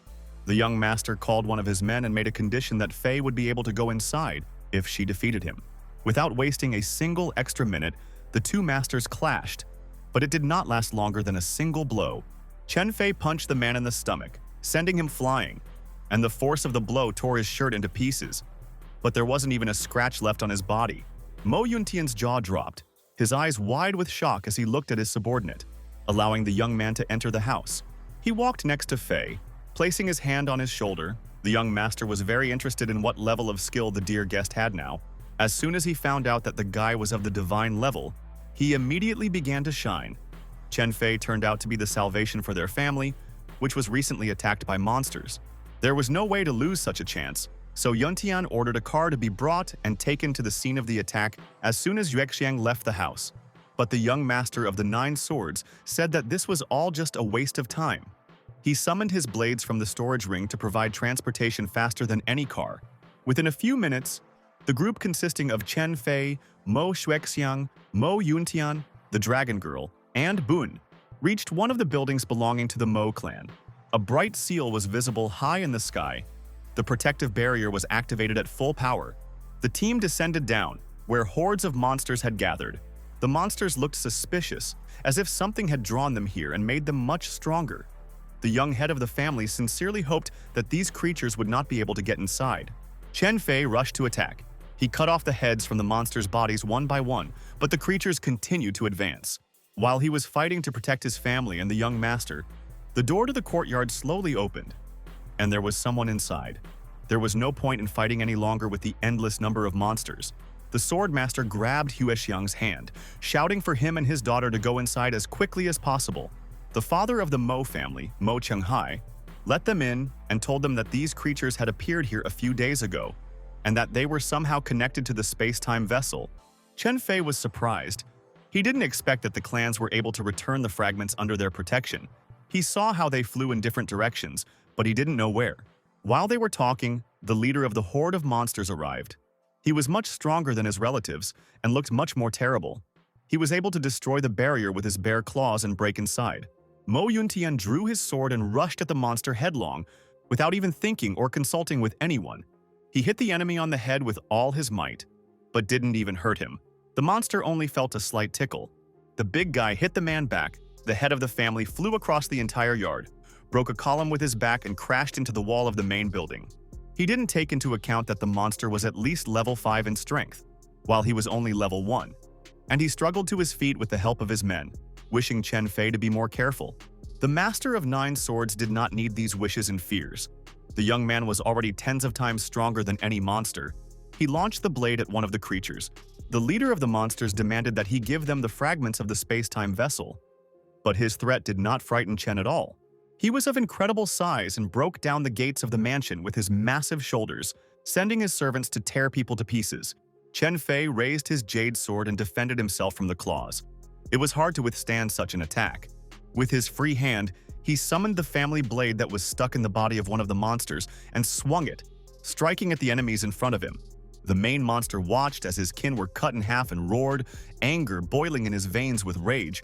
He was determined to crush the man who dared to do such a thing, and with the help of his monstrous strength, he increased in size, becoming even more enormous. Chen Fei jumped high and slashed the demon's hand with the jade blade as a distraction, and sent the second weapon flying. The creature had to put in a lot of effort to stay on its feet from the attack. It broke the ground beneath itself, and the sword flew around it and struck an unexpected blow from behind. The monster became smaller, losing its strength and fell to the ground. The blow was too heavy and serious for it. He asked the name of the person who was able to defeat him. Chen Fei replied that he was thinking of changing his name to Mo Yuntian. The demon remembered him and fled the battlefield. His example was followed by all his kin. The head of the Mo family hurried to his new ally, asking why he called himself by his name, to which he heard in response that this creature would not return anyway. It was badly wounded. Chen Fei turned to Father Mo and bowed. Wexiang was badly injured and needed a vessel to completely heal her. The man replied that there would be fights at the end of the month, and the main prize would be an ancient artifact, which would save a lot of time and effort. At the same time, in the Han family villa in Jiangchuan City, the family's ancestor, Han Mo, held the broken pieces of the vessel in his hands and vowed to avenge his children. Standing next to him was Han Liang's brother. Han Guang told his grandfather whose handiwork it was, and the man gave him the order to act. After some time, the elected head of the Chen family, Chen Hui, came to their house. The young man presented Han Mo with an unknown artifact, asking him to avenge his older brother. At the Chen family temple, clan leader Chen Xinhe gave orders to his men to contact Chen Zhuang and find Chen Fei as soon as possible. He went out into the street where the traitor's accomplices were sitting tied up and reported that Chen Zhuang had violated family traditions and had been expelled from their ancient family line. He looked at Fei's parents, asking if they understood him. The man and woman bowed to their master, showing that they were completely loyal to him. At the Mo family temple on Qingcheng Mountain, Mo Chung-hai asked Suexiang if she knew where her eldest daughter was. She had gone on vacation but never returned, and now she was impossible to contact. After the girl went into the house, the man turned to Chen Fei and said that he hoped that the young man would stay by their side and one day become part of the Mo family. Even though the boy was still a member of the Chen clan, Chung-hai hoped that he would help Suexiang and continue to be by her side. After this conversation, Chen Fei meditated in the room with Bun to strengthen him while the dragon girl stuffed her cheeks with chips. The dog felt the mark on his forehead glow and burn. The next second, he rose into the air. His body began to change. Long self-improvement with the help of his owner allowed the baby to finally reach the necessary level and take on human form. The little koi didn't understand what was happening. She screamed in fear, and Shuexiang burst into the room, deciding that there was danger and her help was needed. But instead of enemies, she saw Chen Fei stroking the head of a boy with a dog tail and calling him Bun. A smile appeared on the boy's face as he looked at the girl. He waved his fists like a puppy with his paws, calling them daddy, mommy, and sister. The girl immediately rushed to her brother and began to feed him chips. She was very happy, but Zui did not share her joy. She was still very surprised that Bun could change. Chen Fei explained to them that it was all because of the spiritual power of the vessel. The puppy was originally a human, but now he was still too weak, so he should not show himself to strangers.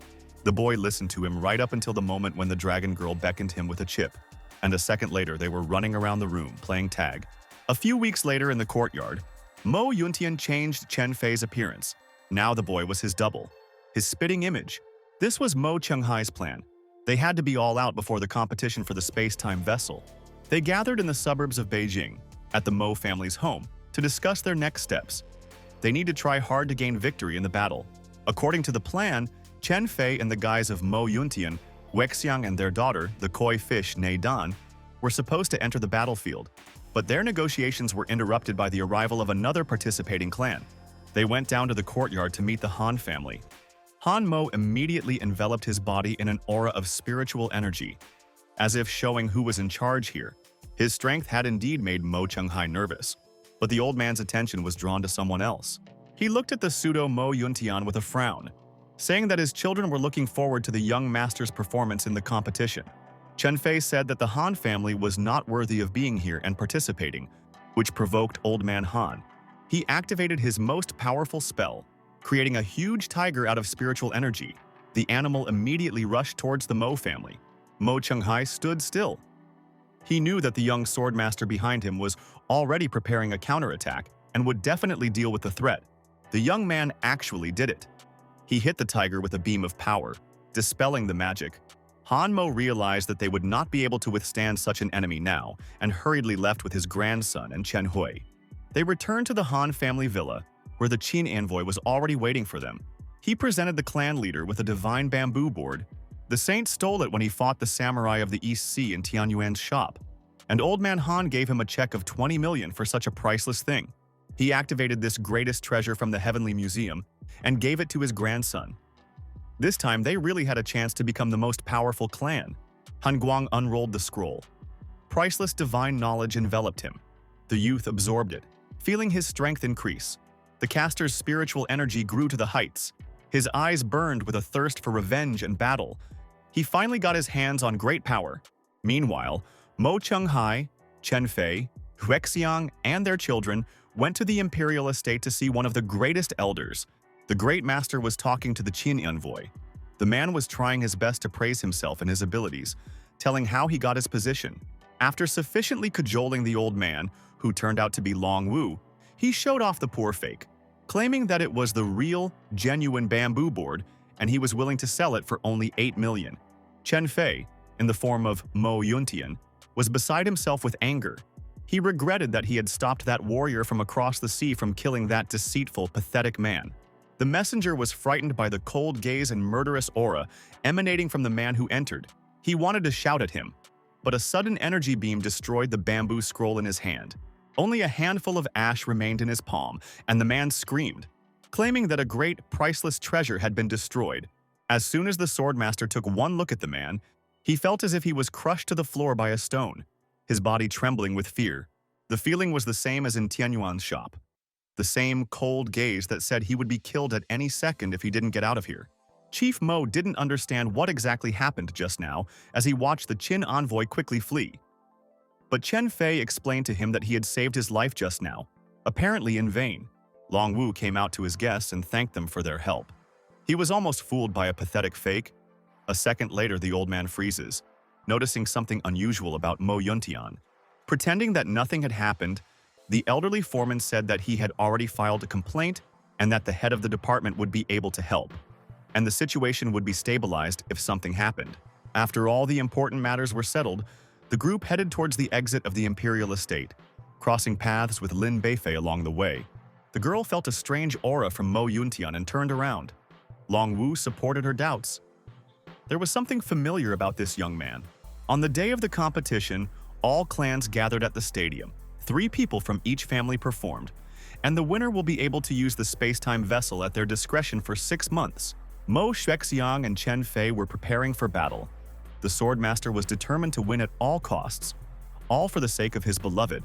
The first to speak were the representatives of the Han and Chen clans, and the candidates were already rising onto the battlefield to loud applause. Han Guang raised his sword. A bolt of lightning passed along the blade. He was confident of his victory and called on Chen Xinhe to enter the arena and die. The youth leaned towards the Chen clan chief, saying that they still couldn't find Chen Fei, so they had no choice but to let him into the arena. As soon as the guy stepped out, the young master of the Han family released a powerful bolt of divine lightning towards him. The young master didn't have time to do anything at all. The force overtook him, and a second later he fell to the ground unconscious, his body smoking from the electric shock. The disciples of the Chen clan were ready to enter the arena and finish off the upstart, but Chen Xinhe did not let them in and knew defeat. They would not be able to stand against the divine power. Chen Fei watched their battle and couldn't believe that he saw this young man in front of him. This meant that Tianyu had most likely reincarnated. At the same time, behind the scenes of the arena, the samurai of the East Sea entered the rest area and knelt down to the man inside. He was ordered to help the Chen family win. The man gave him a box with a very strong pill that would replenish energy immediately after taking it. But it was necessary to drink it at the most critical moment. Thanking him for his help and advice, the samurai said that his men were ready and left the room, leaving the young man to wait for the results. This mysterious stranger turned out to be the director of the Magic Bureau, Sui Xuexing. He returned to the stands and sat down in his spectator seat with Long Wu. The next to perform were the Mo and Chen families. Xuexiang walked up to the arena, but as soon as Chen Fei saw her opponent, excitement rose in his throat. The girl turned to her friend. She did not understand what the problem was. The swordmaster shouted to her that she should be very careful, but little Zhui didn't see any reason to worry.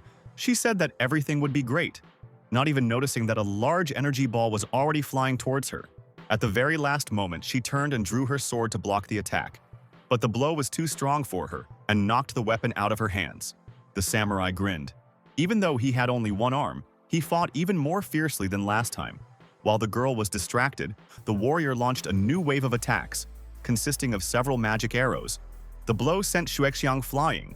The girl fell to the floor, instantly losing consciousness, and Mo Chenghai shouted that they admitted defeat. But the warrior of the Eastern Sea did not even intend to stop. He rushed at the helpless girl with a sword, swinging for the final blow. Chen Fei, in the form of Mo Yuntian, did not allow him to do this. He stopped the blade with one hand and with a little effort, smashed it into small pieces. The samurai retreated, but it was too late. The swordmaster got angry and attacked the man without stopping, who barely managed to defend himself with his good old katana. The blows only stopped when the warrior of the Eastern Sea reached the edge of the arena. He was immediately restrained by the security of the event. Chen Fei declared that the Chen family hired the samurai in order to win. Director Shui's plans were ruined. He ordered his man to bring Mo Yuntian, as he believed, to him for a talk. The spectators in the stands were discussing Yuntian heatedly, saying that he really wasn't as bad as people said. They thought that he would run away at the first opportunity. But Chen Fei, unfortunately, would not be at the competition. The host announced the start of the next round. This time the Han and Mo families were to face off, and the stadium erupted in shouts and applause. Han Guang didn't perceive the enemy at all. He ordered several people to go up to the arena and defeat Mo Yuntian. But as soon as they jumped, the young man effortlessly and with strong magic threw them from the arena to the ground with a couple of swings of his sword. Chen Fei shook off the energy from his weapon and asked if all the worthy warriors in the Han clan had died out. Mo Xuexiang was recovering her strength, and the audience shouted to Chief Mo that his son was very strong and was bound to take first place. But it would be very nice to hear this if the young man really was his son. Han Guang stood up from his seat and used the divine sword to create a spiritual energy snake around himself, and he became its control center. The master believed that this would be enough to kill Mo Yuntian. He raised his sword, and the snake rushed straight towards its victim. And this would indeed be the case if it was the true heir of the clan in front of him. But Chen Fei easily dodged the bite of the magical creature. He jumped and cut the snake with a spiritual stream, knocking the sword out of Han Guang's hands and knocking him down from the sky to the ground. At times like these, it wasn't just the strength of the blade that was important, but also the skill of wielding weapons. And the skill of the Han family's heir was far inferior to the power of the divine sword. The young man could not accept this outcome. He overcame the trembling of anger in his body and activated the magic circle of spiritual strength. This was the power of the bamboo board, a secret priceless art that should have been kept in the Tianyuan Museum. An ordinary person would never be able to recognize such a powerful spell. A spirit that vaguely resembled a wolf appeared above Han Guang's head. The audience didn't expect that he could possess such power.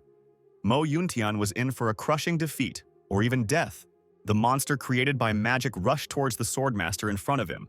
A small flame lit up above Chen Fei's hand, and he summoned one of his blades.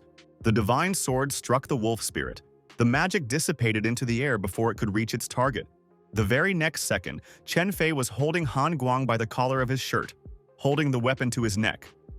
His attempts to cheat were useless. The guy immediately gave up and the swordmaster retreated. As soon as the youth turned his back to his opponent, the degenerate from the Han clan jumped to his feet, a hidden dagger appearing from his sleeve. Before he could take even 2 steps, a sword pierced his body. The shock overpowered the pain. Han Guang croaked in confusion that Yuntian couldn't kill him. Chen Fei didn't even turn to face his enemy. He returned the blade to himself and continued walking towards the exit of the arena, when suddenly he heard a heart-rending scream. Han Mo jumped incredibly high. His body was enveloped in a ball of powerful spiritual energy. The man was furious and desperate. These emotions fueled his strength. Director Xue silently and calmly watched the situation. Long Wu and Mo Cheng-hai jumped up from their seats. Mr. Han couldn't interfere in the battle like that. The old master activated a rather strange technique. A huge hand appeared, a little more, and it would have crushed Mo Yuntian, who was standing in place. The first strike missed. Chen Fei was lucky to dodge, but the giant dark palm immediately rushed down again at full speed. 2 strong masters descended into the arena and parried Han Mo's attack. They asked the man to stop, but he was not going to stop under the orders of these 2. A giant hand hit the 2 men. Trying to hide from it, they lay down on the ground, but to their surprise, they survived. Using 3 swords at once, Chen Fei held his palm above his head, preventing it from falling lower and injuring the innocent. Finally, the old man came to his senses. His magic was dispelled. The young man stood in the crater from the blow without a single scratch. It felt like the boy was immortal. Long Wu and Mo Cheng-hai retreated to the side of this battle for their own safety. The youth pretending to be Mo Yuntian said that the old man had lived too long without being connected to the world, which provoked Han Mo to launch another powerful killing attack. A huge fist flew straight at the swordmaster's face, but he didn't even move, only standing and squinting because it was too bright. The explosion created a curtain of smoke, making it impossible to see what had happened to the young master. And only Mo Cheng-hai was confident that there was no need to worry. Chen Fei stood unharmed in the imprint of the fist, surrounded by 3 swords. He swung his weapon. It was his turn to attack. The blades flew towards Master Han, piercing his body and scratching his face. The old man became really angry. The old man's reaction excited Fei. He finally felt the excitement of a real battle, taking a fighting stance. Meanwhile, Han Mo summoned a thunder sword. The master swung his weapon and sent dozens of powerful lightning bolts towards the young man. The boy easily dodged the blows, saying that the old man's skills were much better than those of his grandchildren. These words touched the clan leader to the quick, and he unleashed an inhumanly powerful magical attack on the impudent boy. A gigantic wave of spiritual energy that was supposed to destroy all living things in its path crashed down on Mo Yuntian. But when the magic and smoke cleared, everyone, spectators, allies, and enemies, saw a young man alive and well. Long Wu was shocked. He said that the skills of the son of the head of Mo were incredible, contrary to expectations. The man laughed quietly. He felt awkward and envious that this man was not his son. Old Man Han watched with hatred as the two men agreed to help each other in the future. When suddenly a plan was born in his head, he immediately directed an equally powerful attack towards Long Wu and Mo Cheng-hai, who were standing outside the arena. Chen Fei immediately launched one of his swords to deflect the lightning strike, causing Chief Han to laugh. The great masters decided to combine their powers to repel the attack. They raised their hands and created a shield of spiritual energy. Even together, their strength was far weaker than Han Mo's lightning, and their protective barrier was destroyed. Mo Yuntian rushed to protect them, but he would never make it in time. The powerful force had almost caught up with the people, and only a miracle could save them. The spirit of fire suddenly appeared, flew towards the beam of lightning and destroyed the magic in one bite, eating the clot of power. The head of the department, Sue Shuexing, stepped forward, lights dancing on his hand. He appeared just in time. If he hadn't intervened, there would have been chaos, but Master Han had no intention of stopping. He dropped to the ground, threatening the young man. Director Xue issued the first warning. They were now on his territory and nonsense would be unnecessary. The old man was very angry at everyone around him, especially at this man. He attacked him with a lasso of lightning. But this was a very stupid act. Sue Shuexing created a small water vortex with his finger. It froze Han's magic and broke it. Realizing that he couldn't take it by force, the old man began to shout throughout the stadium that Mo Yuntian had killed his grandson and now must pay with his life. The bureau director's patience was running out. He was giving the man one last chance to come to his senses. Thousands of people were watching them without taking their eyes off. Han Mo had no intention of retreating. He turned towards the youth and attacked with his hand again. Chen Fei took out his sword. He wanted to parry the blow, but he was beaten to it. Sue Shuexing appeared in front of young Master Mo in a second, and with one swing, he dispelled the magic of the Han clan chief. The young man frowned. The arrogant old man had managed to get the usually calm person worked up. He created a huge magical beam that struck high into the sky with great force. The competition was supposed to be fatal, and therefore the old man should have pulled himself together long ago. Master Han did not calm down, continuing to curse at Mo Yuntian in front of him.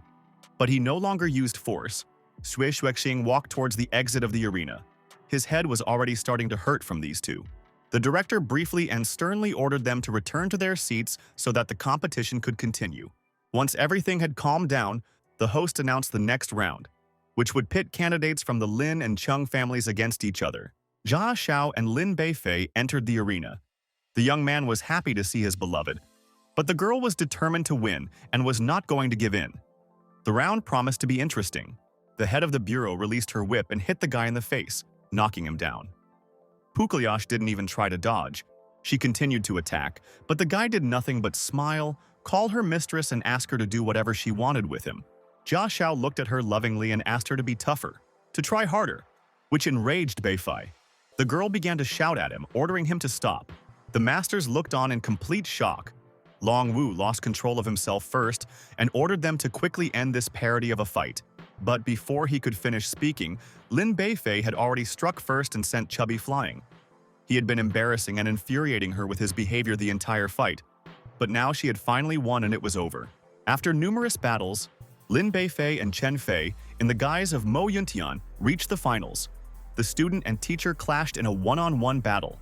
The Master of Nine Swords summoned a blade and jumped on it. It flew straight towards the girl in front of him.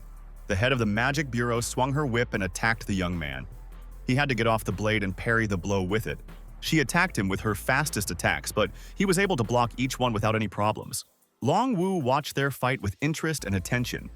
It lasted longer than all the previous ones, but neither of them had a single scratch. Lin Beifei exhaled and concentrated.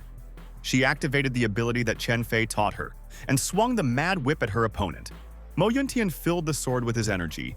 Two uncontrollable streams of magic rushed towards each other. The girl noticed something familiar in this energy. She finally recognized her master and lowered the whip. She closed her eyes and prepared to take a direct hit from the immortal's power, saying that she surrendered. Chen Fei screamed. He managed to cancel his spell at the very last second and save his disciple's life. The Mo family won. The hall exploded with shouts and applause. The girl silently descended from the arena, returning to her place. Chen Fei silently watched her go. He was not surprised that the girl recognized him. He even waited a little for this moment. The host walked up to the young man and raised his hand high, In the clan association competition, Mo Yuntian and the Mo family won. The spectators were delighted. No one expected that this Master Mo would be such a strong fighter. The clan leaders gathered in the arena to reunite the space-time vessel. When Director Xue had all the artifact fragments, he personally reunited the ancient relic. Chen Fei looked at him in surprise. He did not expect that this person would be a true master. It took only a few minutes to restore the space-time vessel, and very soon, the magical item was again in front of the Swordmaster. Mo Chunghai bowed. He respectfully praised the work of the director of the Magic Bureau. The artifact shone brightly in the sun and was mesmerizing with its appearance alone. Chen Fei looked at the vessel and couldn't figure out what was going on. There was something unnatural about this object, and Han Mo transmitted through spiritual communication to Chen Hui that it was time to start acting according to the plan. The young man deftly jumped towards the space-time vessel. He reached out to it with his hand, wanting to take the treasure in front of everyone. Xue Xuexing immediately attacked him with a spell, talking about how low he had fallen and accidentally hit the vessel, causing the boy to fall to the ground. The ancient divine artifact fell to the ground and turned into dust from the impact. It was a fake. The great masters were cleverly deceived. Chen Hui struggled to his knees, coughing up blood, when the Beijing bureau director approached him, asking where the vessel had gone. But the young man did not answer. He muttered quietly under his breath about the director not noticing the real danger. Xue Xuexing grabbed him by the collar and threw him to the side. He tried to force the thief to answer questions. Han Mo walked up to his assistant and shouted at him to ask what he was doing. But the guy didn't know anything about what was going on. He swore that he had not touched the vessel and could not have reached it in any way. But the old master did not care about the answer. He cast a spell and threw Chen Hui aside. While they were trying to figure out what was going on, Long Wu heard a growl and looked up into the sky. The space-time vessel had attracted the monsters. A huge crowd of various terrible monsters made their way into the stadium. They were incredibly strong. The leader of their demonic clan demanded that the vessel be given to them before anyone got hurt. No one took their threats seriously. The masters and adepts who were in the arena began the fight, slaying the monsters one by one. Even Bun took part in the battle. In the form of a dog, he easily defeated any enemy that ran or flew up to him. A bright and powerful lightning bolt blinded and knocked down the monsters. Mo Yuntian and Xuexiang turned to look at the source of power. The Han Mo clan chief soared into the air and rushed high into the sky like lightning, as if he was trying to catch up with something invisible to the ordinary human eye. Chen Fei concentrated. He scanned the area with his spiritual energy and sensed the presence of a space-time vessel that was moving in the air at high speed. And the old master was heading straight towards him. The young man pushed off the ground and jumped after him. He couldn't let the Han family get to the artifact first. Outside the city, Director Xue Xuexing landed on the ground, taking advantage of the confusion and quietly escaping from the stadium. He turned around and ordered his subordinate to come out of hiding. It was time to end this farce the way he had planned. The samurai of the Eastern Sea emerged from behind the bushes, holding in his hands the space-time vessel that he had stolen from the masters. There was no more time to waste before they were noticed. They had to leave. The director gave the order to the warrior to leave the city. Chen Fei, in the form of Mo Yuntian, landed on the spot where the two were just a second ago. They set up Chen Hui to move the vessel, a good plan, but it won't work with him. The young man closed his eyes and concentrated. The technique of spiritual search helped him to feel which of the two had the vessel, and in which direction the thief ran away. The samurai ran at inhuman speed and barely managed to stop and jump to the side when someone landed half a meter away from him. The man moved as far away as possible. The energy beam was very powerful. The unknown person clearly hoped to land on him. This stranger turned out to be Chen Fei. He jumped off the blade of his sword, saying that it was nothing other than fate itself that brought them together. The swordmaster filled the blade with spiritual energy and swung it, striking the samurai. But the man managed to jump aside. The warrior of the Eastern Sea asked to stop and wait for just a minute. He took out the pill that Xue Xuexing gave him to increase the energy in his body and drank it. Chen chuckled. They hadn't even started yet, and his condition was already critical. Very soon, this pathetic swordsman would regret their meeting. The pill worked instantly. The man felt his strength growing, expanding his body from the inside. This thing made him half immortal. The samurai had never been so confident in his victory and skill as now. This turn of events even made Chen Fei laugh. This guy must be really afraid of him to have taken the pill before the fight even started. The Eastern Sea warrior charged at the Nine Swords Master with all his new power, but the youth easily blocked his attack. jokingly asking if he could give him more time to take more pills. He swung his sword, and the man had to jump to the side to avoid the energy wave. The naive warrior did not give up. He activated one of the techniques he learned after taking the pill. Chen Fei was already getting a little bored of playing with him.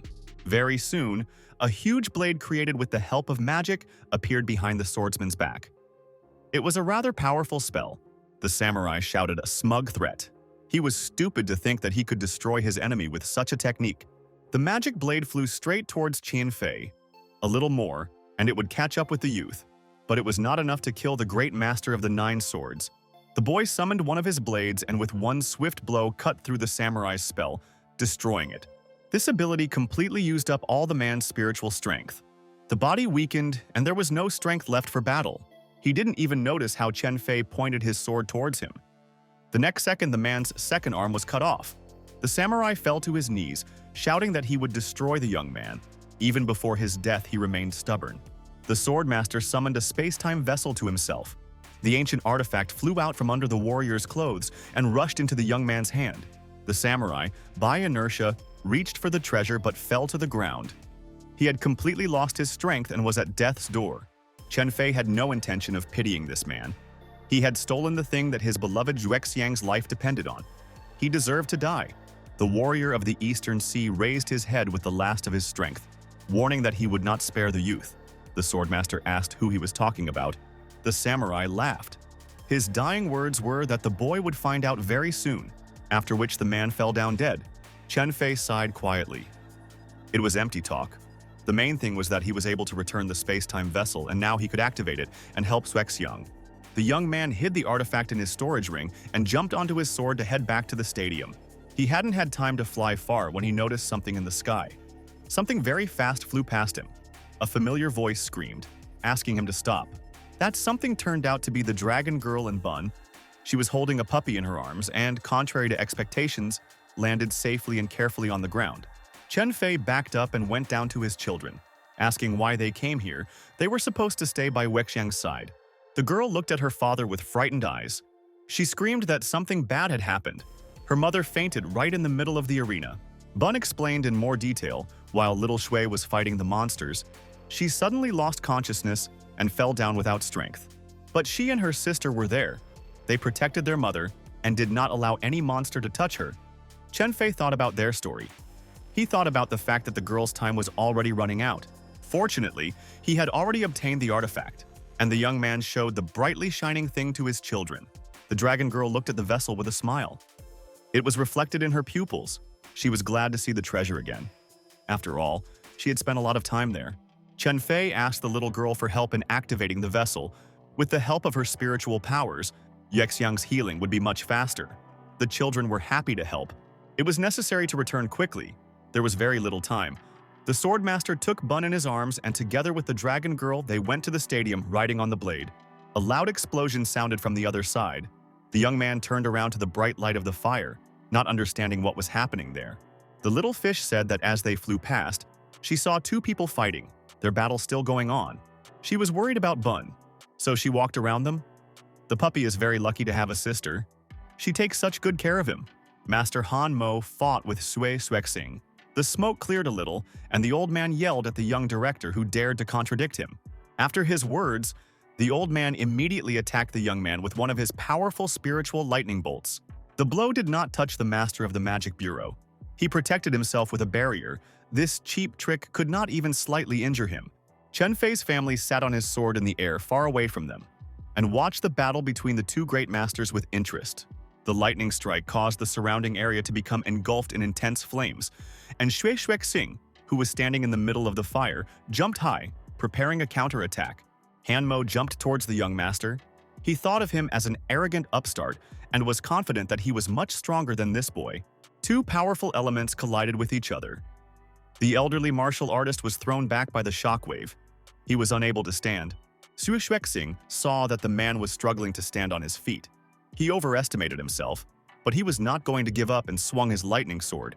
The bureau director summoned the fire spirit that had destroyed Han Mo's attack last time, the flames rushing towards the lightning. The spirit took on a form somewhat resembling the head of a huge lion. It was incredibly powerful and almost overtook the arrogant old man. The Han clan chief created a large lightning net. This protective barrier was supposed to hold back the fire magic and kill him. The spirit leaned against the shield. The flame collided with lightning and crackled loudly. For a moment, the old man gained confidence in his powers, but a second later the barrier was destroyed. The director of the Beijing Magic Bureau was too strong for Han Mo.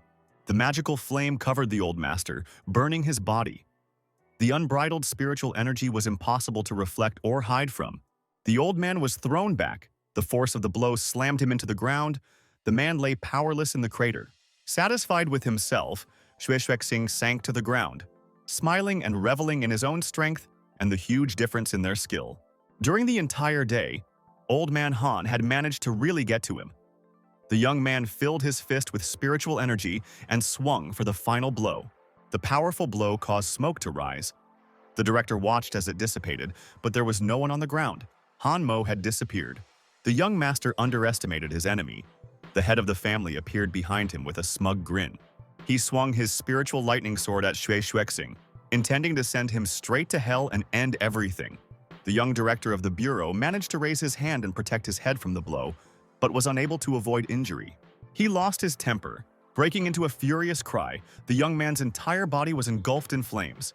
He was going to kill the old man, both of them too overconfident to properly assess the enemy. The men activated their techniques, continuing their duel. They had given each other a good beating. There was nothing left to look at. Chen Fei stood up, preparing to fly away with his children. Their conversation in the air was heard by Xue Xuexing. He looked up and immediately decided to take advantage of the situation. He shouted, calling on Lord Mo Yuntian to help him kill the traitor Han Mo and return the stolen space-time vessel. Chen Fei was not happy that he was exposed so easily. He didn't want to get involved in this showdown at all. The bureau director did not back down. He continued to insist that the heir of the Mo clan help him deal with the man. Han Mo couldn't allow this to happen. He turned to the young man and said that if he helped him kill Xue Xuexing, then the feud between their clans would be eliminated and the Mo family would be able to use the vessel for a whole year. Chen Fei, in the form of Mo Yuntian, dropped from the sword to the ground. Now the fates and lives of these two were in his hands. The men tensed up. These words made them think that this Yuntian was up to something. But the guy assured them that there was no need to worry so much and summoned a sword. The 9 swords. Master pointed his blade at Old Man Han. Their family had caused suffering to the Mo clan for many years and he couldn't forget it like that. Xue Xuexing supported the young master's decision. He said that they would kill their common enemy together and activated the Fire Lion technique again. This was exactly what Chen Fei had been longing for. He launched the sword, shrouded in flames, straight at the elderly Master Han. Han Mo created a protective barrier of lightning, but the sword master destroyed it with one blow, allowing Xuexing's spell to reach its target. A pillar of fire hit the man, knocking him off his feet. The master falls to the ground, all the strength leaving his body at once. Director Zhui encouraged the young man to commit murder, saying that if he didn't do it now, he would definitely take revenge. Chen Fei summoned his sword. He had already guessed that it was Xue Xuexing who gave the pill to the samurai, and most likely this man would do something else now. As soon as he turned his back, the director launched a fiery energy volley at the young man. But the boy noticed the hidden attack in time. An explosion occurred. The ground and grass around Han Mo's body caught fire. Master Xue finally revealed his true face. He knew that the vessel was in the junior's possession and therefore decided to kill this worthless person. Mo Yuntian managed to avoid the attack. He stood on his sword high in the air. Xuexing turned around, loudly ordering to return the artifact now. Chen Fei smiled. He continued to play the fool and pretended that he did not understand what the bureau chief was talking about. But the man was serious, and no amount of games could convince him otherwise. He was sure that the space-time vessel belonged to him, because he was the one who was able to restore it. In this world, the strongest survives. Xue Xuexing rose into the air. Tongues of magical flame danced on his hand. He demanded that his vessel be returned to him. The dragon girl finally spoke up. She was very unhappy with the nonsense she heard from the director, because this ancient artifact belonged to her mother. Director Xue was not a monster. He did not want to impregnate the child and advised her to be careful. But Mo Yuntian said that their family should not be underestimated. After hearing that any member of the Mo clan could kick his lying ass, the man's patience ran out and the fire grew even bigger, covering his entire arm up to the shoulder. He created a large lion. The magical spirit was even greater than during the battle with Han Mo. The young master was sure that the girl would be scared of the beast and run away. But the dragon and Bun didn't even flinch. They looked with delight at the figure in the sky. The puppy pointed his paw at the fire spirit, showing his sister the big cat. The girl explained to her younger brother with a smile that it was not a cat, but a lion, the big and wild king of the beasts. They joyfully started listing which animals they wanted to see next. Xuexing got angry and shouted at them, saying that this was not a zoo and they should shut up. The koi fish Neidan tugged at the sleeve of her daddy's jacket, saying that this man was bad and they should leave quickly. But Chen-Fei couldn't leave yet. He told her to sit there and cheer for him in this battle. The little girl suddenly screamed, loudly begging to be allowed to deal with the enemy this time. The swordmaster was sure that she would cope with him, but not this time. Xuexing had been watching their conversation all this time and waiting. His patience was running out. He shouted that if the vessel was not returned to him immediately, he would kill one of the young man's relatives. The girl looked at him. She didn't like this statement at all. She started screaming even louder, begging him to fight just once, and Chen-Fei agreed only so that she would stop screaming. The swordmaster picked up Bun. He warned Mr. Shu about the strength of his family, but he was not listened to. The director of the Magic Bureau gave the order to the fire spirit of the lion to attack this crazy family of idiots. The girl's hands were already shaking with impatience. She was pretty tired of listening to insults from this man and jumped into the sky, calling on her dragon form. The dragon's magical spirit pierced the lion and dispersed it, rushing like a bright beam straight towards Xuexing. The man couldn't believe his eyes as he was thrown to the side by the dragon's long, huge body. The girl jumped up happily. She was able to win, and this inspired the puppy. Now Bun was pestering Chen-Fei with a request to let him hit her once. The bureau director rose to his feet. He clearly realized that he had underestimated their family, and now he was seriously determined to kill them all. Noticing that the enemy was preparing a new attack, the puppy immediately rushed towards him and somersaulted, saying that he would deal with him himself. He transformed into his human form right before Xuexing's eyes, which greatly surprised the young man. Using a technique called Heavenly Doggy's Fury, the boy punched the man in the face with all his might, knocking him out for a couple of seconds. Immediately after this, the boy created a huge golden whirlwind. The director was lifted into the air and carried to the nearest mountain hill, forcefully slamming him into a stone. Bun turned to his family, listening to the compliments. He was just like a true little warrior. Xuexing lay under a mountain of stones and laughed quietly. And the next second, he rushed high into the sky from under the rubble. He underestimated these little devils. The boys turned to look at him. They hoped that they could defeat him, but it was not so easy to defeat this guy. The director of the Magic Bureau was very angry. Chen-Fei jokingly told his children that he clearly had mental problems. He stopped his children, patting them on the head. Now it was his turn to fight with his uncle, and they had to support Daddy. Xuexing was surrounded by flames and created a huge fire sword above himself, saying that he would allow them to be buried together if the space-time vessel was returned to him. Chen-Fei didn't respond to this. He slowly rose into the air and summoned 3 great ancient swords. They swirled around him. Director Zhu's eyes sparkled with excitement as he finally met a worthy opponent and aimed his fire blade at him. The deadly weapon rushed towards the young man, but before it could strike, one of the swords cut through the flames. The ancient blades resembled circular saws. They spun quickly and cut magic into pieces. The children watched in delight as their daddy effortlessly cut through Xuexing's fire sword. Chen-Fei looked at his enemy with a smile.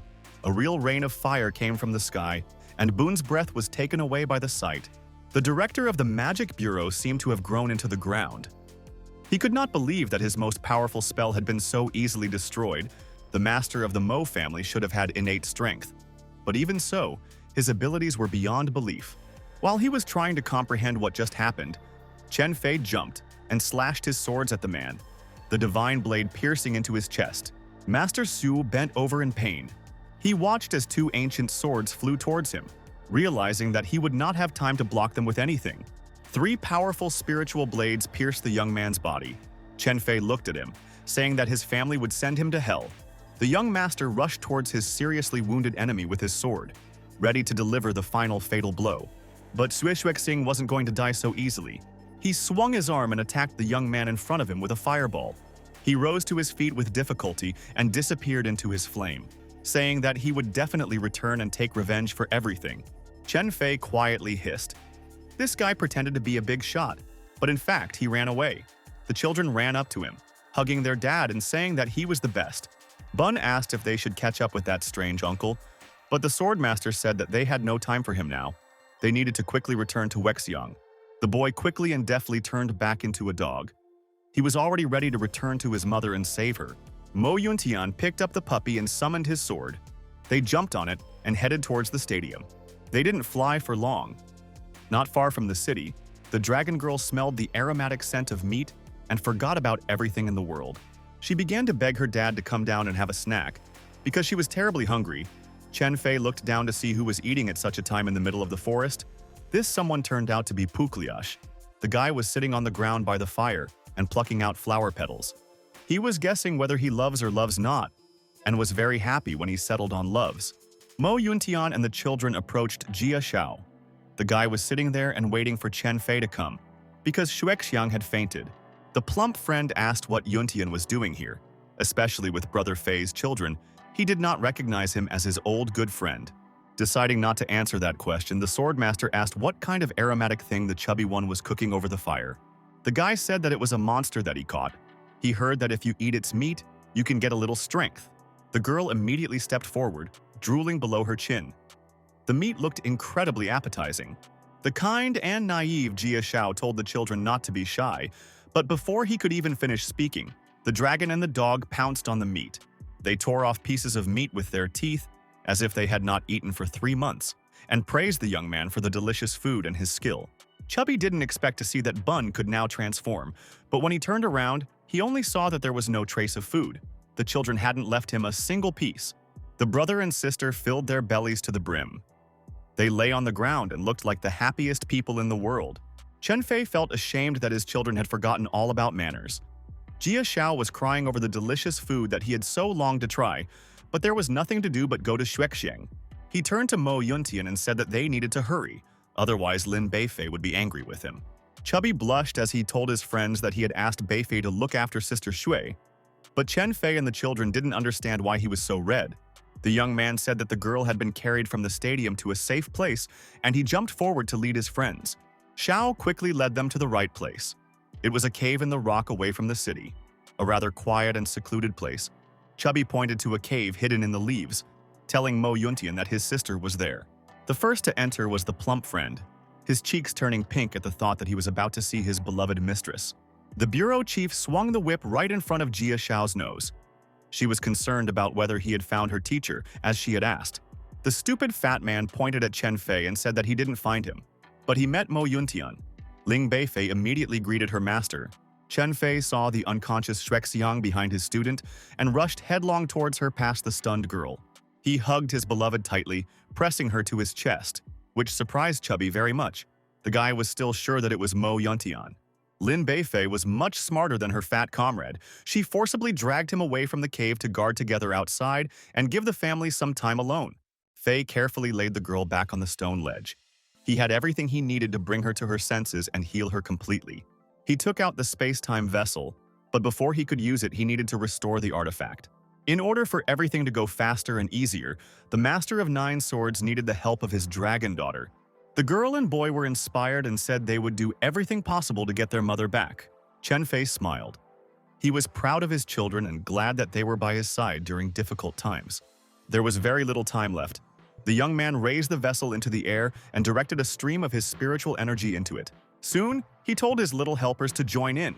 The dragon and the dog followed their father's example and filled the artifact with energy. With their combined efforts, they managed to restore the ancient divine artifact quite quickly.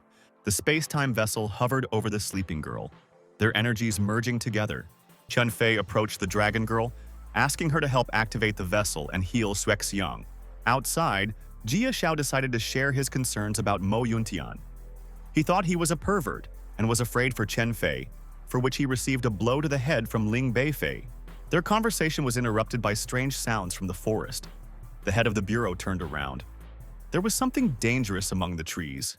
She took out her whip and struck it, calling on all those who were now hiding behind the leaves to come out and fight her.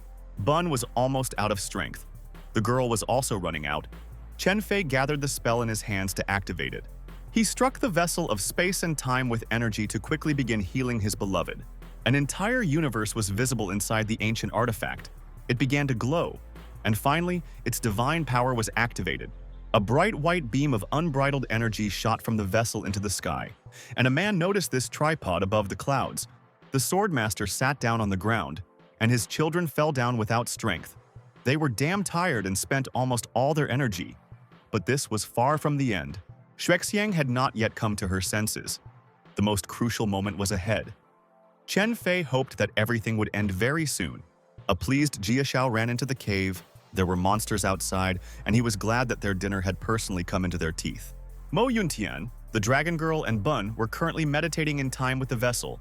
This enormous power attracts monsters. There was no way he could get distracted now.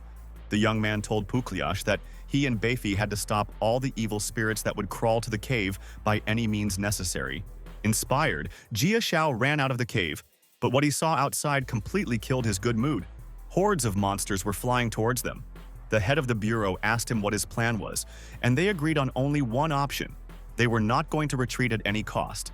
With the combined efforts of some of the strongest masters of the younger generation, they fought monster after monster, and the beginning was promising. But time passed. The number of enemies did not decrease.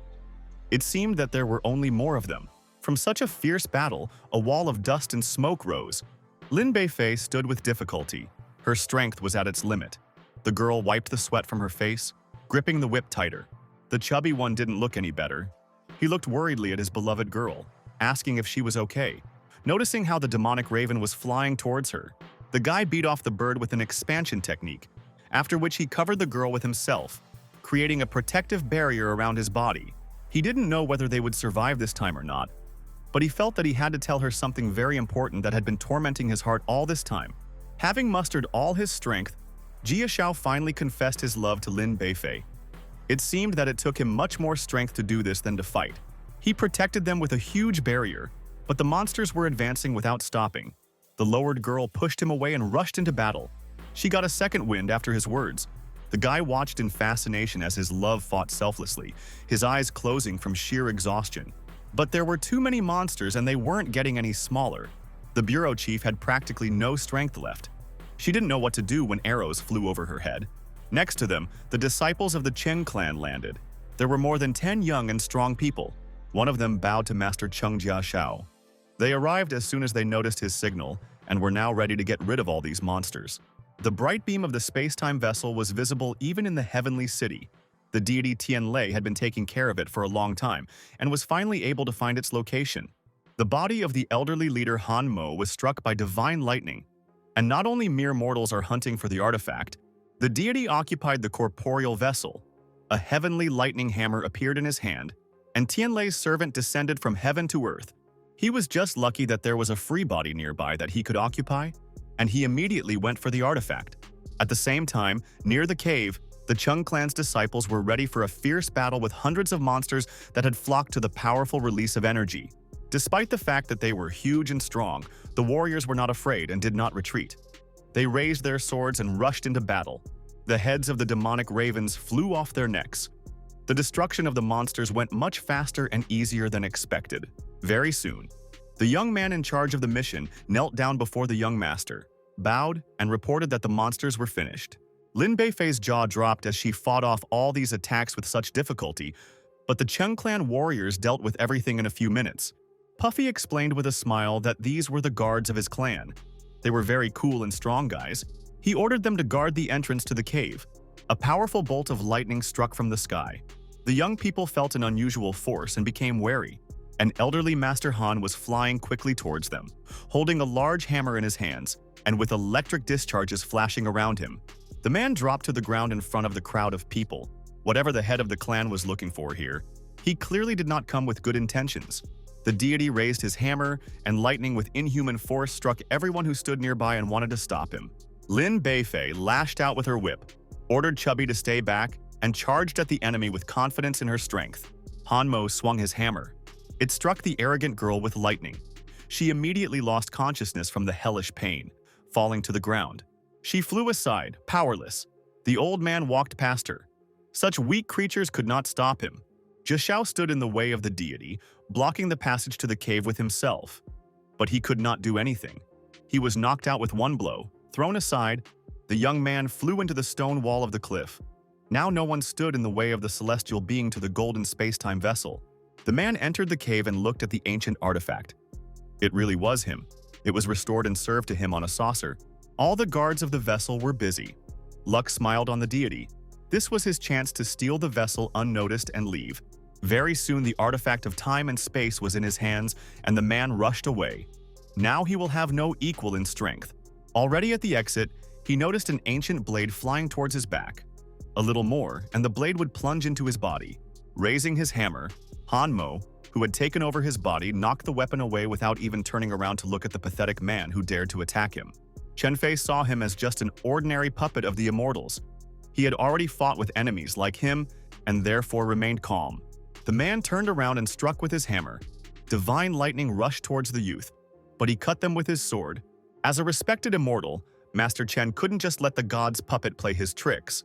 These words only angered the man. Hanmo pointed his weapon at the boy, advising him to start begging for mercy. The master of 9 swords had thrown off his disguise. He could finally become himself and hoped that the enemy would recognize him. The young man slowly took a few steps forward, greeting his old friend from his past life. The resident of the heavenly capital did not recognize him. He backed away. Fear was felt in the man, which was not typical for an immortal. Jia Shao came to his senses and struggled to his feet, wanting to warn Mo Yuntian of the danger. But his friend Chen Fei stood before his eyes. The young man deftly walked around Han Mo and hurried behind his comrade to protect his family while the battle continued. The messenger of heaven got tired of waiting for an answer. He swung his hammer and repeated the question, in response to which he heard that the young man ahead of him was his worst nightmare. The man held the vessel in his hands. He was sure that this treasure should belong only to the venerable, powerful celestials. But Chen Fei thought that this was complete nonsense. He stretched out his hand and summoned the golden space-time vessel to himself. As soon as the artifact was in his hands, the young man concentrated his power into it. Even with the help of the energy of a half-immortal, the vessel can be restored. The heavenly servant who had taken over Hanmo's body could not allow the pathetic boy to touch or even look at this treasure. So he prayed to the god Tianlei for help. The deity fulfilled the wish of his servant, and a powerful bolt of divine power struck from the sky, destroying the top of the cliff and the cave. The friends were able to protect themselves, the children, and Yuexiang with a barrier of spiritual energy, and the wrath of the heavens was unable to harm them. Hanmo laughed, his hammer absorbing all the power that fell on the mountain. With such power, he could kill any mortal, even the strongest martial artist. He pointed the weapon at Chen Fei, and an uncontrollable powerful wave of divine lightning burst out from the weapon, the 9 swords. Master chuckled. This useless puppet didn't have the strength to control such a powerful weapon. He easily broke the spell and knocked the hammer out of the hands of the heavenly servant. Turning around, Chen Fei fell upon his enemy from above, delivering the final fatal blow. Hanmo's body was cut into 2 halves like a piece of butter, but the servant of heaven managed to escape from the shell. The bright soul beam flew past the swordmaster and ran back to the heavenly city with its tail between its legs. The deity Tianlei sat in his palace high in the heavens, a piece of his spiritual power having returned from its mission in the human world. The immortal man coughed up blood. His puppet was badly wounded, which meant he was wounded too. The lightning god was thirsty for revenge. The night ended and the morning came. Chen Fei came closer to his beloved, holding out the vessel to finish her healing. The artifact resonated with her life energy again, and the swordmaster placed his palm on the girl's head, removing the protective spell from his children. The dragon girl landed on the ground when the bubble burst. She was worried about her little brother after all. The lightning was very big and scary. The children came to their senses very quickly. They rushed to their mother, checking if she was okay. But Jia Shao needed more than 5 minutes to recover from the horror she had experienced. The young man approached his friend. He was worried about Shui, but there was very little time left before she woke up. Everything would soon be over. Pukliash still didn't understand what the secret was. He asked when Chen Fei managed to come. But as soon as he remembered how he stood at the cave, the guy immediately remembered his beloved Beifei. Shao ran away, not even noticing that Mo Kuexiang had begun to come to her senses. He was only concerned about the bureau chief now, and the sleeping girl was Fei's pain. The power of the space-time vessel left a bright mark on Zhu's forehead, and they were able to heal her and save her. The girl opened her eyes with difficulty, looking at how the children and her beloved boyfriend were all around her. They were watching her with all their eyes. Yuexiang sat down on the stone slab carefully and slowly. She couldn't understand why everyone was staring at her like that. She never expected that tears would flow from the girl's eyes. The girl was even a little scared. The dragon and the little dog Bun pounced on her and hugged her tightly. They cried bitterly, either from happiness or from fear for their mother leaving them. Yuexiang remembered that she was in the middle of a battle with monsters when she lost consciousness.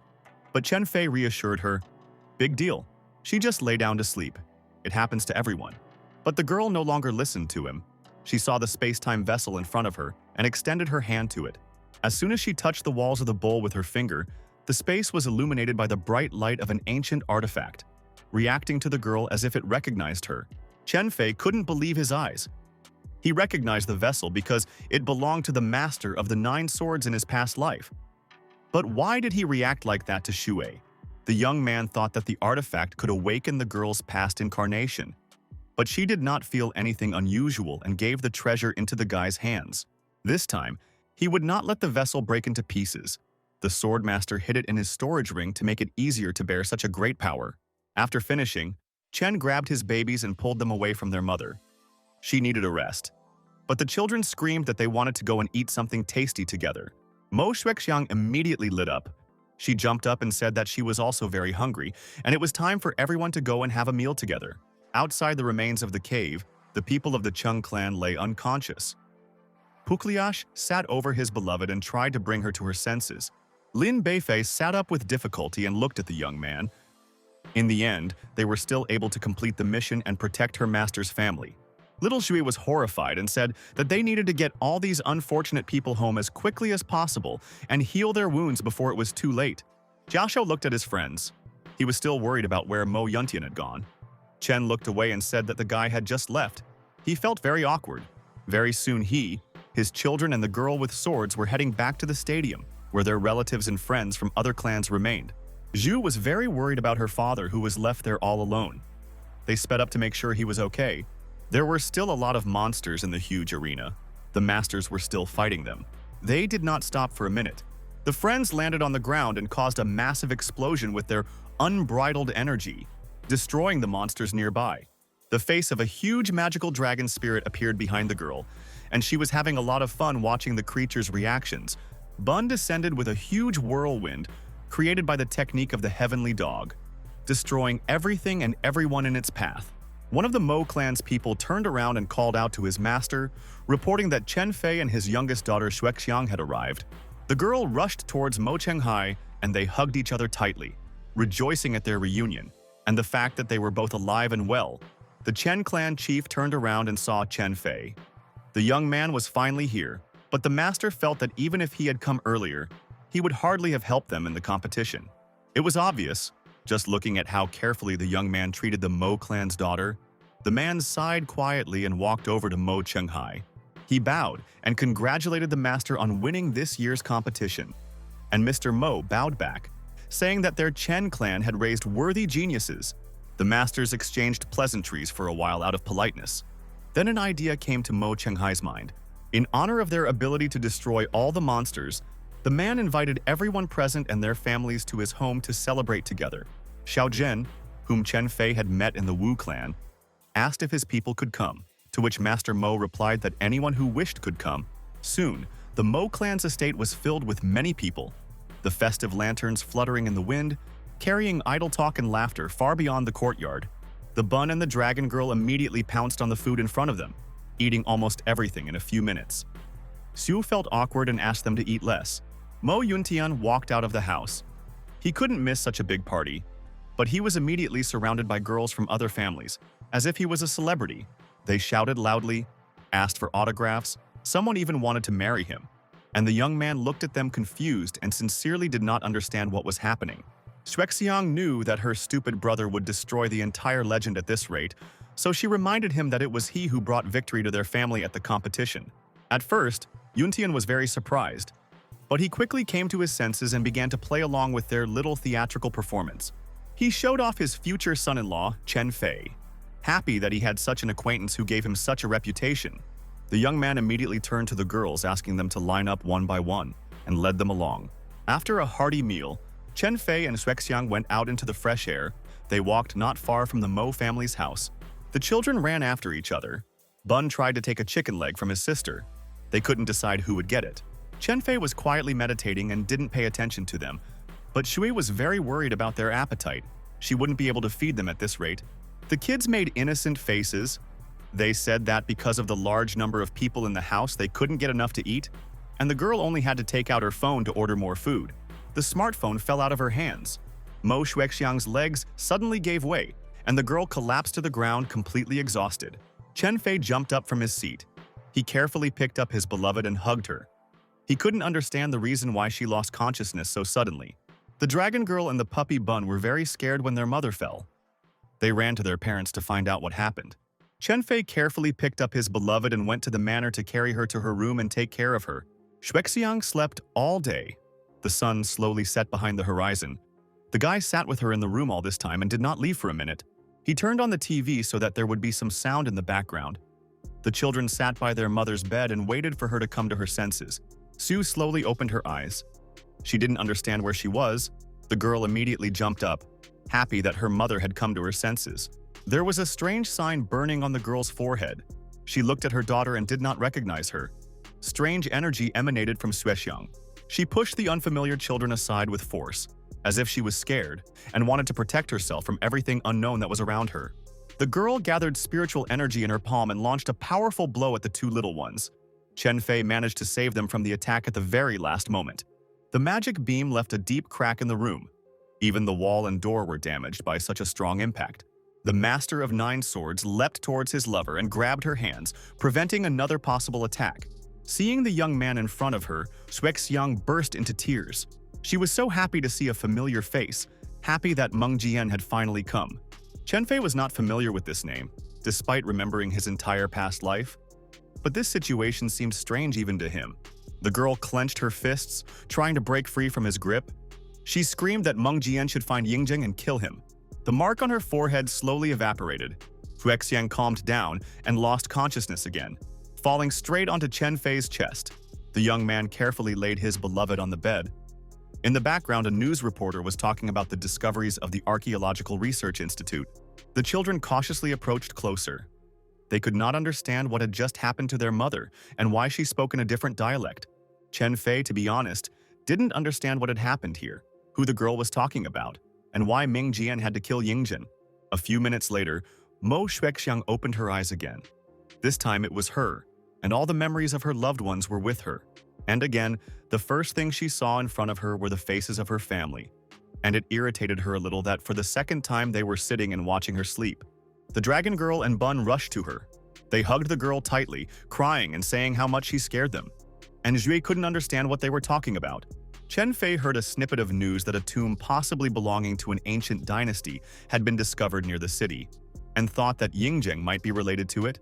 The next morning, clan head Mo Chenghai came to his daughter's room and knocked on the door before entering. He said that archaeologists had excavated an ancient burial site nearby, and all the clans and families had already gone there. Zhu pointed to a small mountain that was just shown on the news report. There should be treasures inside and they should go there too. Chen Fei frowned. His premonition was that the mysterious Yingjing was inside and had most likely awakened. Already in the yard, the young parents noticed how their naughty little children were carrying huge bags of various tasty snacks on their backs. Chen covered his face with his hand, speechless. They weren't going on a picnic, but the kids kept insisting that he was definitely hungry. He was not taken in by their sweet faces and hid the huge bags in his ring, saying that they would be able to catch someone at any moment and would not go hungry. Their conversation was interrupted by bright multicolored rays in the sky. This was a multitude of spellcasters from different clans heading towards the burial site. Chen Fei was afraid that this 1,000-year-old ancient place might cause another bloodbath. They had to hurry. The mysterious place was located very close to the western border, and many different people from different families gathered at the foot of it. The young Chen and Mo families sank to the ground, ignoring the mockery of those passing by for bringing children with them. The dragon and the puppy said that they were very hungry, and Fei spread a blanket under the tree, after which he took out the food and the children immediately began to devour the meat. A strange and suspicious noise came from not far from them. Chen Fei felt something was wrong and looked towards the source of the noise. The roar and scream came from a tall, muscular man, and a small child stood in front of him, silently looking at him. It was a baby Jiangshi who had died an unnatural death, and so the muscle man got scared and swung his huge fist at him. The blow landed right at the boy's feet, breaking through the ground. The Zhangshi was thrown aside by the shockwave. He lay on the floor with bruises and tears in his eyes. The little boy was no less scared than the thug. The dragon girl and Bun approached their new friend and sat down in front of him. They thought that the boy was cosplaying as a dead man and complimented his costume and makeup. However, the boy was most likely a real Zhangshi. Chen Fei felt the negative energy emanating from him. The young parents did not immediately notice when exactly the boy sat down next to them and began to eat. At the same time, they had a bad feeling, and they were right.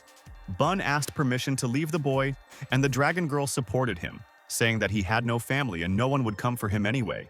Xuexiang screamed that she could barely cope with two and was not ready for a third child, but the children made puppy-like pitiful eyes and began to beg in unison. It was impossible to resist such faces, the girl screamed in despair. She is not even married yet, and she already has triplets. Chen Fei supported the children, but on the other hand, the energy of this Zhangshi was special, and he thought that the little one would help them in their search for treasure. After this, the guy leaned towards the girl and whispered in her ear that she might not get married at all, which greatly embarrassed Sue, and she blushed brightly. The dragon girl leaned over to her new baby brother, telling him that from this day on, his name would be Cookie. While they were having fun, a crowd of experts from the bureau came out to the clearing with Xuexiang.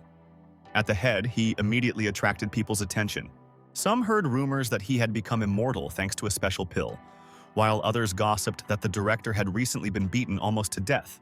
Xuexiang was used to the whispers and didn't even pay attention to the gossips. He felt that the protective layer of the tomb would weaken in about an hour. This was the perfect time to enter.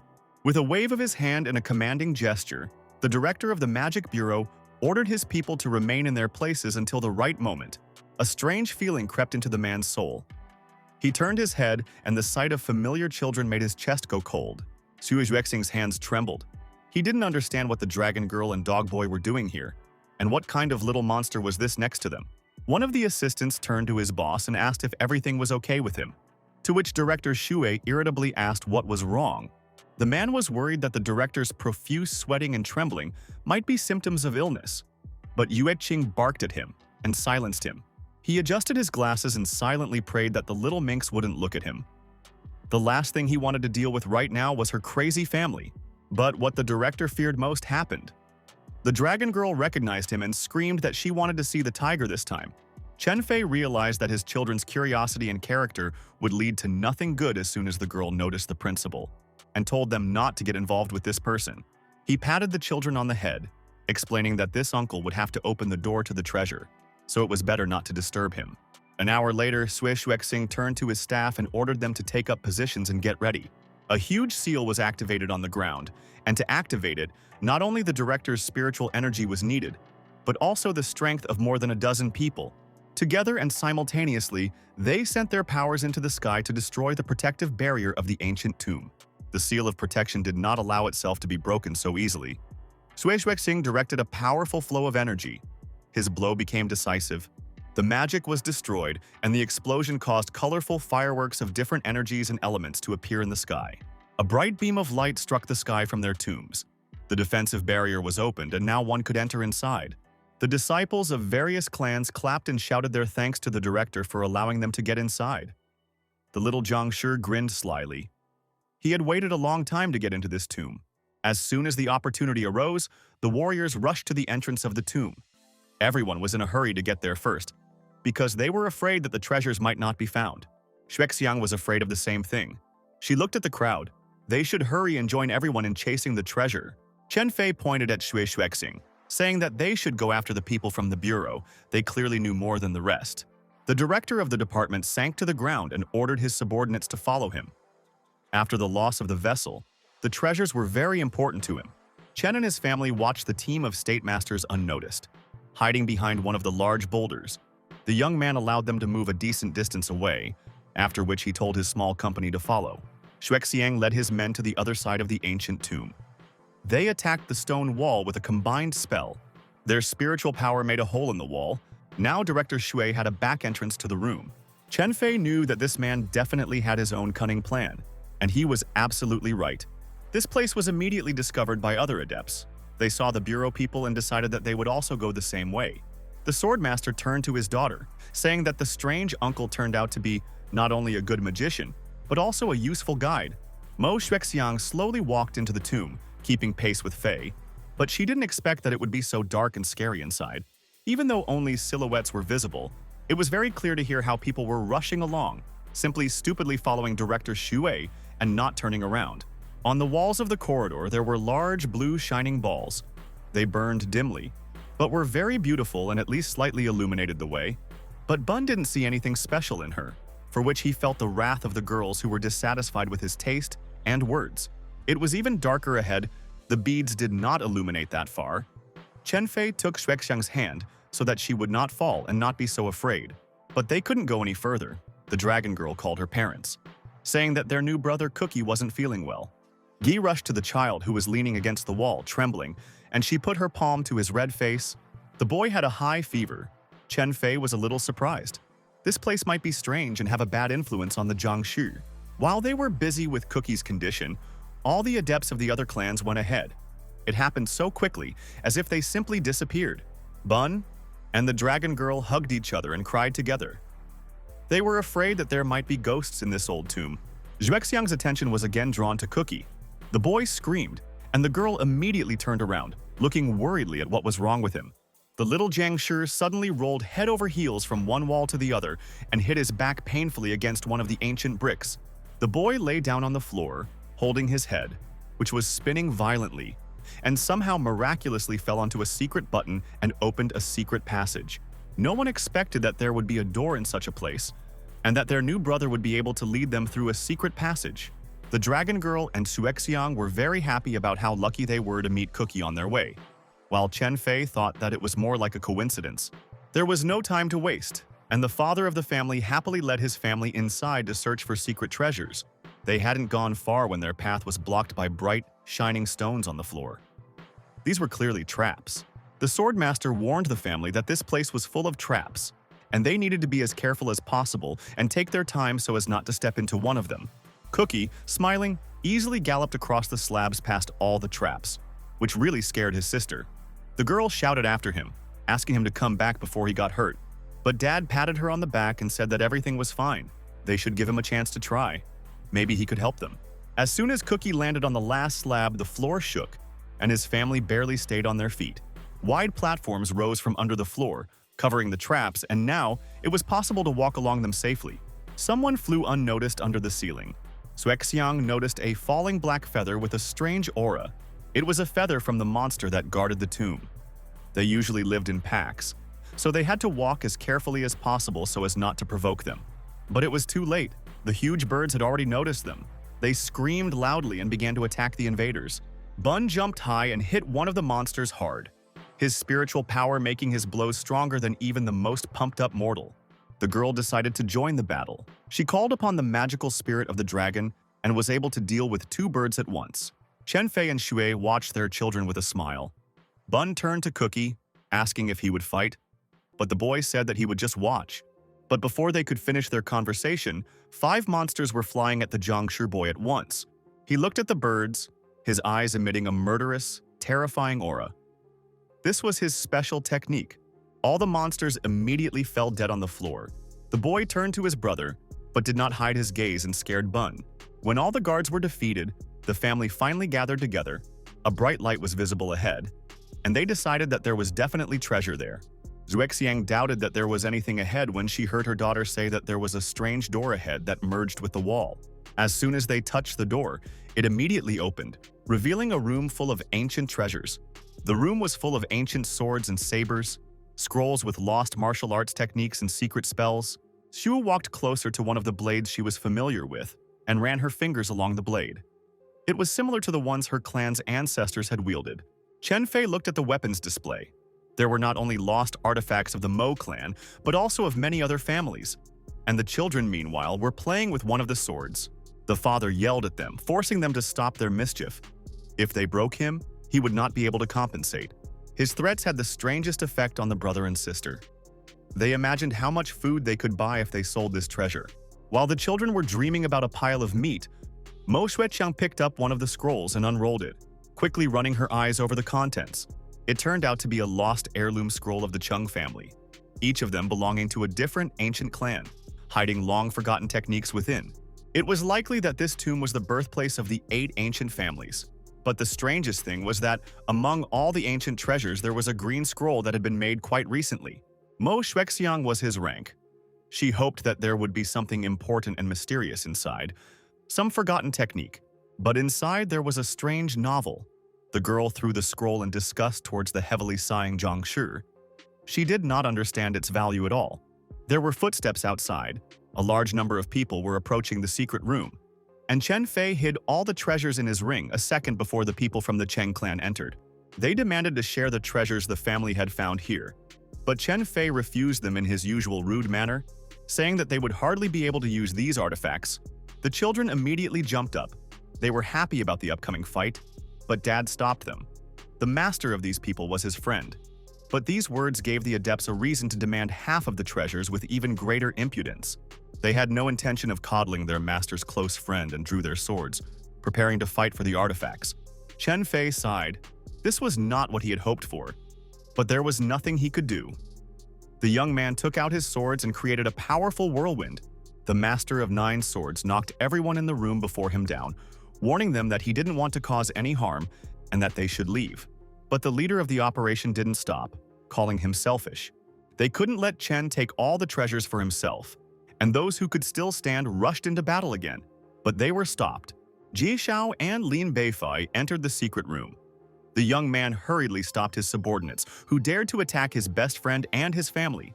And he turned out to be not just their young master's best friend, but also their young master's adopted elder brother.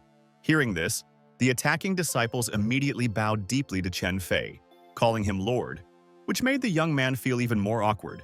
The sword master was much more interested in knowing since when Chubby and Beifei had been going everywhere together, but they said that it was pure coincidence, or rather fate.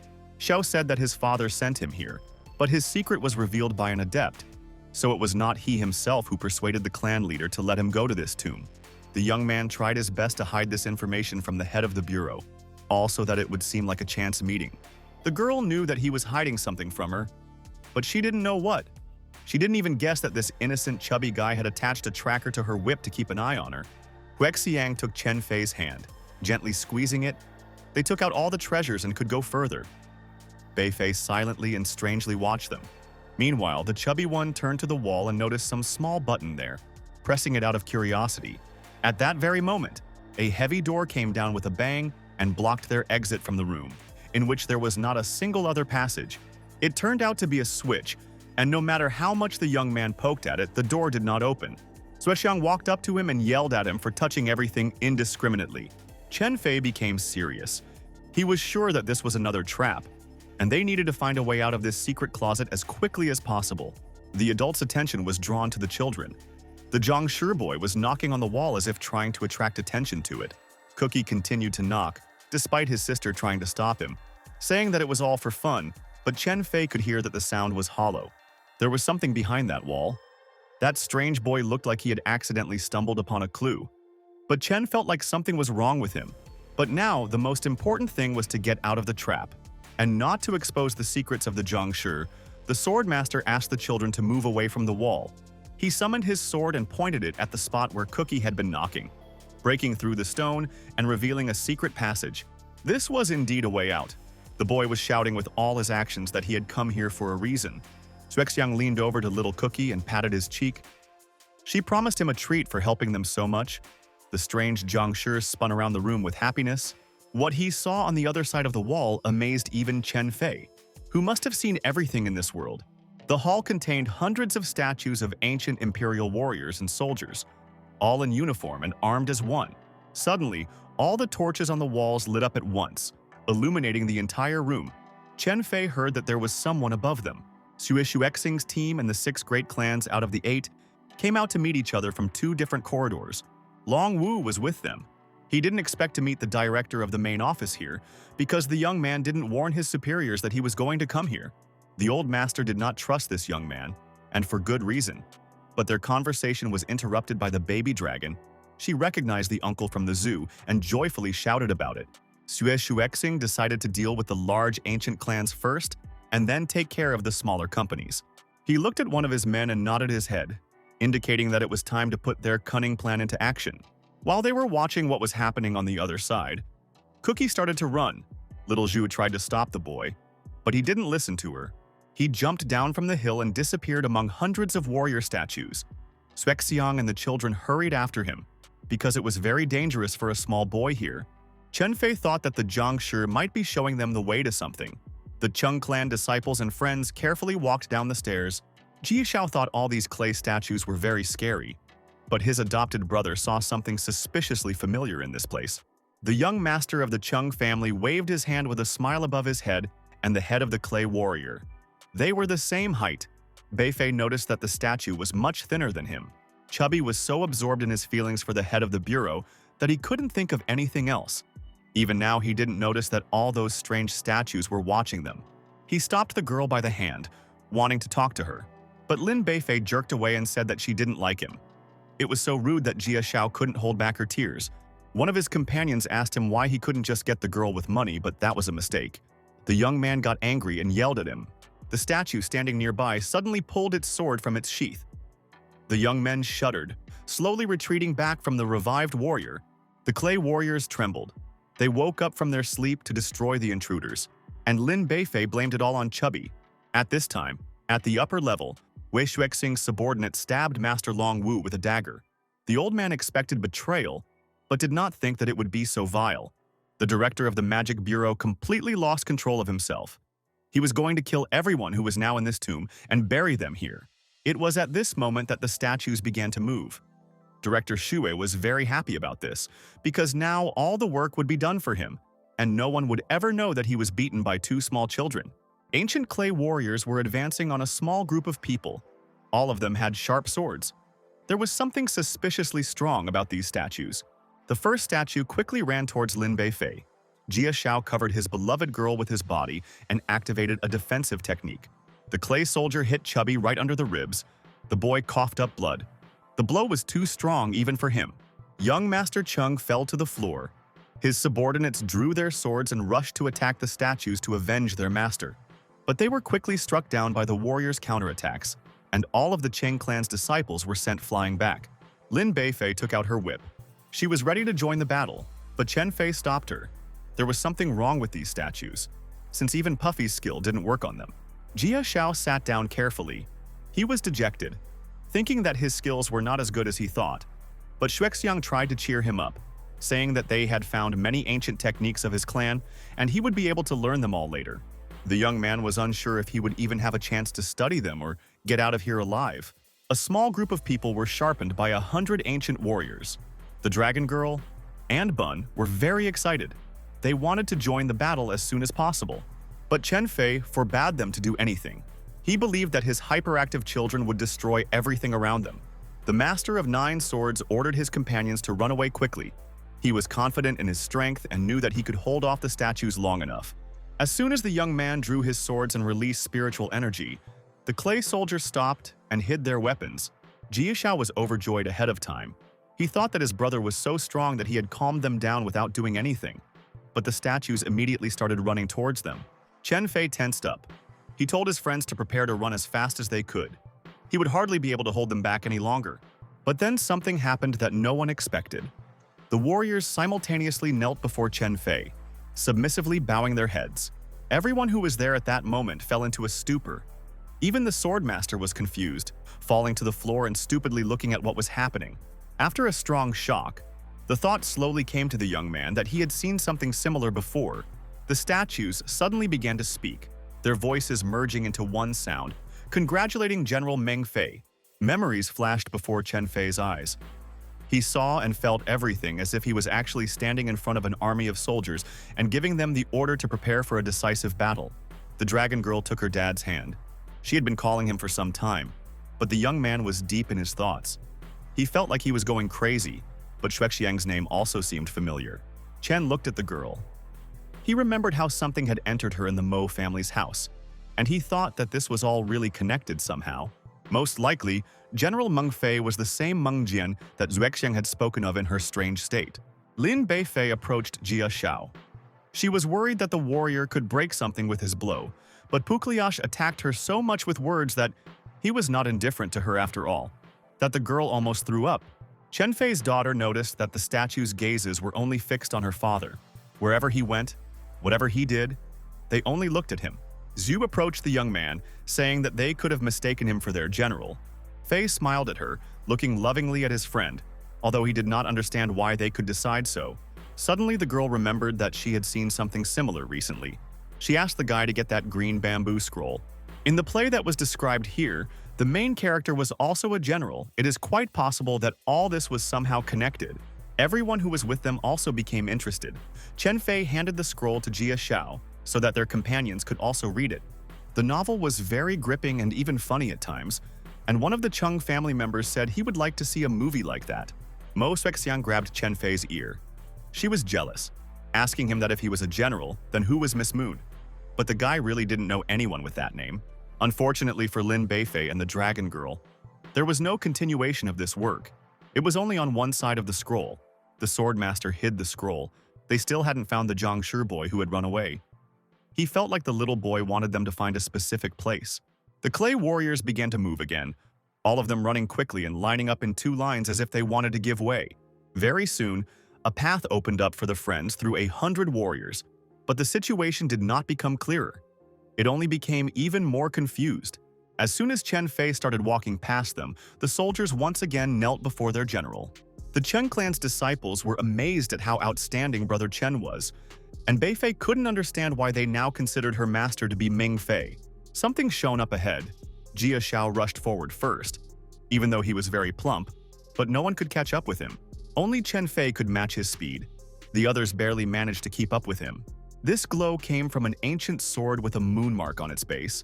Chen Fei and Mo Xuexiang simultaneously thought that this thing seemed painfully familiar to them. Chubby wanted to be the one to take possession of the ancient treasure, but before he could even touch the sword, he was thrown aside by a strong energy wave. Master Chen couldn't take his eyes off the blade. He felt it beckoning him. A strong feeling of nostalgia washed over the young man. He reached out his hand to the ancient treasure.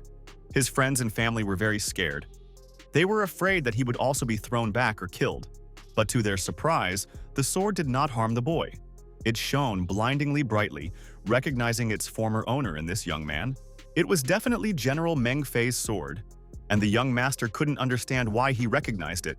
As soon as he took the weapon in his hands, another statue slowly began to rise from under the floor, and everyone present froze in shock when they saw a rider on a horse. It was something unbelievable.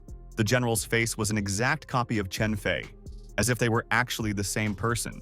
This similarity was very striking. Now it was clear why the sword did not allow Puffy to touch itself. The clay soldiers shouted out loud praises for General Meng Fei in unison, overjoyed that their leader had finally returned. Even the clan heads and director Xue Xuexing, who were fighting with each other, heard this noise, and they turned around for just a moment, checking what was going on and who Meng Fei was. Chen Fei silently looked at the statue of the horseman in front of him, wondering what connected them, why they were so similar, and where he got the fragments of the general's memory from.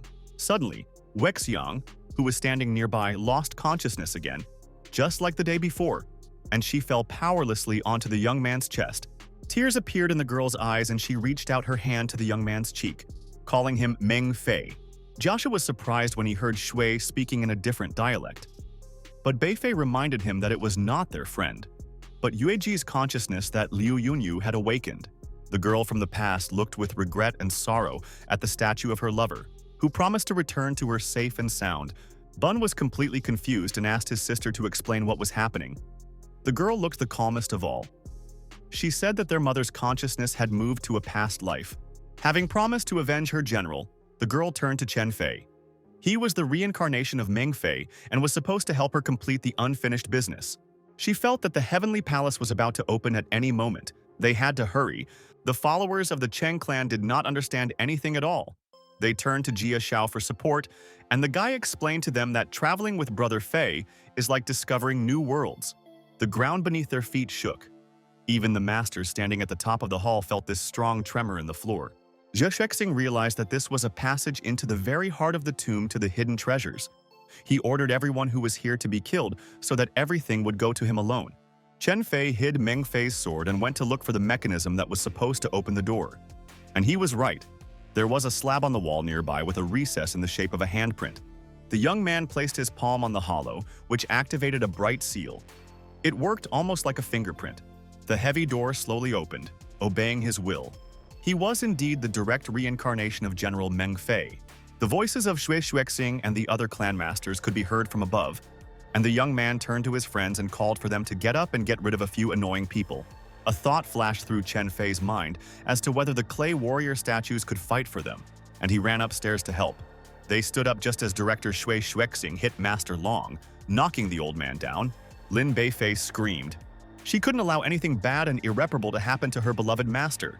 Master Chen leaned on his sword and struggled to hold on. He couldn't believe that their 1,000-year-old clan had actually come to an end.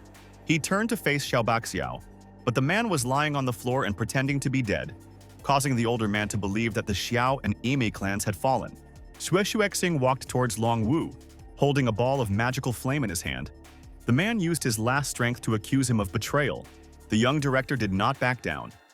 He promised that the entire Long family would die with him as a parting gift. Long Wu never thought that he would die at the hands of a traitor. He closed his eyes and prepared to meet death with dignity. But Bun jumped out in front of him and absorbed the flames flying at the man. Ji Shao and his subordinates were dumbfounded. They didn't expect that the boy could actually eat anything.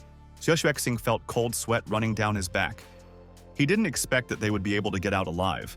Lin Beifei helped her master get back on his feet. Now help was here, and the bureau director no longer had to worry about the traitor Xue. Dragon Girl and Bun stepped forward. They were very excited and couldn't wait to teach that guy a lesson again. Xue Xuexing was filled with anger. He wanted so much for no one to ever know that he was beaten by children. He tried to justify himself by saying that back then it was a fight of 3 against 1. To prevent something like this from happening again, the director of the Beijing branch brought with him an entire army of fighters from the Magic Bureau. It was indeed a small army. They even had people with jetpacks. Xue laughed loudly, rejoicing at his victory. This number did not frighten the friends. Lin Beifei took out her whip, and Jia Xiao ordered his men to attack, and only Xiao Baxiao continued to pretend to be dead. The forces were unequal, but the martial arts masters, without fear or regret, met in a brutal, unfair battle. An hour passed and they were still fighting.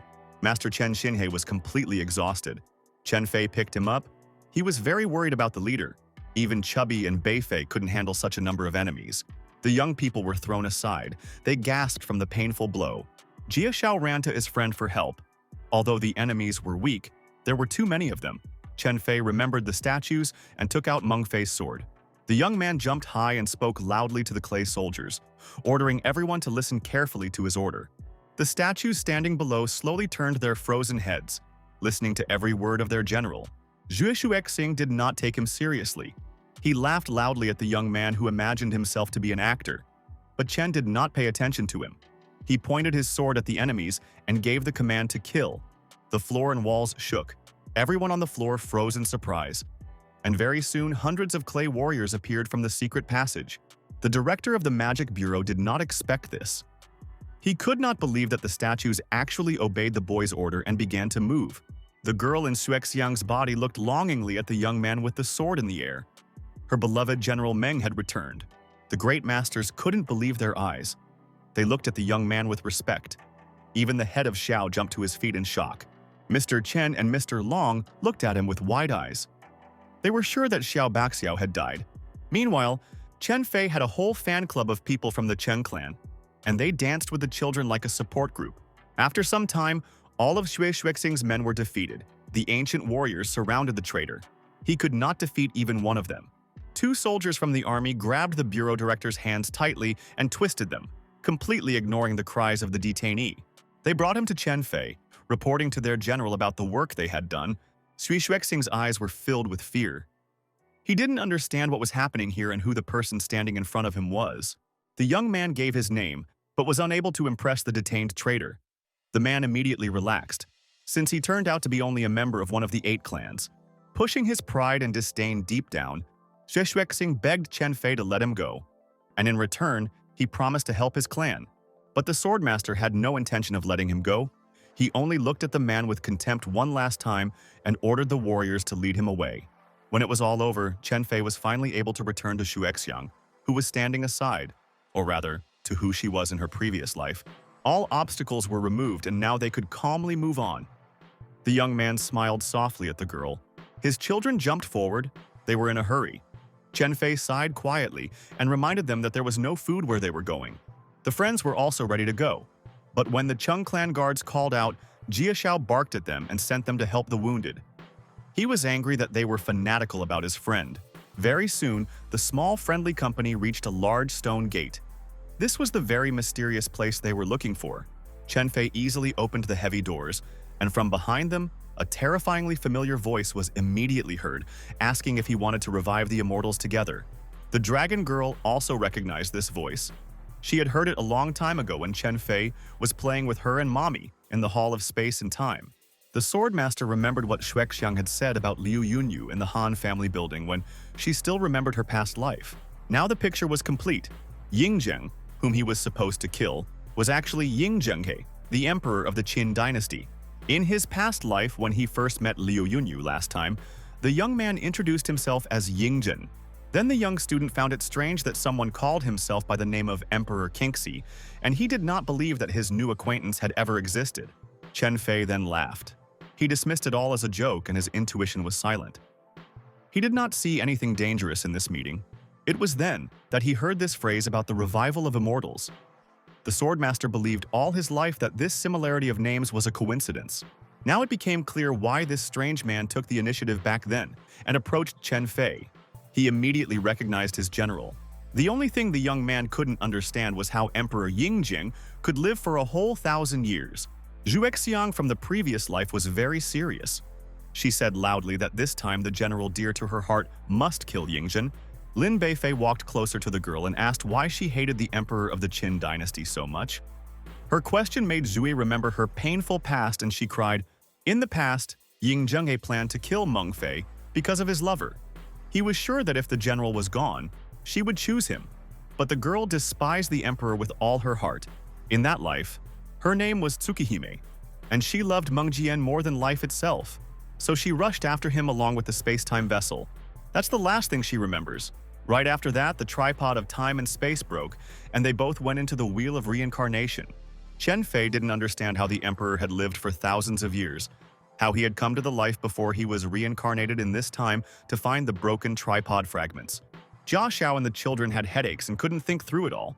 There was too much very complex information. In his life before reincarnation, the young man did not take Yingzhen seriously. But then, Xuexiang was poisoned and died.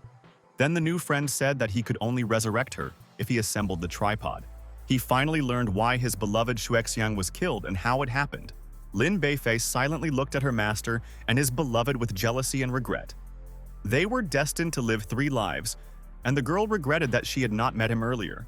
The stone gates opened wider by themselves. The voice continued to speak to them, inviting Mr. Meng and his friends to quickly enter. Inside, an incredibly large area and a luxurious palace awaited them. This tomb was truly large. There was a silhouette of a man standing at the palace gate. It was Yingzheng. He was thanking Meng Fei for bringing Yueji straight into his hands. The girl gritted her teeth with hatred. She rushed forward, not thinking at all about the plan or the consequences. She longed for the death of the emperor.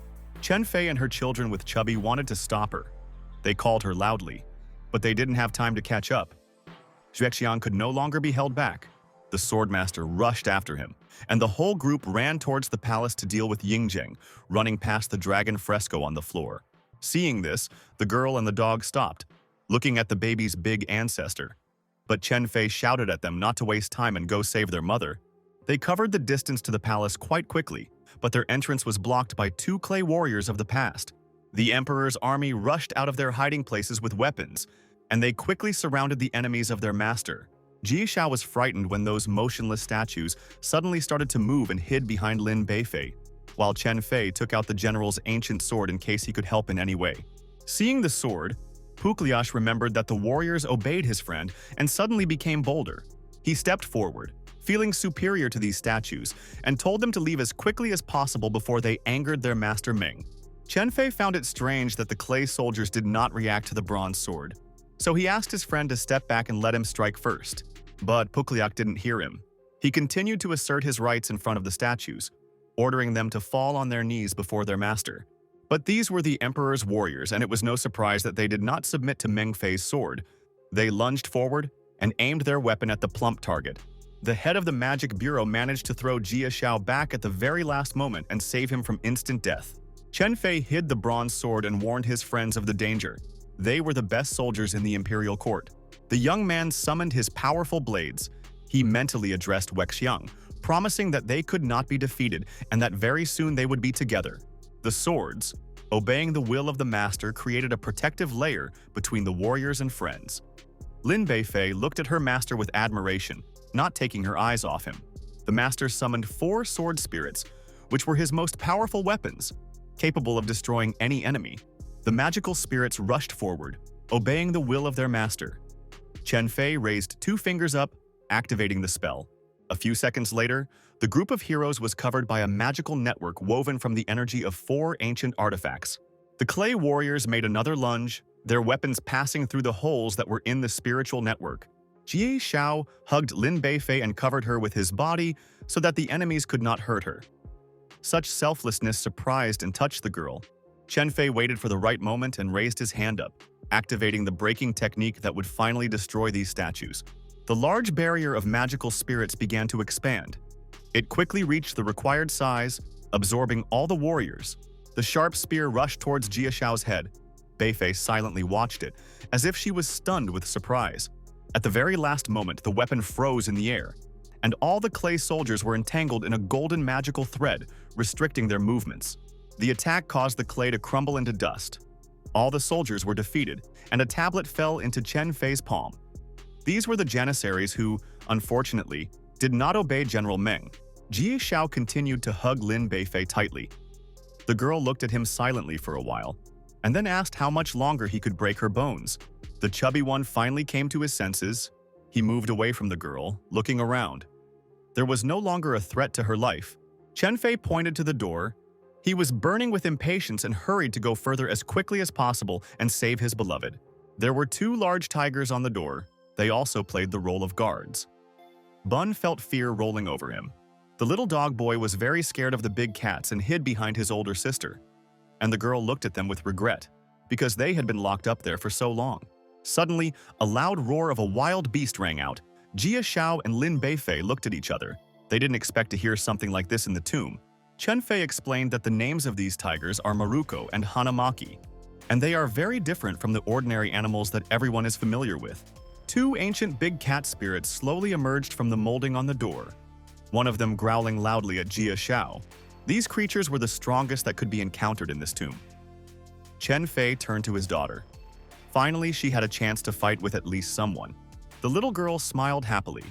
She already had a plan. She had been waiting for so long for the opportunity to show herself.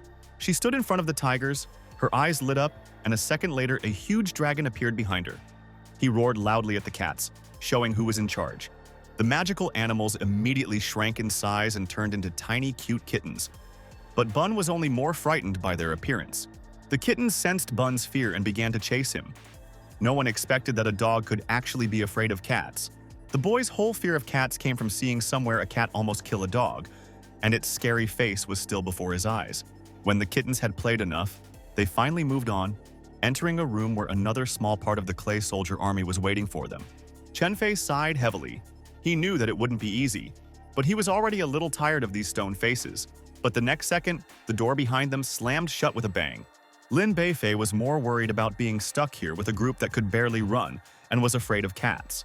The leader emerged from behind the warriors and asked Meng Fei if he admitted his guilt before them. Once again, there was a huge crowd of enemies in front of them, who saw the Swordmaster as their General Meng.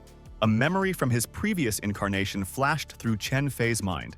The last time he had cut down all those warriors who had turned against him. Former comrades called Meng Fei the God of War and said that his words were empty words to them. This time, they would definitely be able to deal with him. The army leader gave the order for the soldiers to charge. Chen Fei told his friends to stay behind him and not get into trouble.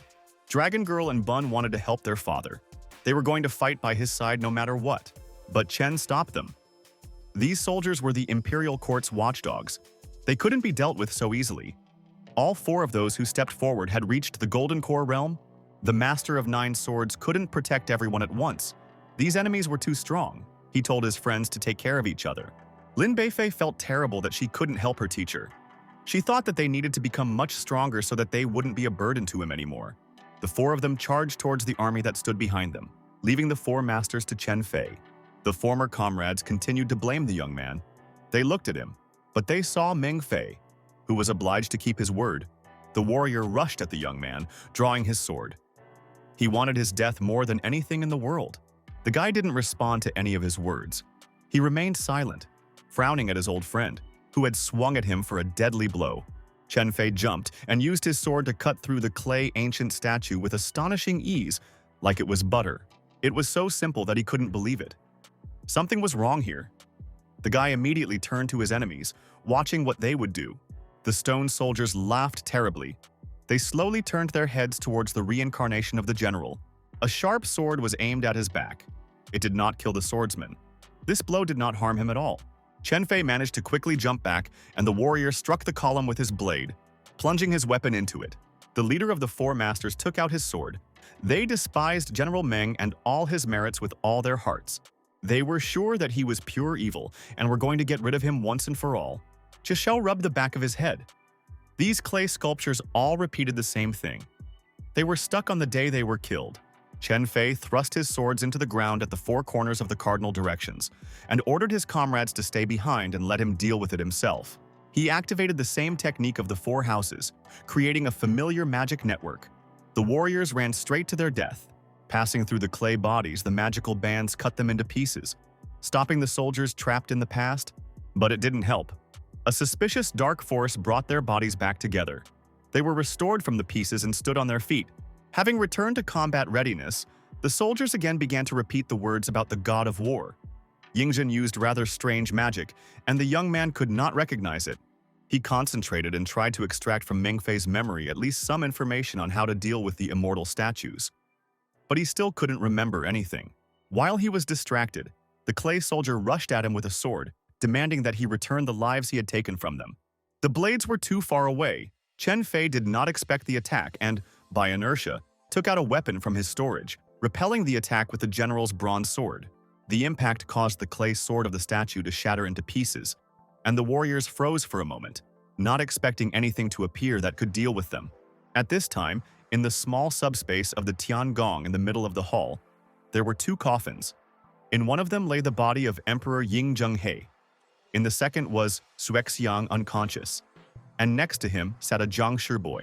One of the clay soldiers broke through the locked door with his body, running into the hall and asking for help from the Jiangshi, his master.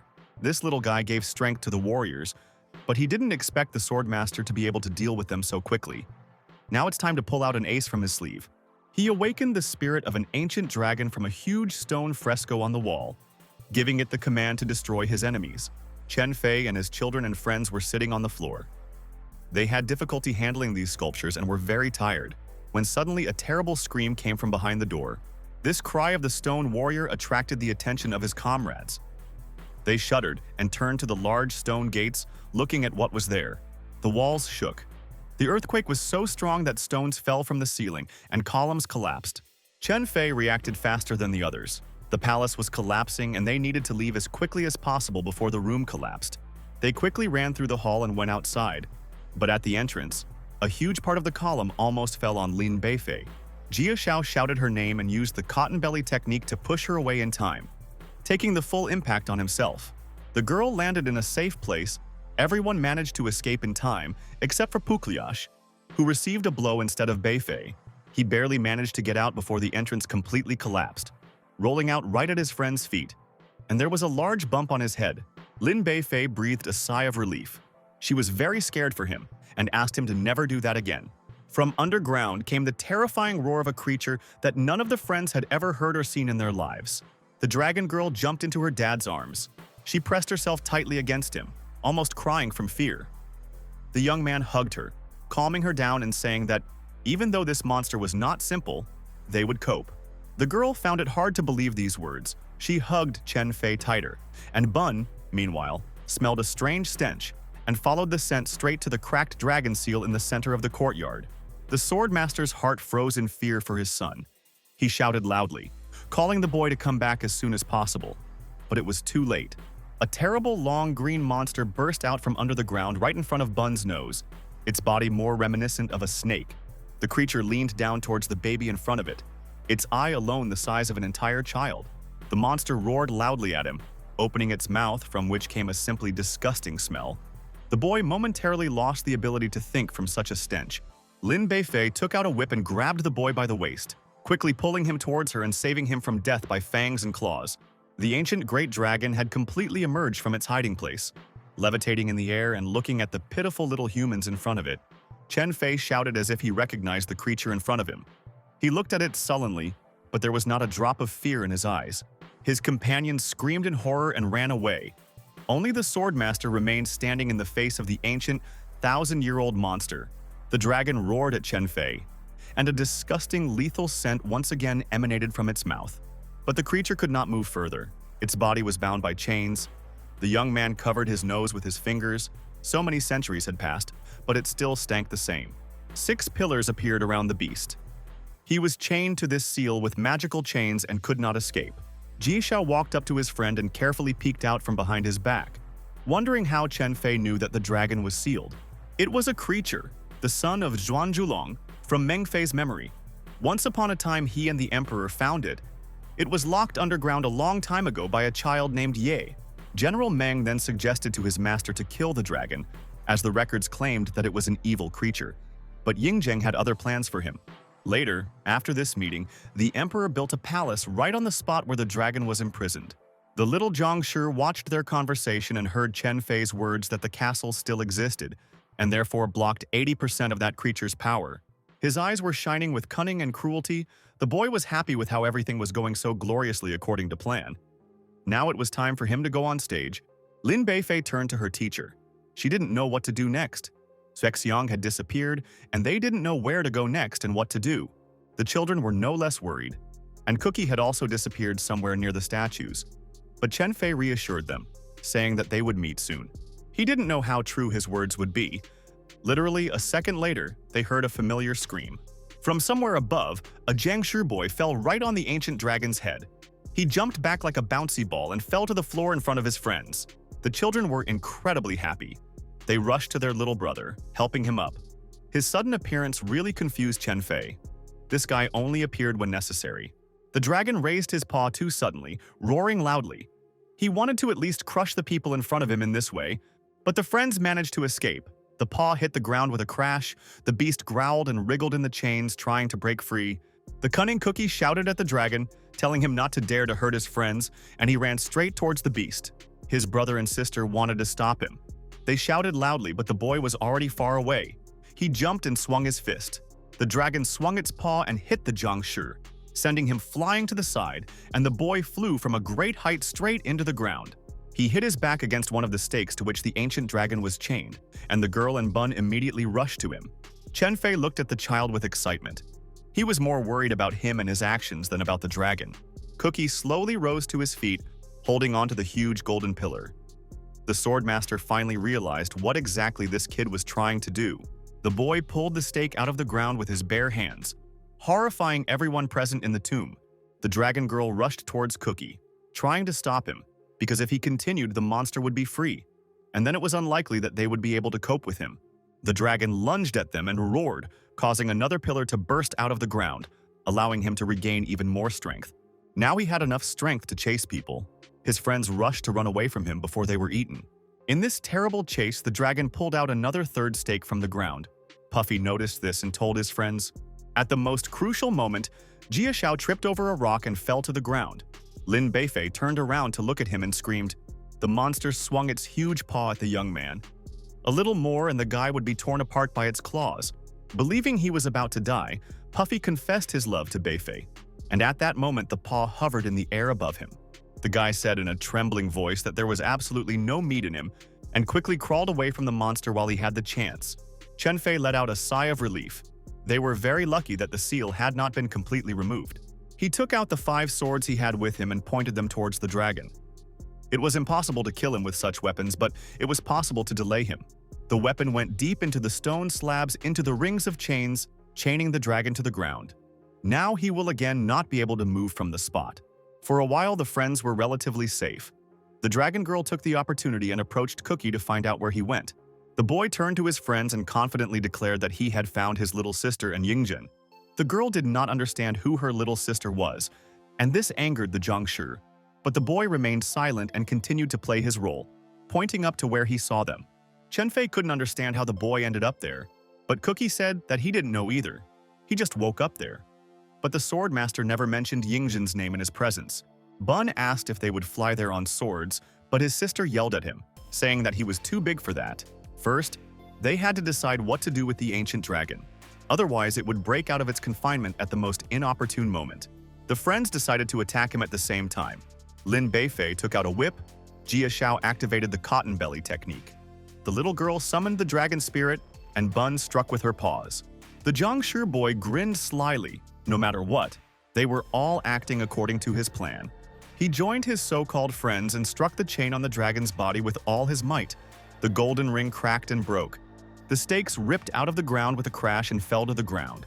The seal was removed, and the only way out now was to run as fast and as far as possible. But they didn't have time. The monster hit everyone who was nearby with its long body, throwing them aside.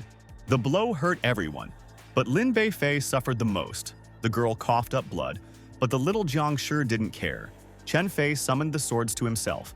This was his only means of defense. He ordered Jia Xiao to lead everyone from here to a safe place and keep an eye on Beifei. He glanced out of the corner of his eye at the cunning boy, thinking that since he was doing this, he shouldn't be offended if he was treated like a villain. The young man turned to Cookie, telling him that since he was fine, he should attract the dragon's attention so that Chen-Fei would have a chance to attack. The kid immediately realized that they were going to use him as cannon fodder. The last thing he wanted was to mess with a dragon without a seal. His so-called brother and sister supported the Jiangshi boy. There was nothing else to do, and he went to carry out the assignment. The dragon roared loudly, hanging over Cookie, and the fear became even stronger. Now this monster was wildly angry at him.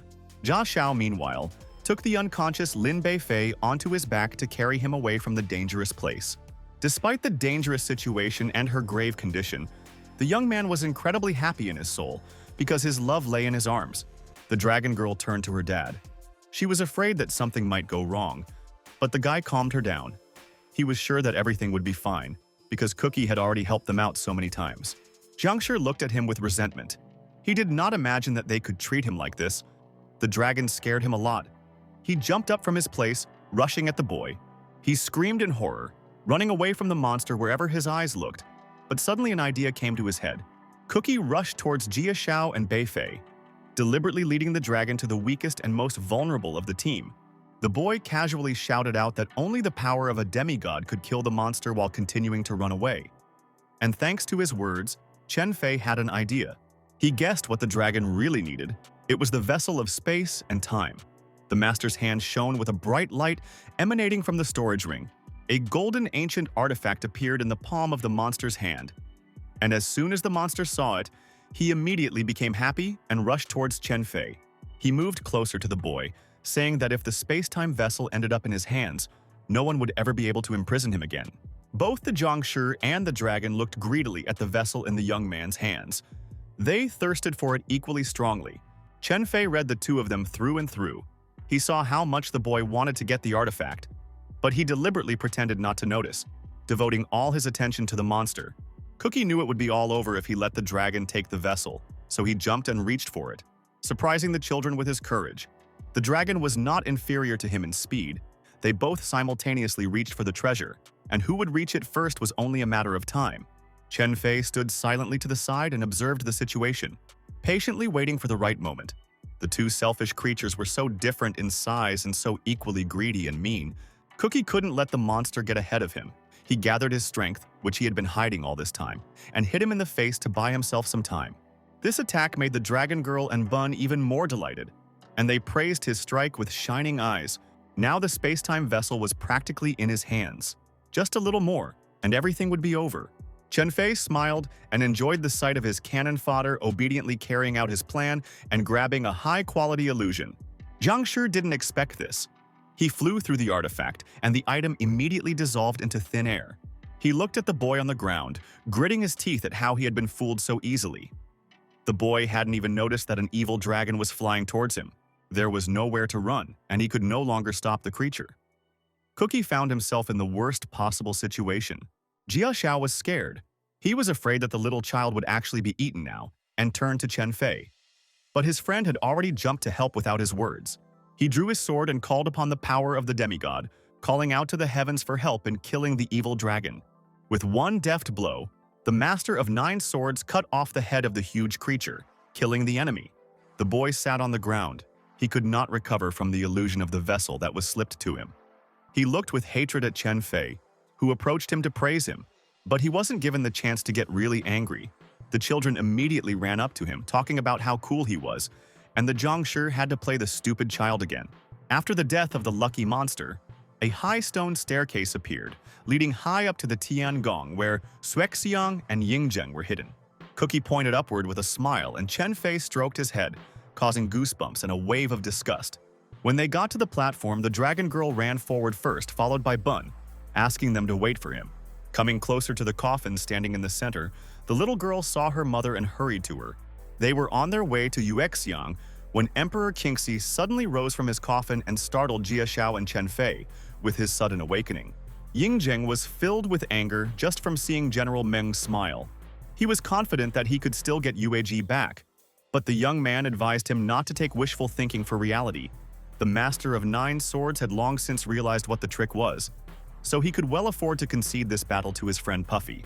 No one in the company expected this. While everyone was trying to dissuade Chen Fei from this plan, the young man leaned towards his friend and supported him, saying that he would definitely cope. Jia Xiao collected his thoughts. He couldn't let Bei Fei see him in a different light, and went against the ancient emperor. He gathered all his strength, activating a powerful seal beneath him. This time the guy was not going to give up or run away so easily. Chubby attacked Emperor Yingzheng's chest with one of his strongest techniques, gathering spiritual energy into his foot. The man's body immediately crumbled into pieces. It was just a puppet created to distract Chen Fei. But no one present realized this. Puffy felt something strange in this short battle, but he didn't understand what exactly. And Lin Beifei didn't notice anything at all. She was too amazed that the guy actually managed to do it. The broken doll immediately fell apart into pieces and disappeared right before the eyes of the surprised young people. They decided that Yingzheng had died. Chen Fei remained silent.